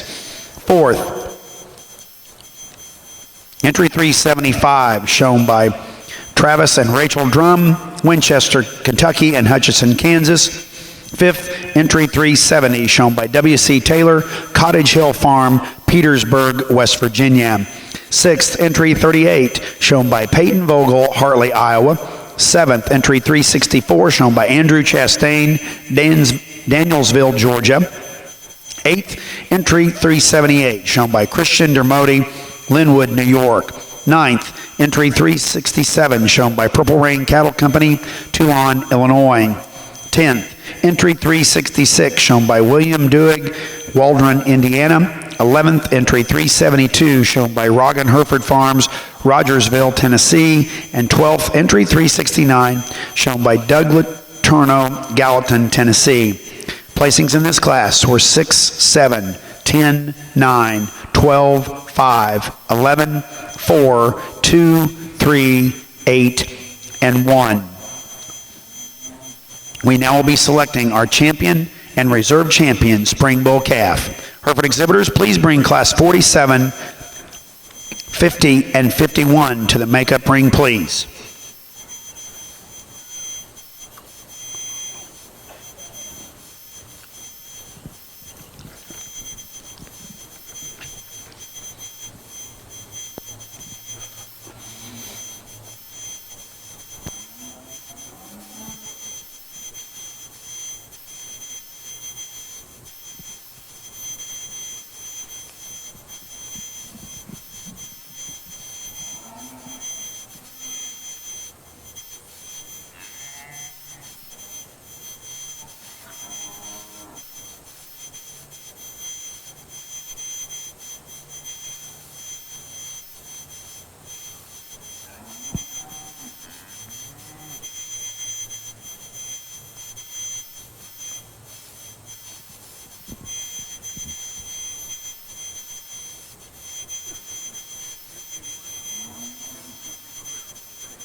Really have an interesting set of calves out here in this division.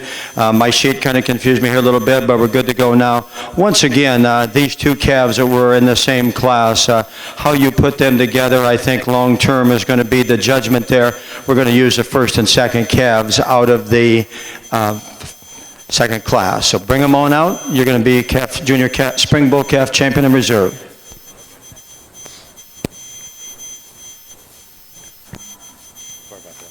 That's okay.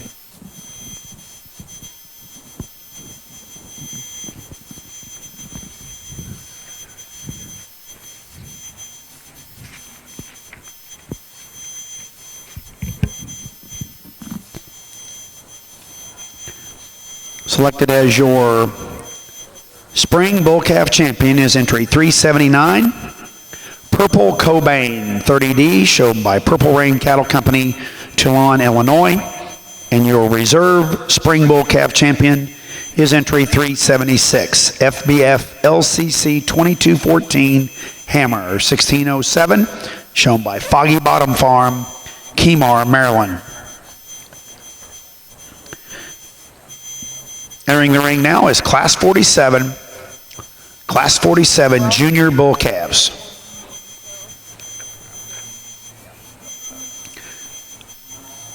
This is our only class in this division, so our first and second place bulls will become our champion and reserve champion Junior Bull Calf. Hereford exhibitors, I need classes 50 and 51 and 54 to the makeup ring, please. Please bring me the winner and senior bull calves to the makeup ring, please. And I'm going to have Robert.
Attention Hereford exhibitors, entry 395 from Rogan Hereford Farms, Rogersville, Tennessee. If you're showing your entry 395, you need to get to the makeup ring. We are coming in the ring pretty soon.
Attention Santa Gertrudis exhibitors, we will begin your show in 30 minutes. Santa Gertrudis exhibitors will begin your show in 30 minutes.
I just told Jack, I don't know if I'm smart enough to judge this one or not. There's some give and take, good cattle with a lot of good pieces. From the outside, you know, they look tremendous, and when you get in to try to break them down and study them at the ground, then it becomes a little bit more of a give and take. But once again, here's what I'm just going to share with you what I see.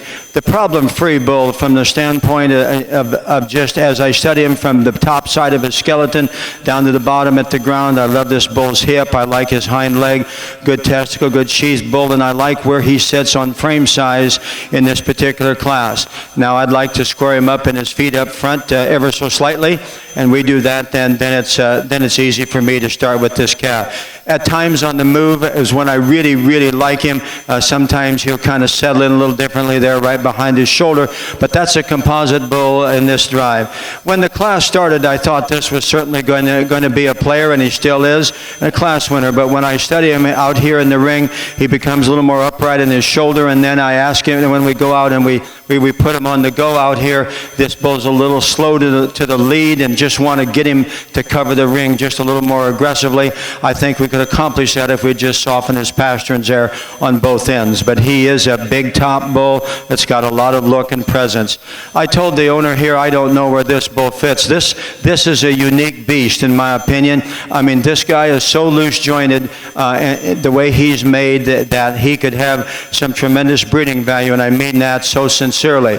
Then you ask yourself, you know, is his shoulder going to stay in him? Then you ask yourself, you know, when you study him from behind, is he rolls out on his hock, gets a little bit on the outside of his hoof wall. Now that's the concern, but the great thing about this bull is he has a great head, a great breeding bull look, and he's got a lot of value in terms of the center part of his body. Love his footwork and bone. Going to be interesting where he settles in. When he gets done being an awkward junior high student. It's going to be interesting where he fits and then sits in there because he is crazy wild where he's really good. The bull that comes next in the lineup here is a very basic problem-free bull that offers a tremendous amount of muscle. When you study him down his top and back through his hip, he's a balanced bull that's never going to get you in trouble. When we study this cattle from right in front is where he sorts down from the standpoint of wants to come in a little more to his knee, like to give him a little more flexibility. I kept moving this calf up, and long term, this guy may be my favorite in the class because he looks young, he looks immature and juvenile. When he just collects everything and puts it together, I love this bull's angles. He's got a nice kind of values in him, as all these bulls do in the class, and I really like that bull out through his hip. Next bull coming in line gets away from us a little more on frame size.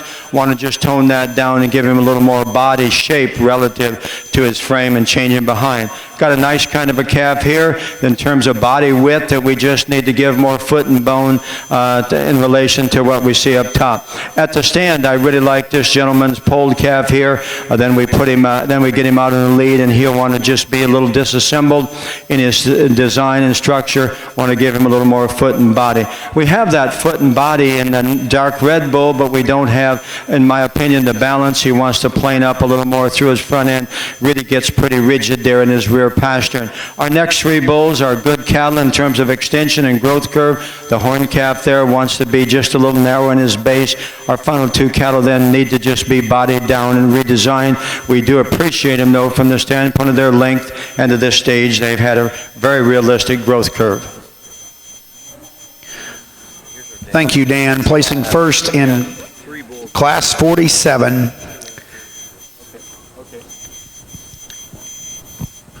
Junior Bull Calves is entry 432, Purple Hannity 6D, shown by Purple Rain Cattle Company, Toulon, Illinois. This bull will serve as your champion junior bull. Second, and your reserve champion junior bull calf is entry 162, MAV Legacy 601D, shown by Peyton Vogel, Hartley, Iowa, and Paul Livestock LLC, Pleasantville, Iowa. Third, entry 387, BR Winterfell, shown by Bryden Barber, Channing, Texas. Fourth, entry 385, shown by Wyatt Kegley, Burlington, Wisconsin. Fifth, entry 386, shown by Russell Miller, Lebanon, Missouri. Sixth, entry 393, shown by Walker McGuffey, Mendenhall, Mississippi. Seventh, entry 391, shown by Mason Collins, Lewisburg, Tennessee. Eighth, entry 383, shown by JC Cattle Company, Norman, Indiana. Ninth, entry 390, shown by Sandy Ridge Farms, West Lorne, Ontario, Canada. 10th, entry 388, shown by Doug Turno, Gallatin, Tennessee. 11th, entry 389, shown by Longcore Hereford, Cedar Springs, Michigan. And 12th, entry 382, shown by Doug Turno, Gallatin, Tennessee. Placings in this class were 12, 8, 4, 5, 10, 11, 1, 2, 9, 3, 7, and 6. In the ring now is Class 50, late winter bull calves. This division will have two classes, classes 50 and 51. And then we will be picking our champion winter bull calf.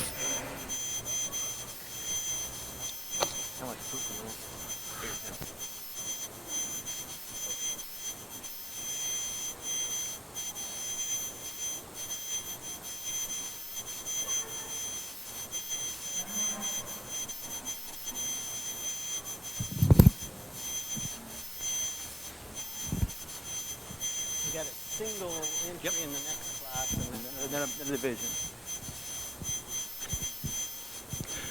These three bulls have a really balanced set of values on paper here, and then we put that along with the fact that the lead bull here is quite an easily candidate to start this class with. because when you study him from his shoulder back, I mean, this guy is built right in terms of just that top line where his hip and stifle are, and is a good-footed bull at the ground. I like the bull a great deal. When I say from his shoulder back, I think he's plenty good up through his neck, and masculinity, just a really good kind of a bull that's excellent in terms of his security at the ground. The horn bull next is one that gives us a little more potential growth in his own right there, but at the same time, a bull that doesn't have nearly the natural shape and the heaviness of structure, a little more refined in terms of his bone work in relation to his frame size, doesn't balance up quite as correctly. But I thought because of his growth and just his natural muscle, allowed him to run over this bull here, and that we're using to close. Long-bodied bull, good testicle bull, just need to give him more topside power. Thank you, Mr. Hogue. Placing first in class 50 is entry 396, LCC FBF DJF Recon Ball 5186, shown by Louderman Cattle Company, Macomb, Illinois, and Hill Cattle Company, Wakarusa, Indiana. Second, entry 397, HAF 109 Chase C125, shown by Alex Popplewell, Russell Springs, Kentucky. And third, entry 395, shown by Rogan, Hereford Farms, Rogersville, Tennessee. In the ring now is Class 51 Early Winter Bull Calves. Following this class, we will be selecting our champion and reserve champion Winter Bull Calf.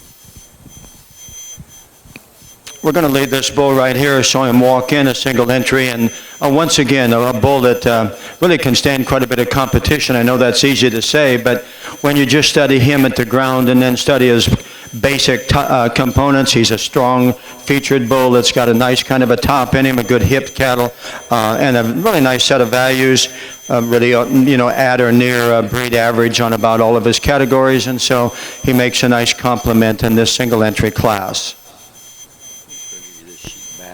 Single entry, Class 51, Early Winter Bull Calves is entry 399, GCC 0091, Captain Call, 13Y, shown by Kaylee Vineyard, Danville, Kentucky. We now will be selecting our champion and reserve champion, Winter Bull Calf. Hereford exhibitors, let's bring Class 54, 57, and 60 to the makeup ring, please. Hereford exhibitors, please bring Class 54, 57, and 60 to the makeup ring, please.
As I have throughout the day here, congratulations to these two exhibitors, and our two class winners here are both November calves, and I think they really represent a better combination out here, taking nothing away from our horn bull that stands down here and was second to the lead bull in that class, but at the same time, this is where I'm much more comfortable being. And of the pair, the bull that just has enough more strength, but particularly turned to his top and back to his hip and quarter, the calf that wins the youngest class, he's going to be division champion. You'll be the reserve. Congratulations to both of you.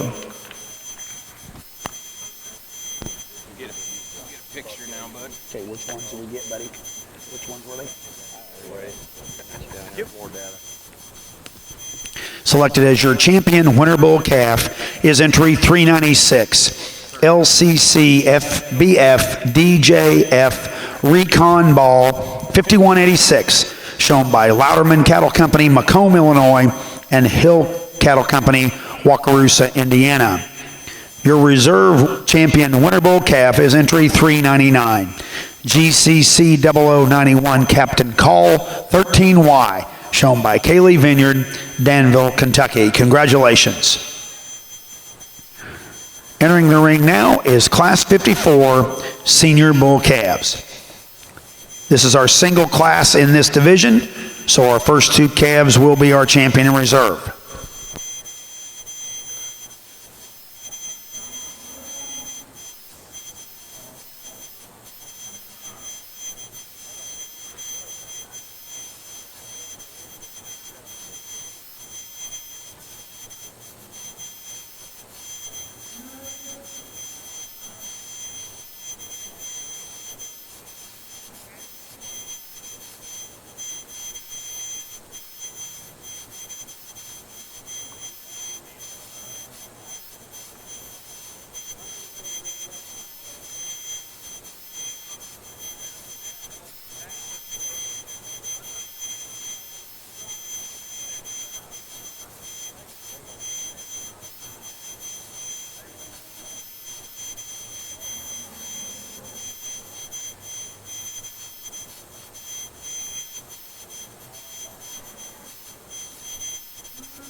Mid-easy.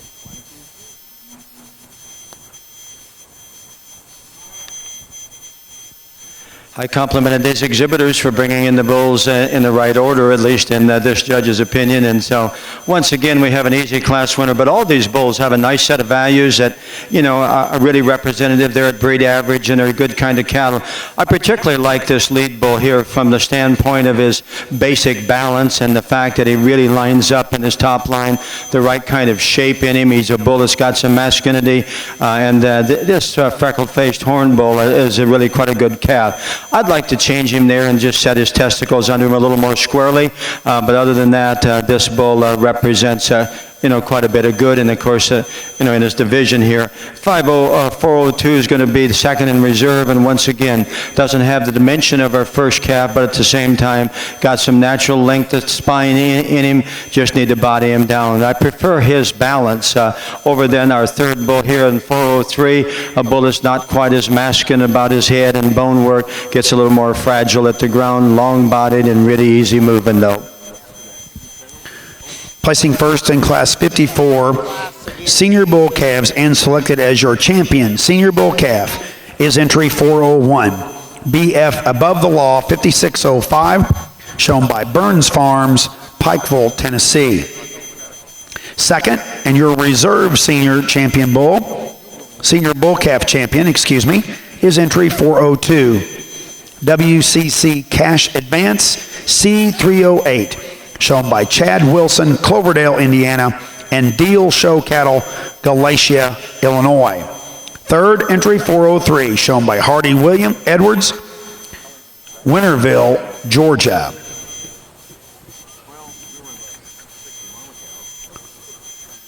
Entering the ring now is Class 57. 57 Early Summer Yearling Bulls. Hereford exhibitors, let's bring Class 60, 61, and 64. Let's be bringing those bulls to our makeup ring, please.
Attention Hereford exhibitors, we're missing entry 415 and 420 for the next class. If you're going to show those bulls, 415 from K-Bar Cattle Company and Laura Naismith, and entry 420 from Butler Pole Herefords and Russell Miller. If you're going to show those bulls, let's get them to the makeup ring. You think you're ready? You don't even have a list.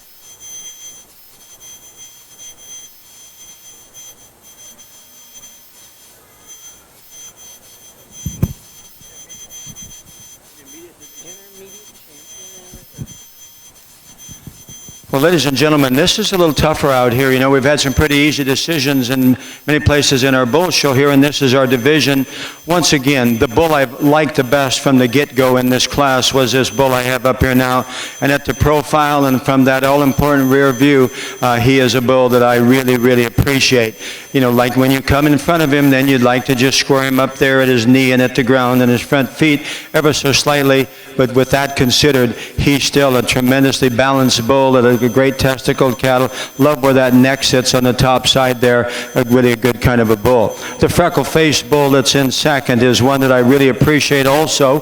He too could be a little square there in the bottom side there up front. But just in terms of his balance and cleanliness of makeup, he's not nearly as stout at the ground as a bull we start with in this division, and he'll be the second in reserve in this division, I believe, also. So once again, a good pair of bulls. Would like to just relax that rear pastern ever so slightly. The bull that I'm using in third, I really appreciate some of the things about him, and once again, he's the best bull in the class in some areas in terms of squareness at his knee up front, the way he gets out of his hip, but at the same time was the most off-balanced of the bulls, much deeper up front than ideal, but I do really like the bull from there back. The gentleman's bull that closes here is what really a bull that's got quite a bit of size to him and durability. We just need to redesign him from a quality standpoint, not only structurally, but in terms of putting more muscle on there, but a good kind of a bull that could have some commercial value. Thank you, Mr. Hogue. Placing first in Class 57 early summer yearling bulls and selected as your champion intermediate bull will be entry 405 JTHSC Whalen 55C, shown by Lori and Gene Stumpf, Columbia, Illinois. Carly Creek Herefords, Millstadt, Illinois. John Thomas Heel, The Plains, Virginia. And T&D Enterprises, Millstadt, Illinois. Congratulations. Your reserve intermediate champion bull and second in this class was entry 407, KLD EB Trump D58, shown by Eddie Brainerd, Canadian, Texas, and Kirby Day, Waxahachie, Texas. Third, entry 409, shown by Marbin Farm, Sharon, Connecticut, and fourth, entry 404, shown by Durst Farm, Tip City, Ohio. Entering the ring now is Class 60 Spring Yearling Bulls.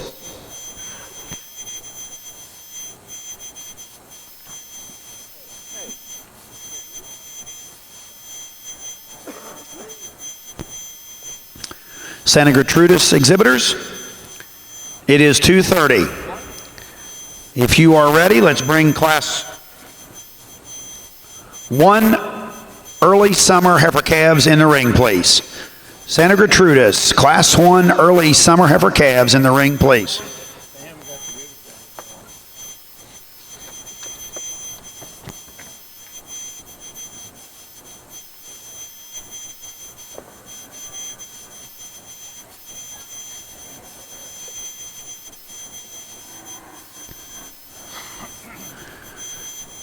It's my pleasure to introduce your judge for our 2016 Santa Gertrudis show here at the North American.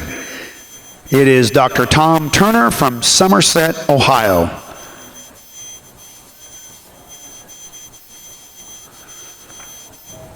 Dr. Turner is a professor emeritus at Ohio State University. Dr. Turner taught beef production, beef genetics, and livestock selection while a professor at Ohio State. He coached the Ohio State livestock judging team for 32 years. I know you don't look that old, Doc, but you're hiding it well.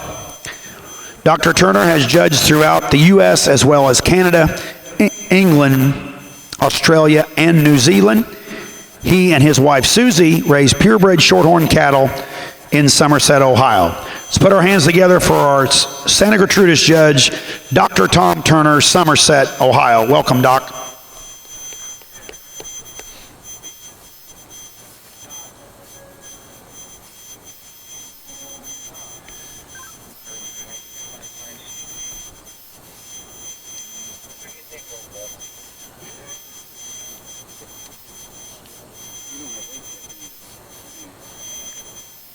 No, John's just been grabbing them as they come.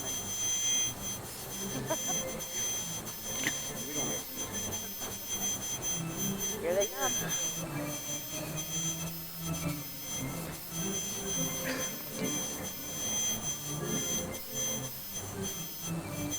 John.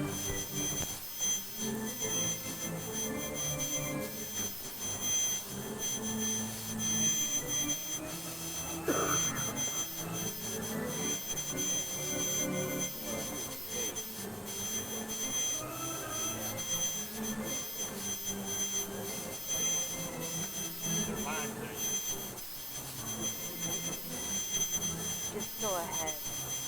You want to skip green? Yeah, just like this. He's got the other two. Yeah, he can go first. Yeah. You want to get the info up here? I'll grab it. You can go whenever. You need it before. Just sometime, yeah.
Good afternoon. Appreciate the opportunity to be here and analyze the Santa Gertrudis cattle to North American.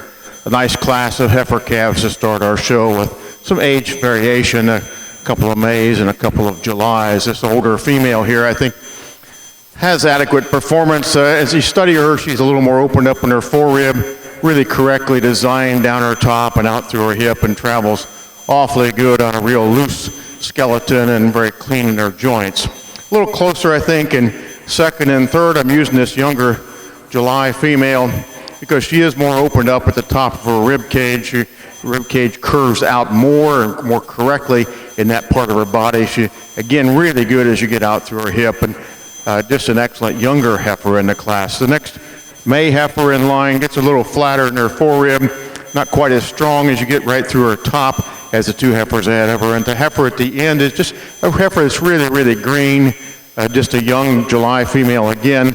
I think maybe some time will help this female. Today, not quite enough power throughout in this young heifer. Thank you.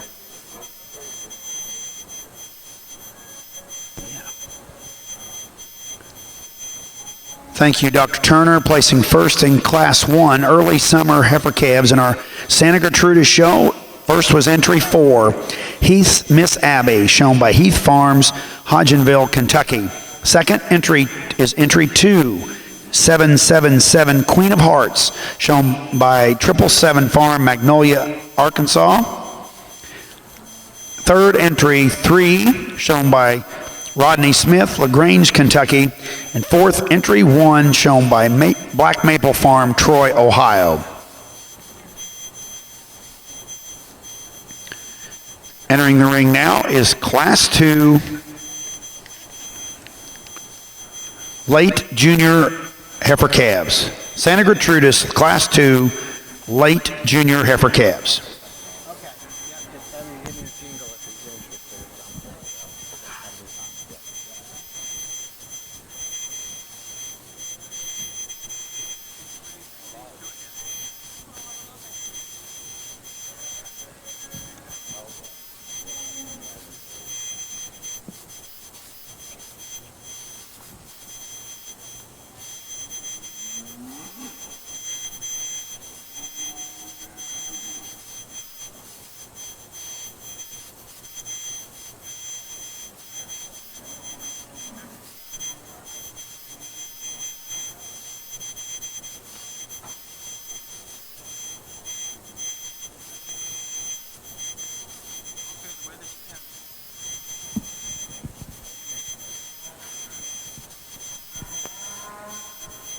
Nice set of bulls.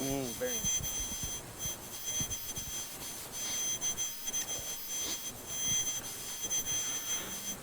For lack of a better description, as I begin this classes, welcome to the Hereford Bull Show. Really some outstanding bulls out here, and when we put the values with them, and the values do very little to separate them because they're all relatively consistent in my mind as we compare them to breed average. And when we talk about this bull that we start with here, just in terms of his composite nature, in terms of upper rib shape, natural muscle behind, out through his hip and back down through his quarter. A bull that I really like up through his forearm and front end. Looks like a herd bull, and then he's really good in terms of his front pasturing. I did speak with the exhibitor, and I take full responsibility for my decisions here. The bull is favoring his right hind a little bit, and you can see he just doesn't want to put his weight on it. And once again, I don't think it, when I study his joint, when I study him in terms of his hoof line, it doesn't seem like it's going to be anything permanent with him, but that is a tremendously good bull, as is our bull in second. I would love to see our bull in second off of the snub and halter and just loose, because he wants to fight the snub, and then when he does that, he takes a little shorter stride up front, wants to maybe be a little set out there in the placement to his front feet. He does that, but I love this bull too in terms of his balance. I love his body design. Another great testicled bull, just doesn't get out maybe quite as easy out of his front end as did the bull we start with, but that's really a good pair of bulls. And the good cattle in third here with regard to this redneck bull, a little greener bodied bull as we study him compared to the first two at the same time. Where he's good, he's really good. Great angulation, great feet under him, good pasturings, and he really can get out and move, just not quite as fit as far along as those two bulls above him, but this bull has some real generating value in my mind because of where he sits on frame size, and he can sure add turn to the top and back to his hip and quarter. That's another good bull. The big bull coming next is certainly an outlier in this class in terms of potential performance and weight. At the same time, I'd like to just change him in the front part of his body. He gets a little bit heavier there through his chest floor, doesn't bounce up quite as correctly as those first three bulls do, but you certainly admire tremendous mass and his tremendous growth to this stage. Coming out next is a bull I brought back in line, then I put him back in line here a little bit because I like where this bull sits in terms of base width. I like him in terms of just some natural muscularity, and he's balanced.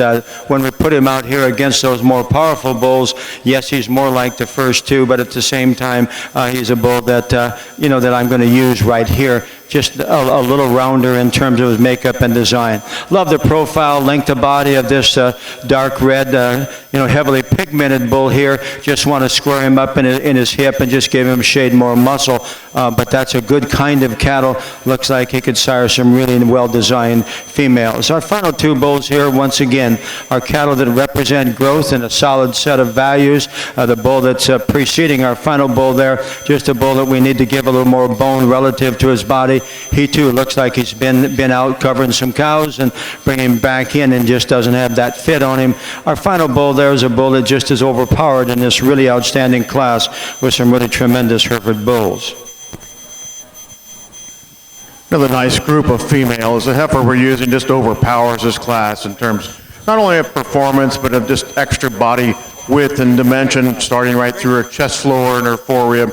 Just extremely nicely made, high-performance young Santa Gertrudis female to start this class. The next heifer in line, just a little cleaner about her joints, and perhaps you would say maybe just a bit more feminine in her design, maybe a little smoother up through her shoulder, but does that without quite as much base width or natural thickness. A very nice young heifer. The heifer in third, again a heifer as compared to our second heifer. Both those heifers are not quite as neat underneath as our first heifer. Heifer coming out in third has more hood to her eye, and more, perhaps you might say, Santa Gertrudis character, but does that without enough natural muscle and base width. Thank you. Placing first in Class 2, late junior Santa Gertrudis heifer calves. First was entry 8, LROLCC Wonder Woman, shown by Pittsford Cattle Service, Athens, Texas. Second, entry 6, FC Piper, shown by Brittany Shields, La Russell, Missouri. And third, entry 5, shown by David Smith, Boulder, Colorado.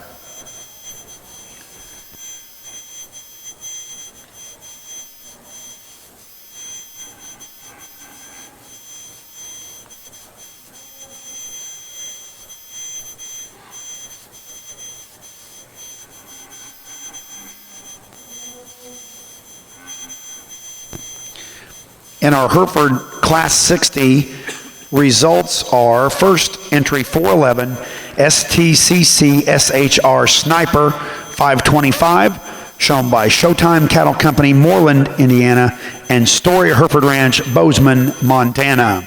Second, entry 419, HAPP BK Valor 37C, shown by Hap Herefords, Mendota, Illinois, Buck Cattle Company, Medill, Oklahoma, and Moore Cattle Company, Medill, Oklahoma. Third, entry 413, shown by Double H Acres, Broadbrook, Connecticut. Fourth, entry 425, shown by Chad Wilson, Cloverdale, Indiana, Ray and Jan Fleeman, Liberty, Indiana, Flatterer Hereford Farms, Yellow Springs, Ohio, and Patrick Duddy, Lafayette, New Jersey. Fifth, entry 420, shown by Butler Pole Herefords, Republic, Missouri, and Russell Miller, Lebanon, Missouri.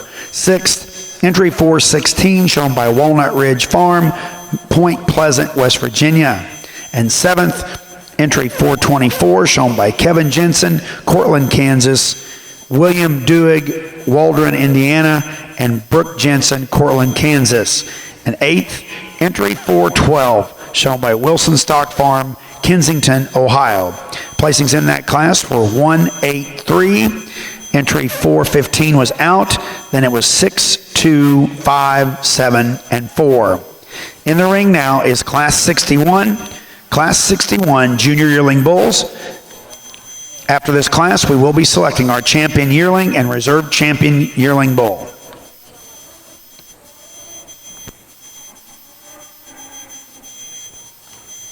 Single entry for this young lady. Really a nicely designed, very feminine young February Santa Gertrudis female. That's pretty green in her makeup at this point. She is nicely made in terms of her sheath angle. Her angle underneath is excellent. A nice female you like in terms of her overall pattern. Need a little more performance and mass to this female. Thank you. Single entry in our Class 3 early junior heifer calves in our Santa Gertrudis show is entry 9, RR Sunshine, shown by Rodney Smith, LaGrange, Kentucky.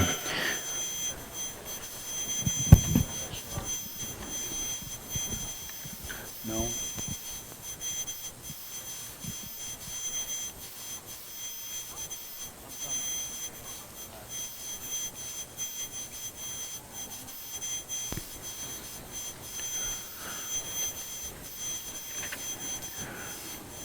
Attention Hereford exhibitors. We need Class 64 senior yearling bulls to the makeup ring immediately. Class 64 senior yearling bulls to the makeup ring immediately. Thank you.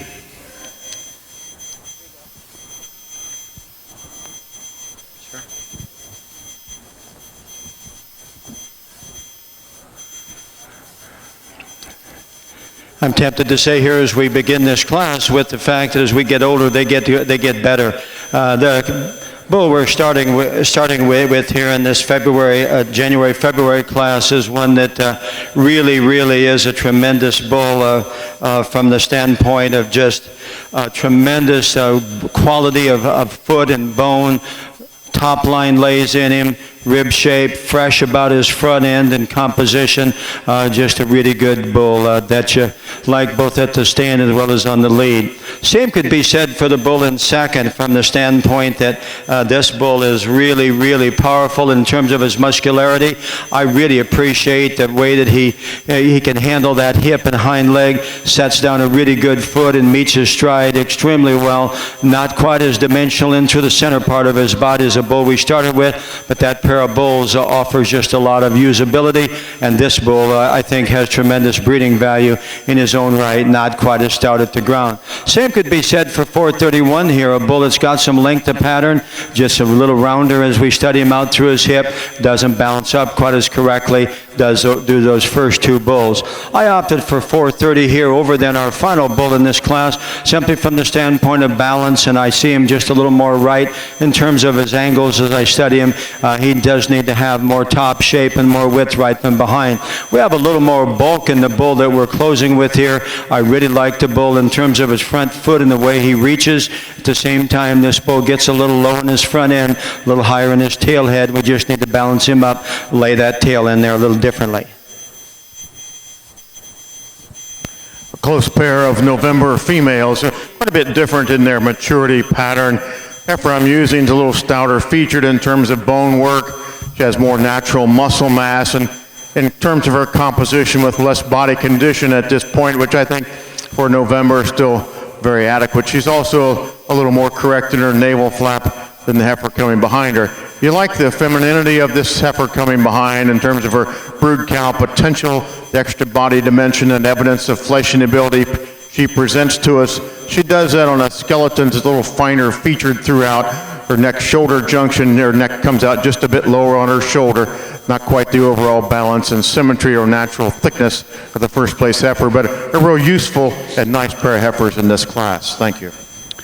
Placing first in Class 4 late senior heifer calves in our Santa Gertrudis show is entry 11, Miss Illusion, shown by Debbie Gotts, Carthage, Missouri, and second is entry 10, WRF DINN, shown by Luke Chastain, Talking Rock, Georgia.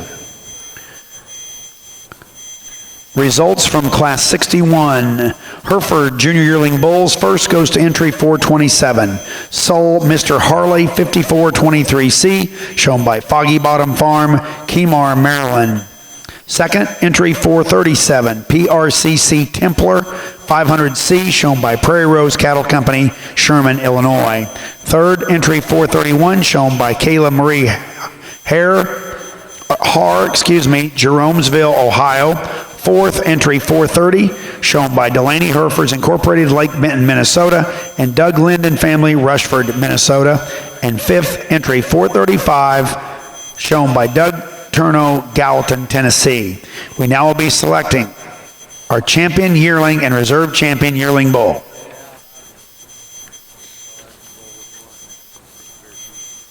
Hereford exhibitors, we need all entries for class 64, 65 to the makeup ring, please.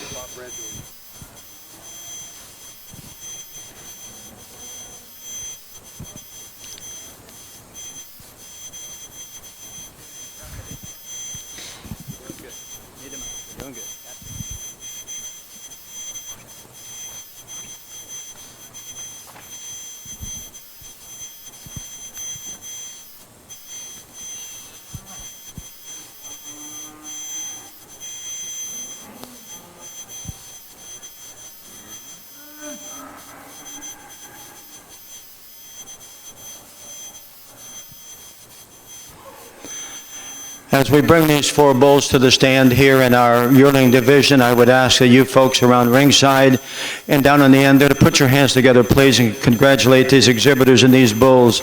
It's hard to bring bulls of this size and maturity and keep them right compositionally, keep them right structurally, and I really believe that these four bulls offer a tremendous amount of breeding value.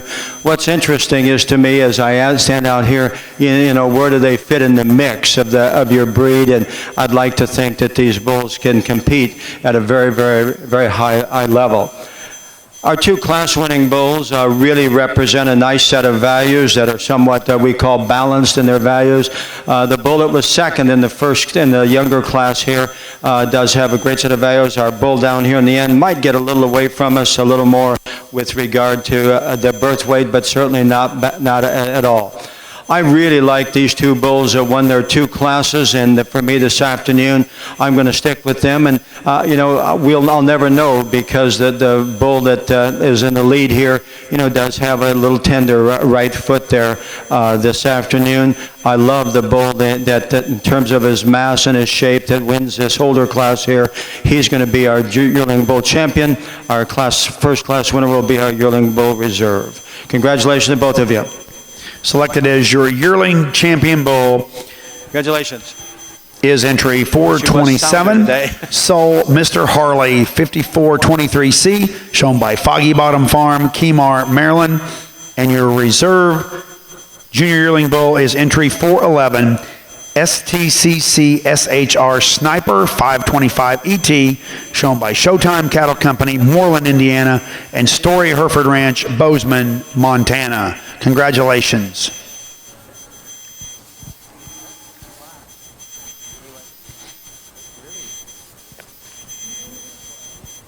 Yeah.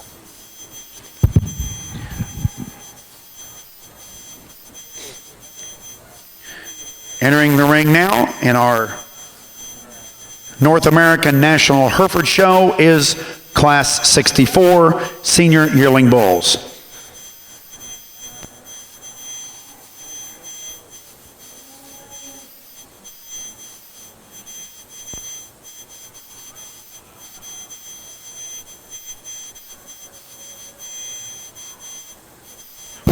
Just a super Santa Gertrudis female to start this class. Literally flawless in her makeup and design to have this much performance, extra body dimension throughout. She does that in a real femininely designed and very, very, very structurally correct package. Just an outstanding female to win, and does this very easily. Heifer that follows her in terms of extra body and softness throughout. You read this second female as going to make a tremendous cow. She's still lean about her neck and front end with adequate muscle. Not quite the total package and completeness we have in our first heifer in class. Third and fourth heifers are very close, and they're considerably greener by comparison to our top pair. And both these heifers need to be adjusted just a little bit as you get from hooks to pins and the way the rear leg works out of them. The young lady's heifer had a little more dimension in her upper forerib. The young man's heifer a little softer right through her middle and a little more correct in her navel flap. So that pair is very, very close. The fifth heifer coming out is a real tank. I mean, just you talk about power, base width, extra rib and muscle. This heifer has those things. I need to adjust her some on her rear leg movement and design. I need more flex, especially to get to the ground, to use her higher, but there's a potential use in that good female. Thank you. Thank you, Dr. Tom. Placing first in Class 5 early senior heifer calves is entry 18, Miss Double TT 300, shown by Pitchford Cattle Service, Athens, Texas. Second, entry 13, C Bar P, Miss Roberto 673 C6, shown by Pitchford Cattle Services, Athens, Texas. Third, entry 12, shown by Rodney Smith, LaGrange, Kentucky. Fourth, entry 15, shown by Rodney Smith, LaGrange, Kentucky. And fifth, entry 17, shown by Osborne Livestock Company, Sparta, Kentucky. We now will be selecting our champion heifer calf in our Santa Gertrudis show.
I had every one of these bulls first in this class at one time or another as they came in the ring and evaluate them. And once again, I'm only going to share with you what I see. The genuine bull, and the most genuine bull as I study him in terms of just foot size, bone, and natural rib shape up high, natural turn to his top and back through his hip and quarter, is the bull that I'm starting with here. When I say all of that, I realize I have to call him acceptable up front in this class of, senior yearling bulls. And once again, I'd sure like to redesign him up there and in that particular area, but he's obviously been able to cover some cows, I'm guessing. Said to the exhibitor here of this bull in second, I could tell the bull's been out with cows. I think he rubbed his tail head hair off, and once again, you put a little more fit on this guy and let it grow a little more hair. I love the mobility of this bull. He's comfortable out here in the ring. His feet are all going the right direction. Just gets a little rounder in his shape for me as I study him, but I do like where he sits on frame size, and I like where he is. I just fell a little off balance when you study him from that standpoint. There's some pieces in the bull in third that I really appreciate. I love his top. I like his tremendous quarter. He's got a lot of muscle in him, but he wants the base narrower relative to what he has, the top side of his skeleton there. But at the same time, the bull's got a lot of good, nicely presented, really fresh in terms of his hair coat and condition. The young lady's bull is one of the really sound-footed cattle in here, just in terms of hoof shape and the way the cattle's hoof meets the surface. We just need to give him a little square kind of a build and put more muscle on the top side of that skeleton to accommodate his extra frame size.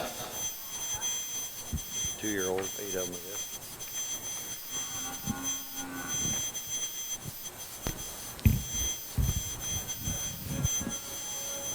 Selected class results from Class 64, senior yearling females.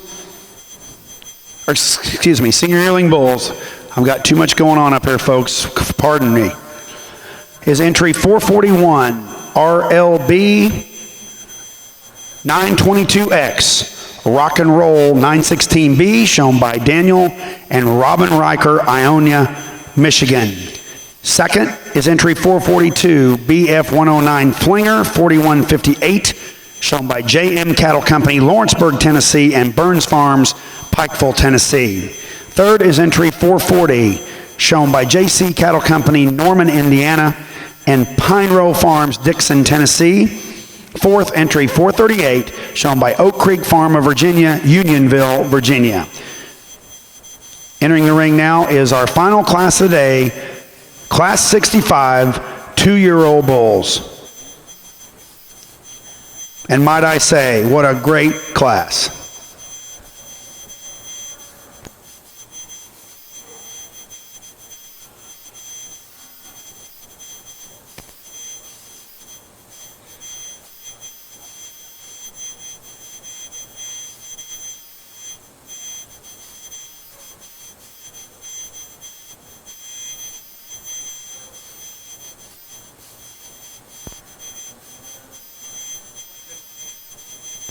Selected as our champion in Santa Gertrudis, champion heifer calf is entry 18.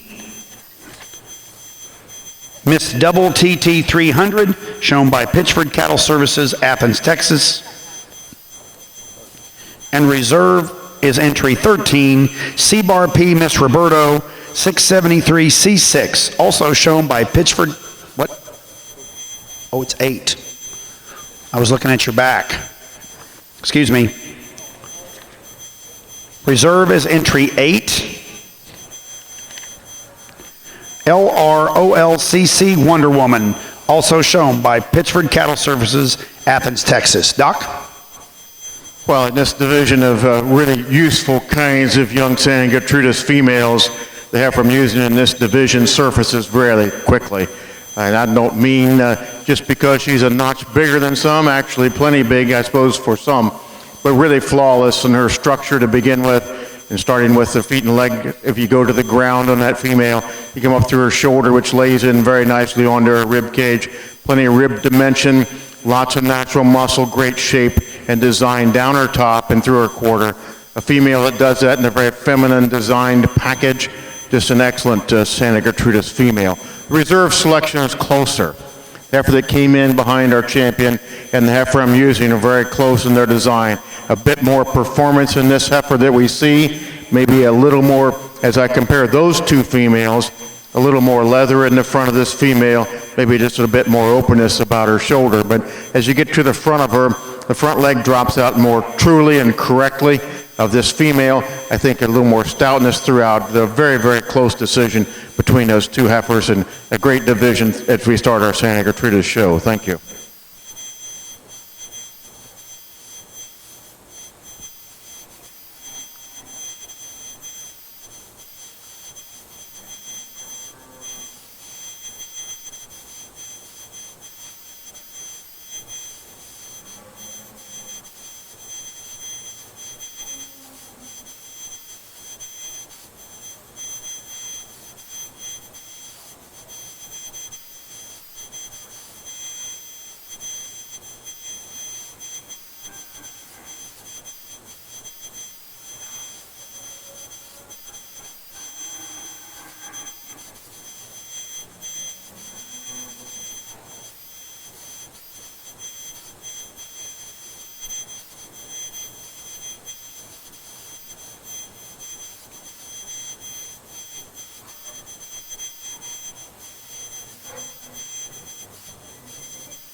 When one reminds themselves that they are east of the Mississippi River here, and you talk about Hereford cattle and all the stereotypes of where they really are located in this country, and you talk about quality, this is an incredible class of 2-year-old Hereford bulls, and I don't know what's been in your Hereford show in the past, but I do know that this represents a tremendous set of bulls that are quality at the ground. They've got muscle. My greatest challenge in this class is some are more highly fitted than others. Some have seen a little more recent service and turned out and brought back in, but I mean the quality runs top to bottom in this particular class. Let's give them a great round of applause, if you would, ladies and gentlemen, for this incredible class of cattle. The bull that we start with at the surface is really tremendous. His foot size, his angles really lay in him correctly, really covers the surface well. An extremely well balanced bull that really has the right kind of top shape. I love his length and neck. I love his strength and muscularity up front, because that's a long neck bull and you don't realize how long a necked he is. Great length of top line, long hip in him, really has a tremendous kind of a quarter behind. I really appreciate what this bull brings to us. I realize that he's had just a few more groceries than maybe some of these other bulls in this lineup. That's an awfully good bull. Coming around in second is a bull that obviously in his working clothes here today. What you see is what you get, and what you get is really a tremendous bull. Just in terms of his pattern, his lines, his angles are laid in him so correctly too, and he just has a breeding bull look about him up front. He's not as bold and bulky in the center part of his body, and for that reason then, he just doesn't compete from me in this particular class, just in terms of his tremendous total dimension. Awfully good bull. Coming around in third is one that I love his moderation, I love his foot size and where he is, and this bull has a lot of breeding value and looks like he's been breeding some cows only recently here. When you can keep that kind of underpinning on a bull and just keep his top line in him like that one does, and long up front, and he can be used so many different ways because of where he sits on frame size. When I step in front of him, I did have the owner or the leader here just kind of open him up a little bit. Wanted to see where he set those front feet down. Like to just square him up a little bit there. 445, and I had as high as first in this class in more than once here. Why? Because this bull has a tremendous amount of turn to his quarter. He's a big bull up high. I like this about him, and he really gets out and moves. Gets a little rounder in his hip and where that tail setting and pin bone lays in him. Got a little bulkier and rounder in his shoulder. The lighter colored bull coming out a little more extension in his natural skeleton, long in his spine. Want to just accommodate him with more bone and body to go along with that extra scale that he brings. The young lady's bull going by now, maybe not fit quite as highly as some of the others. Looks like he's been working also, just like this bull from the standpoint of his length and his size, a little plainer. The gentleman's bull, the dark red neck bull, just wanted to change his compositionally. Then I want to give him a shade more bone relative to what he has in terms of frame size and volume. Our closing bull here again, a working bull with a great set of testicles. Just need to give him a few more days at the bunk to get him a little more ready to show, as he's the green-bodied bull of the group. Another nice class of Santa Gertrudis females, and a little more challenging maybe than some of ours because of the differences in condition in here. The heifer that wins a class is the most complete when you consider correctness of structure, muscle mass, and femininity in one package. This heifer does those things awfully good. With less body condition, or certainly different in her composition than our second heifer. The second heifer in line, it's a little higher conditioned female, and you're attracted to that female because of her body dimension, and you foresee as a cow the extra fleshing ability and body in her. You study her through her front, not as good as her front leg comes out of her shoulder, not as square in her hip behind, gives up some muscle mass to the first female, but extremely useful kind of Santa Gertrudis female.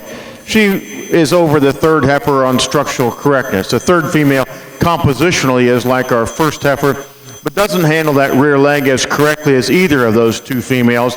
As you work from hooks to pins and through her rear leg, we need to reset that rear leg in that female, give her a bit more balance throughout. A very nice class of Santa Gertrudis females. Placing first in Class 65, 2-year-old Hereford bulls is entry 449, KLD RW Bouncer D41, shown by Kirby Day, Waxahachie, Texas. Second, entry 446, BLL LCC Sin City, 4134, shown by Blake Louderman, Macomb, Illinois, and Cody and Abby Louderman, Macomb, Illinois. Third, entry 453, WF88X Ribeye T137, shown by John Thomas Wolford, Jackson, Tennessee, and Empty Pockets Hereford Farm, Lawrenceburg, Tennessee. Fourth, entry 445, JCS Homebrew 4616, shown by Copeland & Sons, LLC, Narravisa, New Mexico, and Nicholas Charles Lamel, Isabella, Oklahoma. Fifth, entry 452, shown by Walker McGuffey, Mendenhall, Mississippi. Sixth, entry 444, shown by Elise Hackett, Tuscola, Illinois. Seventh, entry 454, Sandy Ridge Farms, West Lorne, Ontario, Canada. And eighth, entry 447, Durst Farms, Tip City, Ohio. Placings in that class again were 6, 4, 2, 8, 1, 5, 3, and 7. We now are selecting our senior champion and reserve senior champion, Hereford Bull.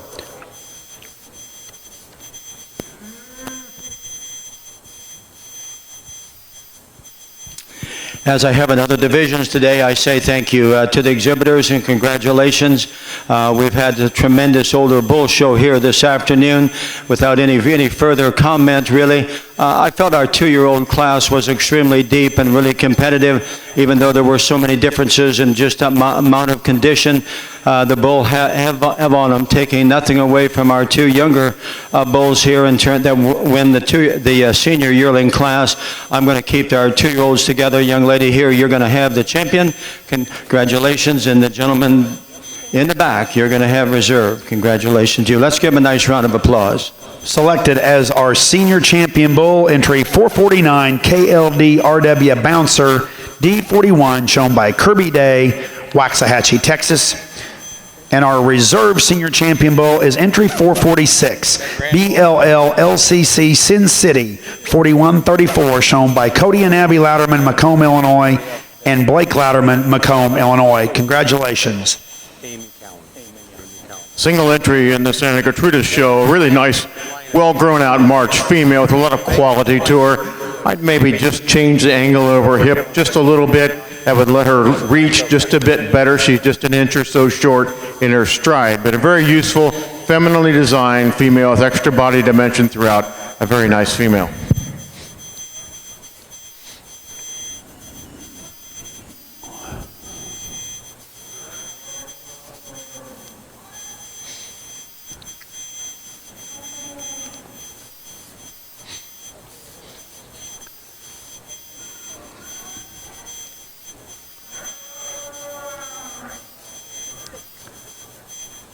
And now, our grand and reserve grand champion Hereford Bull lineup. Let's bring those divisions and reserves into the ring.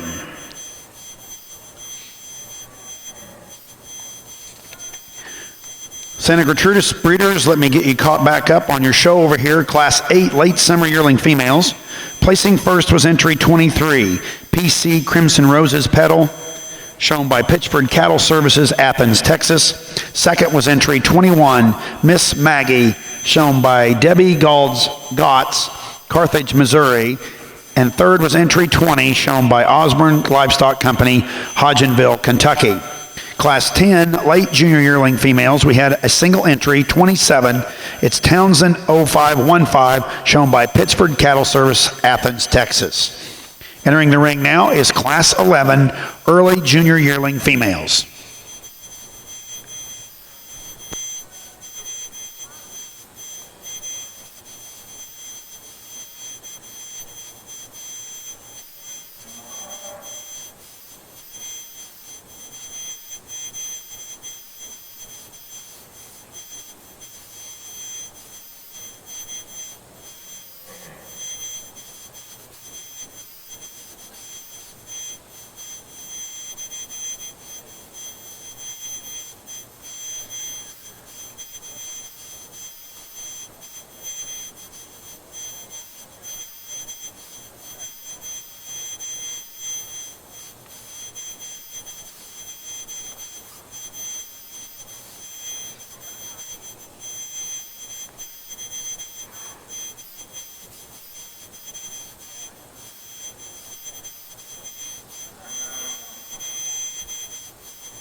one of the enjoyable things about the opportunity to analyze Santa Gertrudis female is to see the tremendous productivity that this breed has in it. Here's a female winning this class at calved at 20 months or so with an excellent bull calf, an excellent udder, and she still has maintained herself, extra rib dimension. She beats the second heifer in here primarily because of extra muscle mass, get down through her stifle. She does all those things very well. Heifer in second, a little straighter lined and perhaps leveler as you get through her hip, still a very free straighting, excellent balanced female. Just a bit disappointing, she tracks away down through her stifle, but another excellent female. This young man, a big-bodied, easy-doing kind of a female for this young man. She doesn't exactly set her foot down as correctly as I'd like to. A little more angle, perhaps in her pastern joint on both ends than she needs to have. But a big-bodied, easy-doing heifer that's got the evidence of a great udder coming along. So a very nice class of Santa Gertrudis heifers. Thank you. Placing first in Class 11, early junior yearling females is entry 29, Miss Double TT 545, shown by Randall Strickmeyer, Verona, Kentucky. Second, entry 30, Miss LCC 15515, shown by Pittsford Cattle Services, Athens, Texas. And third, entry 28, shown by Heath Livestock, Turner's Station, Kentucky. We now will be selecting our champion yearling female in our Santa Gertrudis show.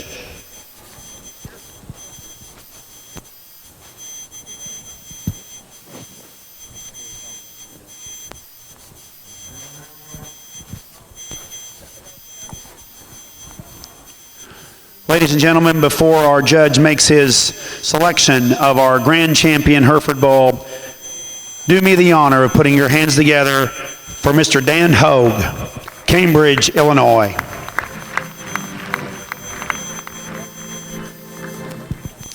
Thank you very much. Always a pleasure to judge here, and you're on the microphone, and I mean that so sincerely, you know that. So, great.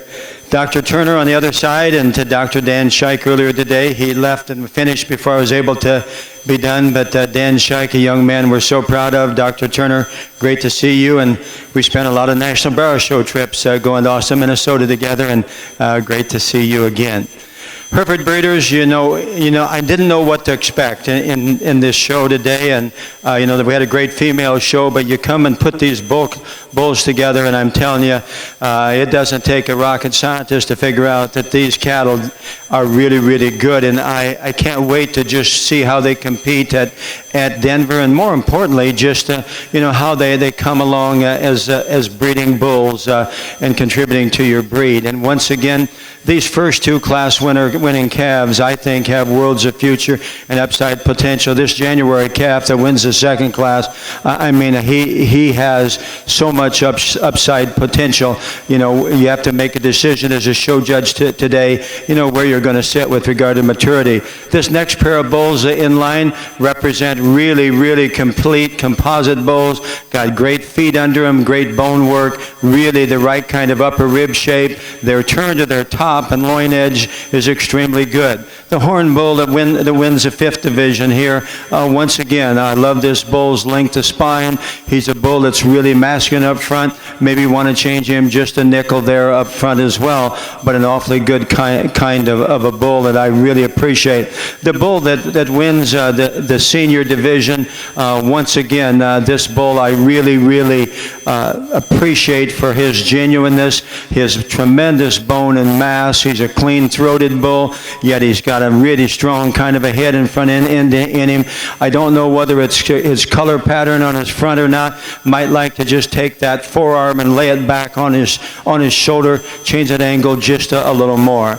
This older bull within our division, our 2-year-old bull, came out of a tremendous class. He too is an incredible individual when you talk about his age and compositeness and balance, and most importantly, keeping his skeleton together as good as he did.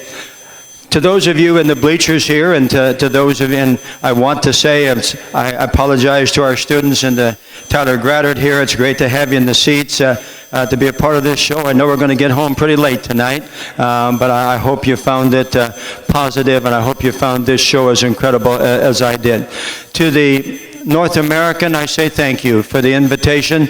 I know I wasn't the best in getting my contract signed, but at the same time, you know, those things happen. To the Board of Directors of the American Hereford Association, when that call came in this summer, I'll be honest with you, I was very surprised. I think you know I love the Hereford breed of cattle. I grew up in it and have judged your junior national and many Hereford shows, but to come to Louisville, Kentucky on these green shavings, that was an absolutely incredible opportunity for me, and to that I will be eternally thank you if in fact, you know, this is my final drive here, as we might say, on the green shavings. To the staff of the American Hereford Association, I know them well. I'm probably a little biased. I think it's one of the great staffs we have in America. To Amy in the background here, to Bailey back there lining these classes up, to Tommy Coley, I got to know a number of years ago at Perks Ranch and been a dear friend, and I admire his dedication to the breed. John Mintz, my goodness, how many years we've been together doing some Hereford events, and his dedication to the breed, and we are so happy to have Shane Bedwell join you, because we're a little biased in our family, aren't we, Shane? But at the same time, we think he's a great young educator, a great young staff member for the American Hereford Association, and only better days are ahead for not only your staff, in my opinion, because Jack Ward had to leave earlier today for family commitment, but he's a young person also that we're so proud of in our program and as a family, and so this has been one of the grassroots great opportunities, ladies and gentlemen, I've had in my entire life. And Deanna, I know you're watching, so I better say I hope you think I did okay. With that, let's give the audience, please give these exhibitors a great round of applause. This was a great set of Hereford cattle. And we're going to name our champion. When you get to be my age, you believe in seniority and life in the trenches. He's had that. Congratulations, Champion Bull.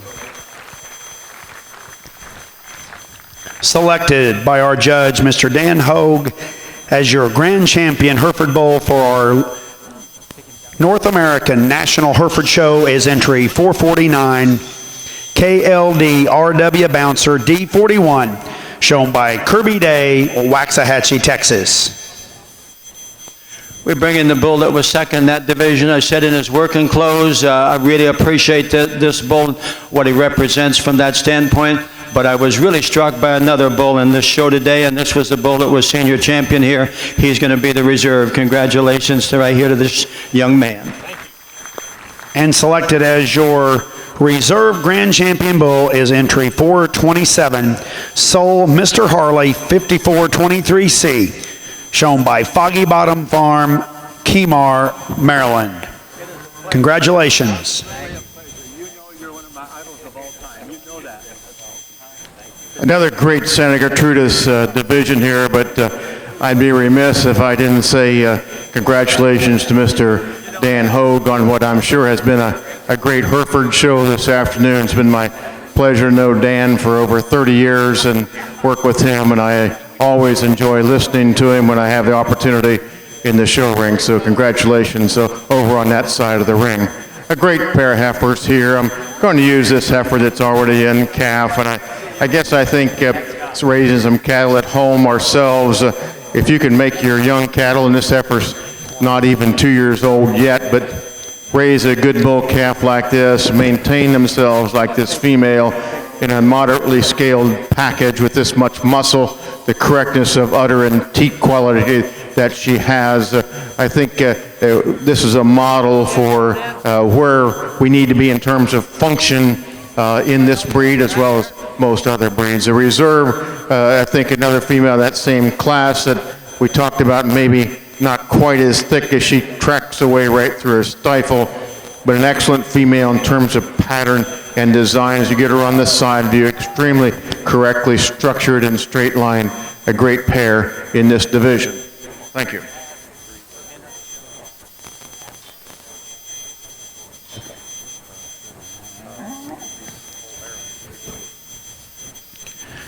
I've been asked to announce that also a co-owner on our reserve champion bull today is Minert Show Cattle from Atkinson, Illinois.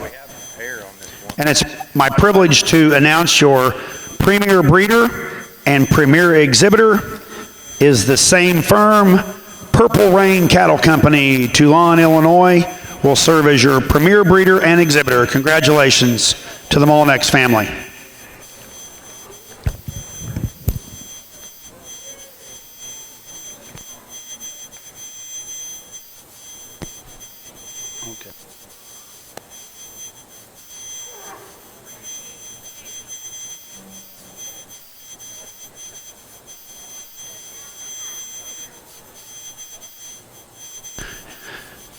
I apologize to your Santa Gertrudis enthusiasts. While we were selecting our champion Hereford Bull, your champion yearling female is entry 29, Miss Double TT 545, shown by Randall Strickmeyer, Verona, Kentucky.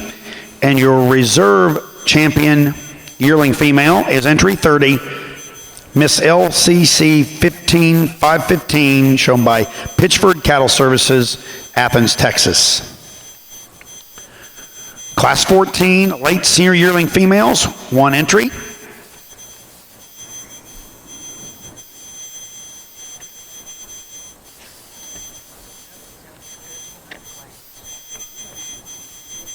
Single entry in this class, another awfully nice female. Very correct, straight line, nicely balanced female. It's excellent in her joint makeup, and as you get to the ground, very fluid in her joints and movement. It takes a full stride. The makings of a nice udder. Female's going to calve in just a couple of weeks. Very nice Santa Gertrudis female.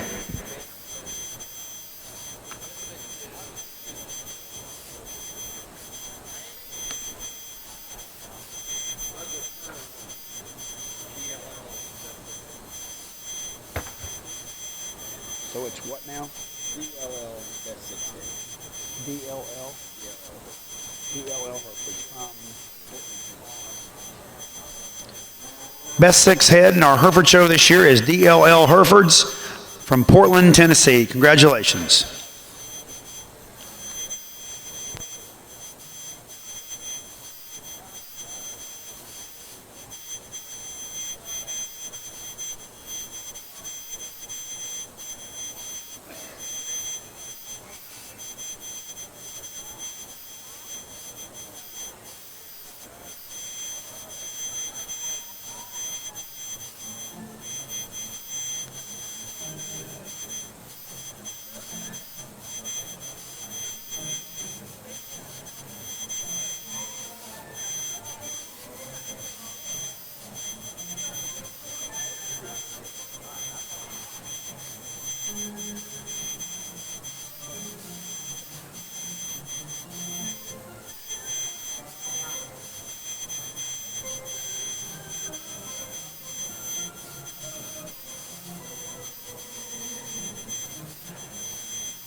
Another single entry, certainly a well-grown out Santa Gertrudis female with a lot of power and muscle.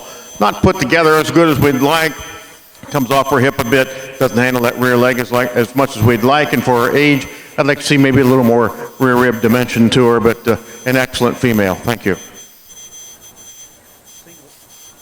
Single entry here in Class 14, late senior yearling females in our Santa Gertrudis show is entry 31, Miss Ballerina, shown by Quincy Nelson, Sarcoxie, Missouri.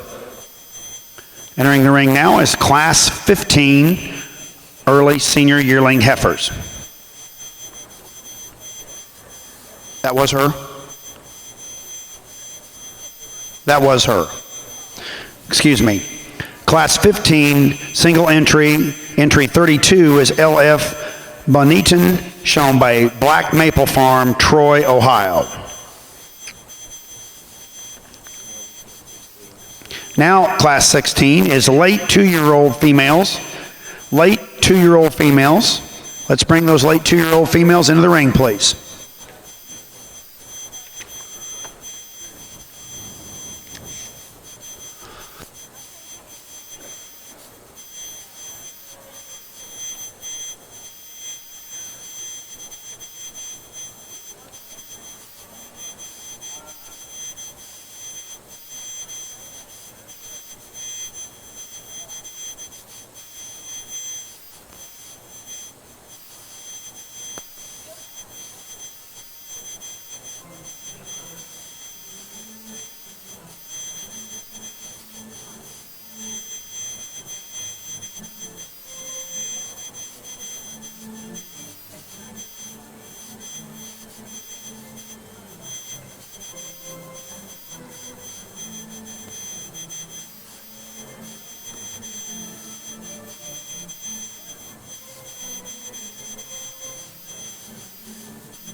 three excellent young Santa Gertrudis 2-year-olds out here. And again, a pleasure as you work through this breed to really study the cows. They do so many things so very well. The pattern of this cow winning just outstanding. So moderately scaled, extra big in her body, extra correct in her structure, a great growthy bull calf on her. You might change the size of her teats just a nickel's worth if we could, and she's got a little more condition than maybe I'd like to have, but she certainly maintained herself as she's going on and raised this calf at this point. An excellent pair. The next pair also very functional, a little more correctness of structure in the cow coming in second, at least more functional in her structure. She's got a little more set in her hock than we'd like to have. Her teat structure is better than the cow ahead of her. She gets, for me, just a bit narrower based as she comes and goes for me. Another good bull calf on that cow. A little more balance in this cow that's coming in third. I'm troubled a bit by her swelling in her hocks, particularly on her left hock. I need her to be just a bit more fluid back there. Nice heifer calf, a nice pair again. Congratulations to these exhibitors. Thank you.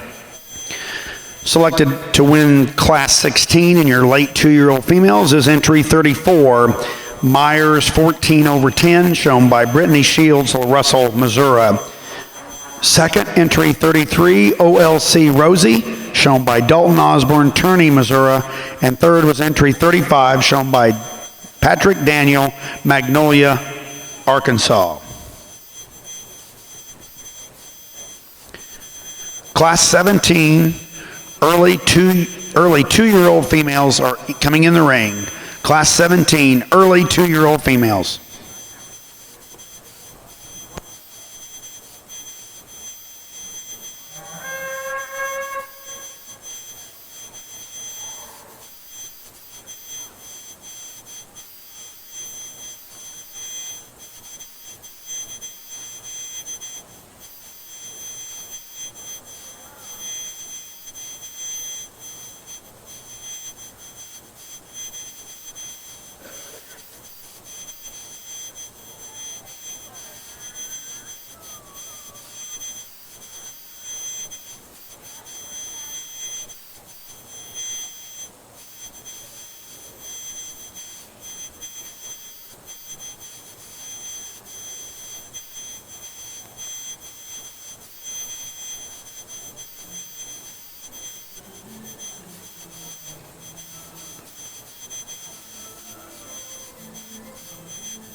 Another real nice pair of Santa Gertrudis females.